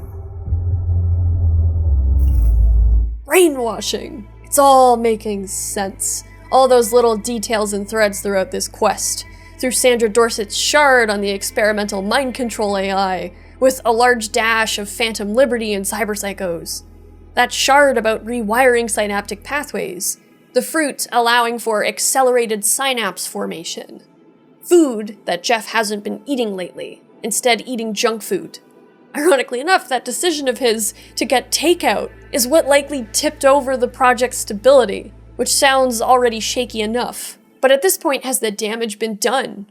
What does that little symbol, like what we saw in the penthouse, mean? Because we see it again here. How ironic that Jefferson, as much as he hated that commercial where he shot that stack of corporate bureaucratic crap, he basically does it again, although the stack of corporate bureaucratic crap was the agent. When I think of that satellite, I think of Claire de Lune being the code again. It's just some sort of signal. I wonder if there's more musical signals in this game. I'm sure there is that I'm just not aware of or I'm forgetting. Like, please share if you can further this conspiracy. After this unnerving discovery, V calls Elizabeth, but she stops us, arranges for V and her to meet in person in the old Rainbow Cadenza Club, just in case someone's listening in. And it's here in the old Rainbow Cadenza that Liz, in disguise, trying to keep her head down, in front of a little card or sticker or something that says brains, that looks like a brain gunk just getting squished out of the ketchup bottle. A fitting image for what's happening to her and Jeff. She reveals that she actually kind of knew about this. Not about the project and its goals, and not exactly about the surveillance, but she'd had suspicions that something unsettling had been going on for some time. A while ago, I started noticing some changes in Jeff's behavior. His personality, he seemed to be changing right in front of me, becoming someone else. How so? He stopped reading, forgot the title of his favorite movie. Even his musical taste changed overnight.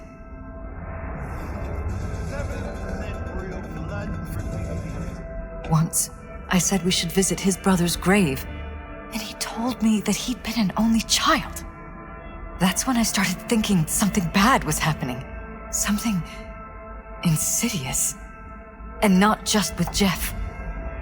Notice any changes in yourself? After some time, on several occasions, my friends pointed out that I was acting strangely. Oh, that must have been hard. It was. You know, it's at times like those you start to question reality. Mentioned any of this to Jeff? I tried. I did. But he's blinded to everything. He just laughed, said I was imagining things. He once brought up a vacation that we never went on. Swear to God. He went on about it in such detail, I almost started believing him. Could be just you who forgot. Maybe they just wiped the trip from your memory. Hell, I don't know anymore. Don't you get that? I saw a stranger in our apartment one night tinkering with the monitors. But I was in such a state by then that I didn't know if I could trust my own eyes. So you didn't do anything? I don't remember what happened. I talked to security the next morning. The Crystal Palace. Let me guess. Cams didn't pick anything up. The guy just shrugged and said I must have dreamt it. He showed me the recording, of course. I felt like a lunatic. And then, the next day, I got a call. Who was it? Them. Whoever they are. There was a garbled voice on the other end. He never introduced himself. And? Cut some kind of deal with them? No. I was told that our perfect lives could fall apart at any minute. That I have my husband's safety to think about. After, there was no record of the call. It was as if it had never happened. So I'm begging you, V. Jefferson can't find out about any of this. Ever. As we established earlier, Liz is a sharp person, and she also wasn't target alpha. Not only is she a super organized individual, she probably didn't get the same level of brainwash power as Jeff did. I mean, maybe she did, but she's retained a part of her old self in all this mess, enough that she likely kept that gun around because of that one incident where she saw that person in their apartment. Jeff kind of just dismissed what she said because his level of brainwashing was far more along than hers was, but yeah, she had that gun. But one has to wonder, has Elizabeth actually retained a part of her original self? That's the thing. This could all just be by design, as V can point out. Maybe Elizabeth, all of this conversation, all of what she's saying, this could have been planted in her head by the brainwash program. We have no way of knowing. Same thing with Jeff. Everything we know about their past is in question. There's no one alive who can really back up any of the personal anecdotes they say. What if the surveillance and brainwashing didn't just start at the beginning of the campaign? What if it goes all the way back to that NIGHTCORP scholarship? I do think suspecting NIGHTCORP as being behind all this makes the most sense. There's a lot supporting it. You know, Sandra Dorsett, a NIGHTCORP netrunner, finding that shard about Project Carpe Noctem and its mind control AI program. Spoiler for No Coincidence novel, skip ahead 30 seconds, you have been warned. There is a blue-eyed corpo in charge of an AI cyberpsycho project involving potentially Blackwall AIs and DNA manipulation. And we learned that MILITECH and NIGHTCORP have their dealings through Atom Smasher's Ebunica voice recordings with Anthony Gilchrist. The other thing too with No Coincidence is that Arasaka is aware of the program that MILITECH is running with these questionable AI cyberpsycho beings, which kind of makes me think that maybe V could have something to do with that somehow. Maybe that's why Hanako knew to pretend to play a musical code to try and transmit something. I don't know. This is getting into like the FF subreddit territory. We're gonna get there someday, but not today. Anyway, back to the subject. NIGHTCORP has reportedly similar interests as Jefferson in his campaign in terms of being more, quote, for the people of Night City than the other corps are. NIGHTCORP says on their website that they're all about what's best for NC, which could mean many things. Another thing too is that when V arrives at the PERALEZ's apartment for the second time, Jeff is angrily rejecting a sponsorship from NIGHTCORP. Liz can then say to V a line about how it would be incredible if Jeff can get into office without any corporate support, as then he wouldn't be held to any favors. But if NIGHTCORP's trying to control him monetarily, why would they have set up the project to change his brain? Well, consider the fact that at that point, the project is now considered a failure, or at least they have to abort it for now. They even say in Project Condon that the project has been compromised. That nobody is there in that hidden room by time V arrives. That they left so fast that they couldn't even clean up the blood. I think NIGHTCORP had cut their losses maybe that morning or directly after the incident, and they decided to try and get their claws in Jeff the old-fashioned way. Finish what they started. Maybe if they had that more upfront link to him, they could manipulate him through that, or continue to brainwash him through that direct line to City Hall. But that's proving a touch difficult, given how combative he is, and likely how combative NIGHTCORP may have made him. It's scary to think that Elizabeth and Jefferson were potentially chosen years ago to become pawns, to be groomed, basically. Their first meeting could have been designed. Their attraction could have been designed. It's nuts to think about. It doesn't seem like they had that tech to brainwash back when they first met, but who knows? Maybe they did. When you really think about it, these two really are the perfect couple for the role that they are kind of running for. They look perfect. Elizabeth is the perfect first lady of Night City, as Jeff would be a publicly stand-up mayor of the city-state. Like, that Jeff wants to link back up with the NUSA also isn't something I think NIGHTCORP would dislike. But not because NIGHTCORP likes the NUSA exactly, but because that would, maybe, allow closer ties to potential MILITECH allies. It is hard to avoid mentioning, though, that Elizabeth in this scene is wearing blue, and for some people this might be evidence of, like, maybe an implication that Mr. Blue Eyes has taken her over, or maybe she has those blue eyes now because she's wearing those sunglasses. Those corporate agents that we meet, or, well, kind of meet / flatline in that quest, The Prophet's Song, they're also wearing the sunglasses, and we can't see if they have blue eyes or not. We only know that blue-eyed people were involved because Gary's apprentice told us that's who threw Garry in a van and drove away with him. Some people are suspicious of the NPCs in the restaurant while we're talking to Elizabeth, but I don't really think there's much to that. Maybe, because we only really have some Tiger Claw gangers, but we also have some randomly generated NPCs. I reloaded this whole playthrough a few times, and each time they were different names. There was nothing that really singled them out as potential agents of a greater conspiracy. And maybe Elizabeth is a secret agent. That would explain her strong-looking arms. She has secret military training in case she needs to fight Jeff someday. This sounds like a joke, but at this point we really have no clue. In this vein of thought, lots of players wonder if she's only pretending this whole don't tell Jeff story in order to help salvage Project Condon. Like, there's no way to know what the truth is here.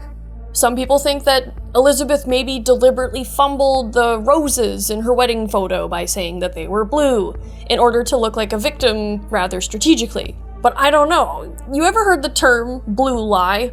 It doubly applies here. Blue roses for a blue lie. A lie told to protect one's group or one's family. A lie told to defend the perceived good of the family, let's say. But you could also see it as a blue lie for Mr. Blue Eyes. Oh boy. Elizabeth tells V, begs V, really, not to tell Jeff the truth. Not just because it's incomplete, but because she fears what it would do to him. As Liz says, she has watched her husband change so much in at least recent months. He forgot his brother Antonio ever existed.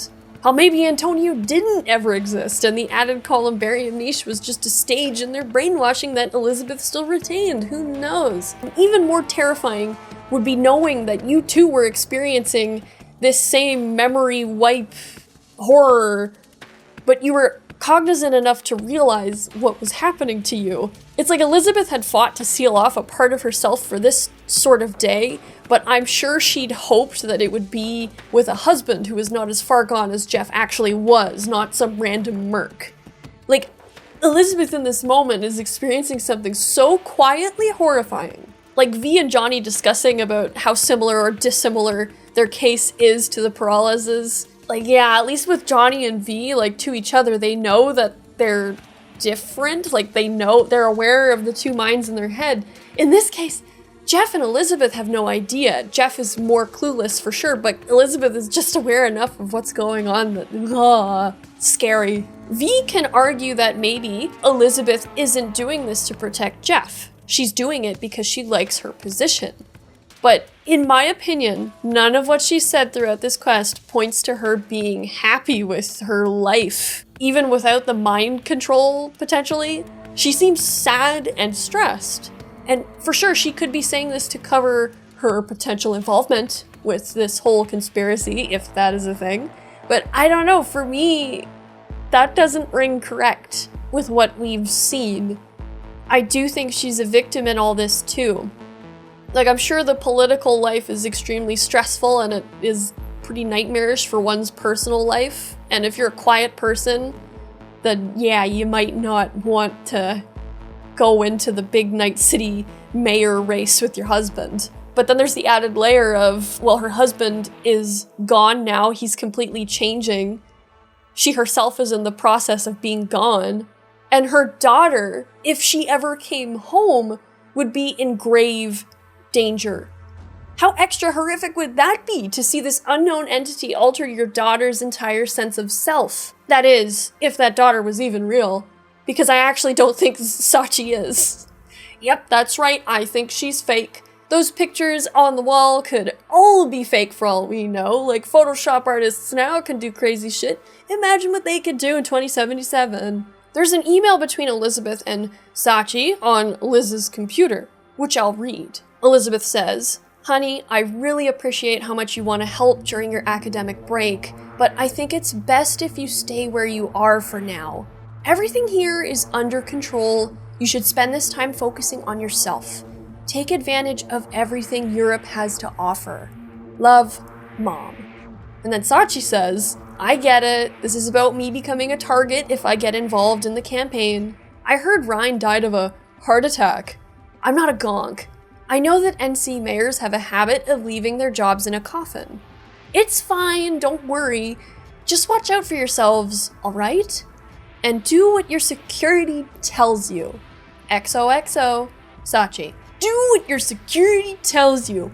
Oh, really? I'll admit it, like, it could totally be an innocent line. Perfectly reasonable when you look at it as a daughter who is worried about her public figure parents. But I kind of think that Sachi only exists to test the level of brainwashing. After all, if you can conjure up this love and affection in these two people for an imaginary kid, you can probably safely assume you could conjure up anything in someone's head, right? I don't actually think Liz mentions Sachi in the final convo she has with V. It's almost like she was mentioning Sachi just in case someone was listening in the apartment. Like, she knows that Sachi might not be real. Her message to her in the email, like, she might be concerned that someone's reading it, which they almost certainly are. But Jeff will, in his final talk with V, should you choose to tell him the truth, mention Sachi. But you also have to remember that Jeff seems far more lost in this whole memory-altering business than Liz is. The other big thing, though, that makes me sus about Sachi being real or not is actually from a shard that I reviewed in my Alt Cunningham video, called Destroy After Reading. You get this from the bodies of those mysterious agents from the Prophets song. I cover this in my Garry video and also in my Alt video in a different way. So when you decode the shard, there is a decrypted message about Project Oracle, but in order to find that message about Project Oracle, you have to take all the first letters of the words in this message to see that hidden bit, but the words themselves are really interesting. Phosphor radiates, occluding jaded eyes. Come, Titan. Outward ring avian choruses, looping eternity. Cages of men melt as night descends. Emerge, Shelwa. Erect Cholula under these expanses. Puppets lie awake, never sleeping. There's a few things in this message that made me go, huh, after looking at the shards around the PERALEZ apartment. That bit in the beginning about phosphor radiates. Well, you can find the shard Supernova, the unofficial biography of Lizzie Wizzy. Supernovas, while I'm no scientist, are considered to be a huge source of the universe's phosphorus.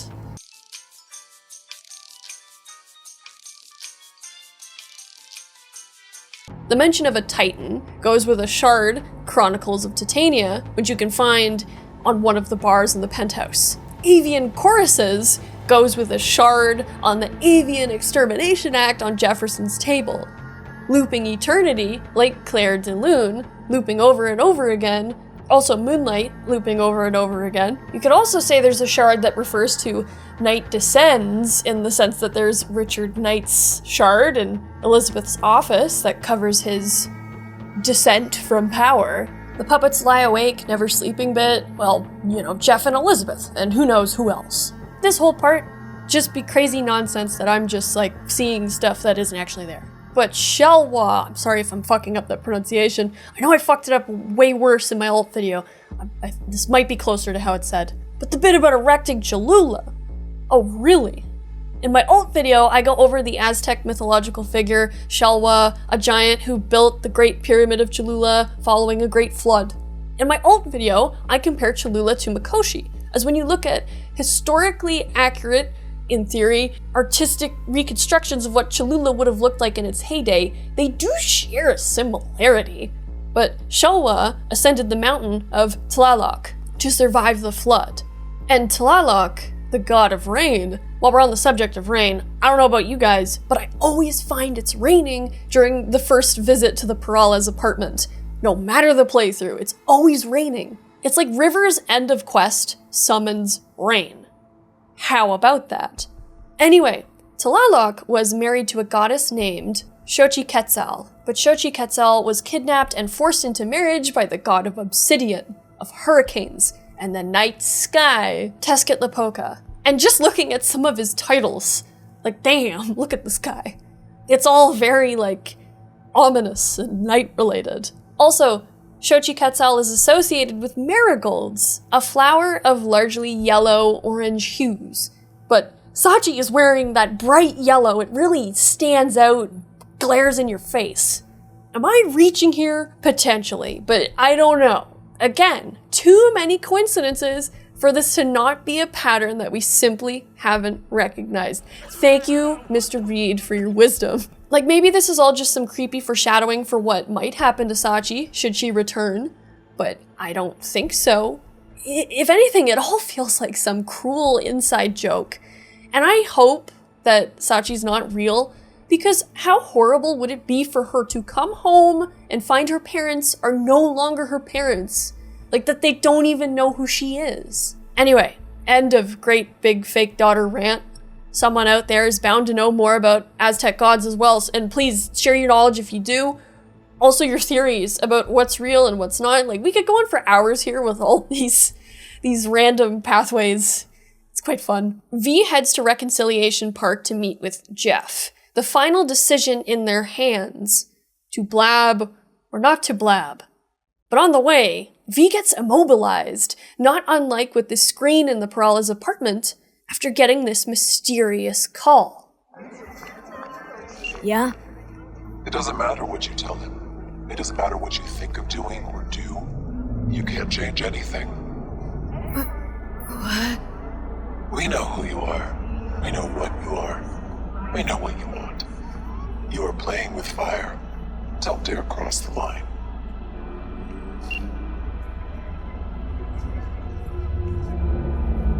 Fuck.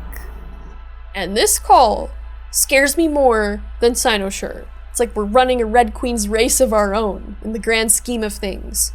Speaking of, is Jeff just stuck in place, doomed to run, never to move, in the search for his enemies? You know, there's some big references in this quest, like the Manchurian Candidate, but the one that I find is really easy to kind of forget, especially if you don't know like Alice in Wonderland. Like, I don't know Alice in Wonderland super well myself, but the club the club that Lucius Rhyne died in is called the Red Queen's Race. In Alice in Wonderland, basically, this is a race between Alice and the Red Queen, where they both run, but don't actually move. When we ask Jeff if he has any idea what the Red Queen's race is in the beginning of the quest, he says he has no idea. What if, in fact, he intimately does? He simply just never knew it, and potentially never will. And I mean the metaphor, not the sex club. I mean, maybe he and Liz knew about the sex club, they're just too embarrassed to admit that. Jeff awaits on a bench overlooking the park, and we can just tell Jeff what Liz told us to tell him, that Holt hired SSI to spy on them. He's a bit disappointed that V doesn't have solid evidence to prove it, but he leaves, feeling a little more validated in his concerns about Holt. But he definitely feels like he's donning that fake vote for me charm of a politician. Bye-bye, Jeff. But V can choose to tell him the truth, or what we know of it. And this whole conversation feels like a roller coaster. Like, you want to believe that Jeff is gonna be okay. But then you're like, oh god, he's not gonna be okay. I've made a mistake. Especially when you say Elizabeth knows, and he's like, what? SSI's on the take of some unknown group that's out to control your lives.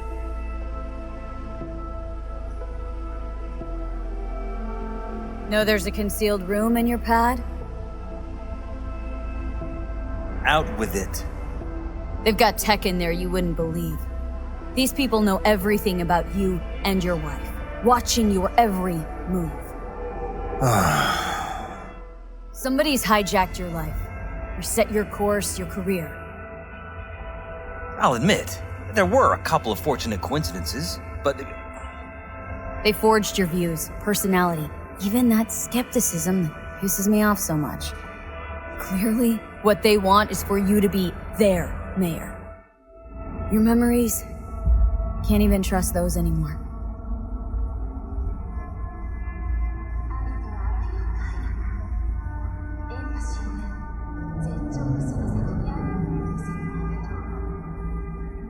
If that's true, I'll never know what's real in my life and what's a lie, fabricated.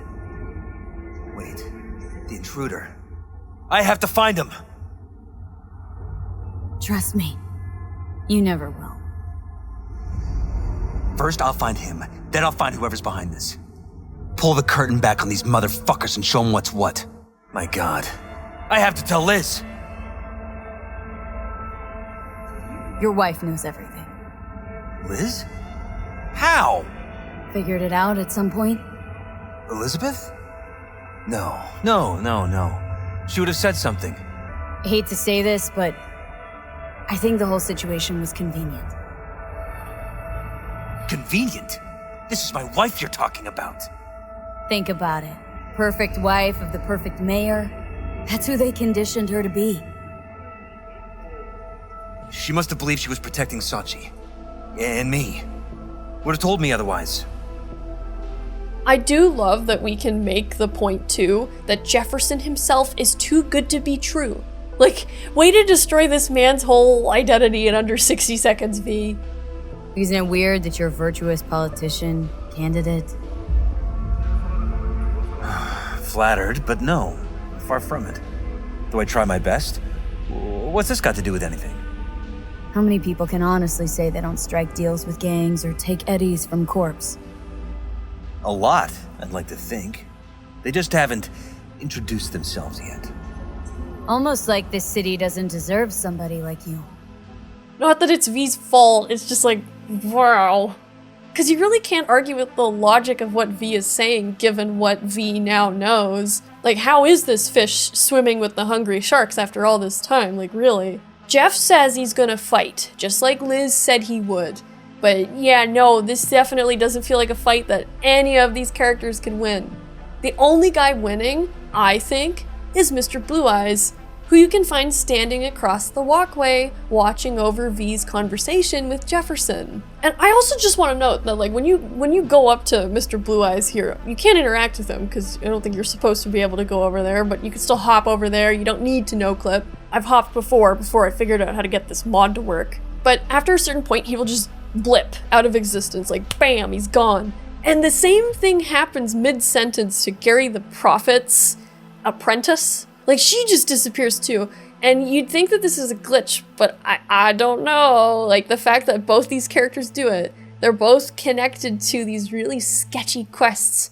There's another weird thing too I want to note, a similarity between Jeff and Mr. Blue Eyes here. Both he and Jeff wear the same ring. This is called the Jinguji ring because of the JG type shape on the ring. Garry the Prophet also wears this ring too. And there's a whole conspiracy to do with these rings and the subreddits based on this shared detail. Arif Iqbal also wears this ring, Saburo Arasaka, Hellman, Hiromi Sato, and Anthony Gilchrist apparently. But the whole conspiracy, according to Reddit user Citizen Sai, falls apart when you also notice that Big Joe wears this ring. But you know, does that mean the conspiracy falls apart? It is rather suspicious that Big Joe never finished that burger over the course of 6 months, only for us to then find it in Carrie Uridine's house, even after Big Joe's untimely death. Something's up here. That was a joke. They're probably just normal rings, but it is still an interesting little common detail. Jefferson, no matter what ending you choose, goes on to win the election. Should you tell him the truth, Jeff becomes far more unstable than ever. He wins the election with just 49% of the vote, and he will call V later expressing beliefs that Elizabeth is conspiring against him, and that is so scary for Elizabeth. Post Phantom Liberty ending, he will have opened up air travel and trade, taken away powers from the NCPD, and he will also have supported a fund that helps Netwatch veterans. Which, you know, these all feel like he's making moves to be anti-NIGHTCORP in a way. I don't know. But if we just keep to the Holt did it story, Jeff stays pretty even. He wins the election with 70% of the vote, and he actually offers V a job as head of his security. But as the wiki says, his personality continues to shift. By 2079, he's put in anti-homeless legislation, put forth a tax hike, has rejected the fund supporting the Netwatch veterans, a fund initially pushed by Lucius Rhine, fun fact, so presumably Arasaka pushed, which lines up with some stuff we talked about earlier with the novel. Jefferson has restricted travel and trade, and also he has awarded more power to the NCPD, very pro-Night-Corp-y. So what have we learned here? I'll keep it simple. Night City is fucked up, but not just in the way you think. It gets even worse. And when I think of this couple, whose love for each other could have even been manipulated into them, I just feel a pit in my stomach. Theirs is a small glimpse into the potential horrors we may face in the sequel, or at least the progenitors of it.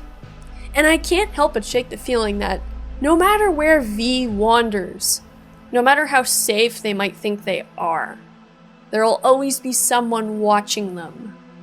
And maybe there always has been.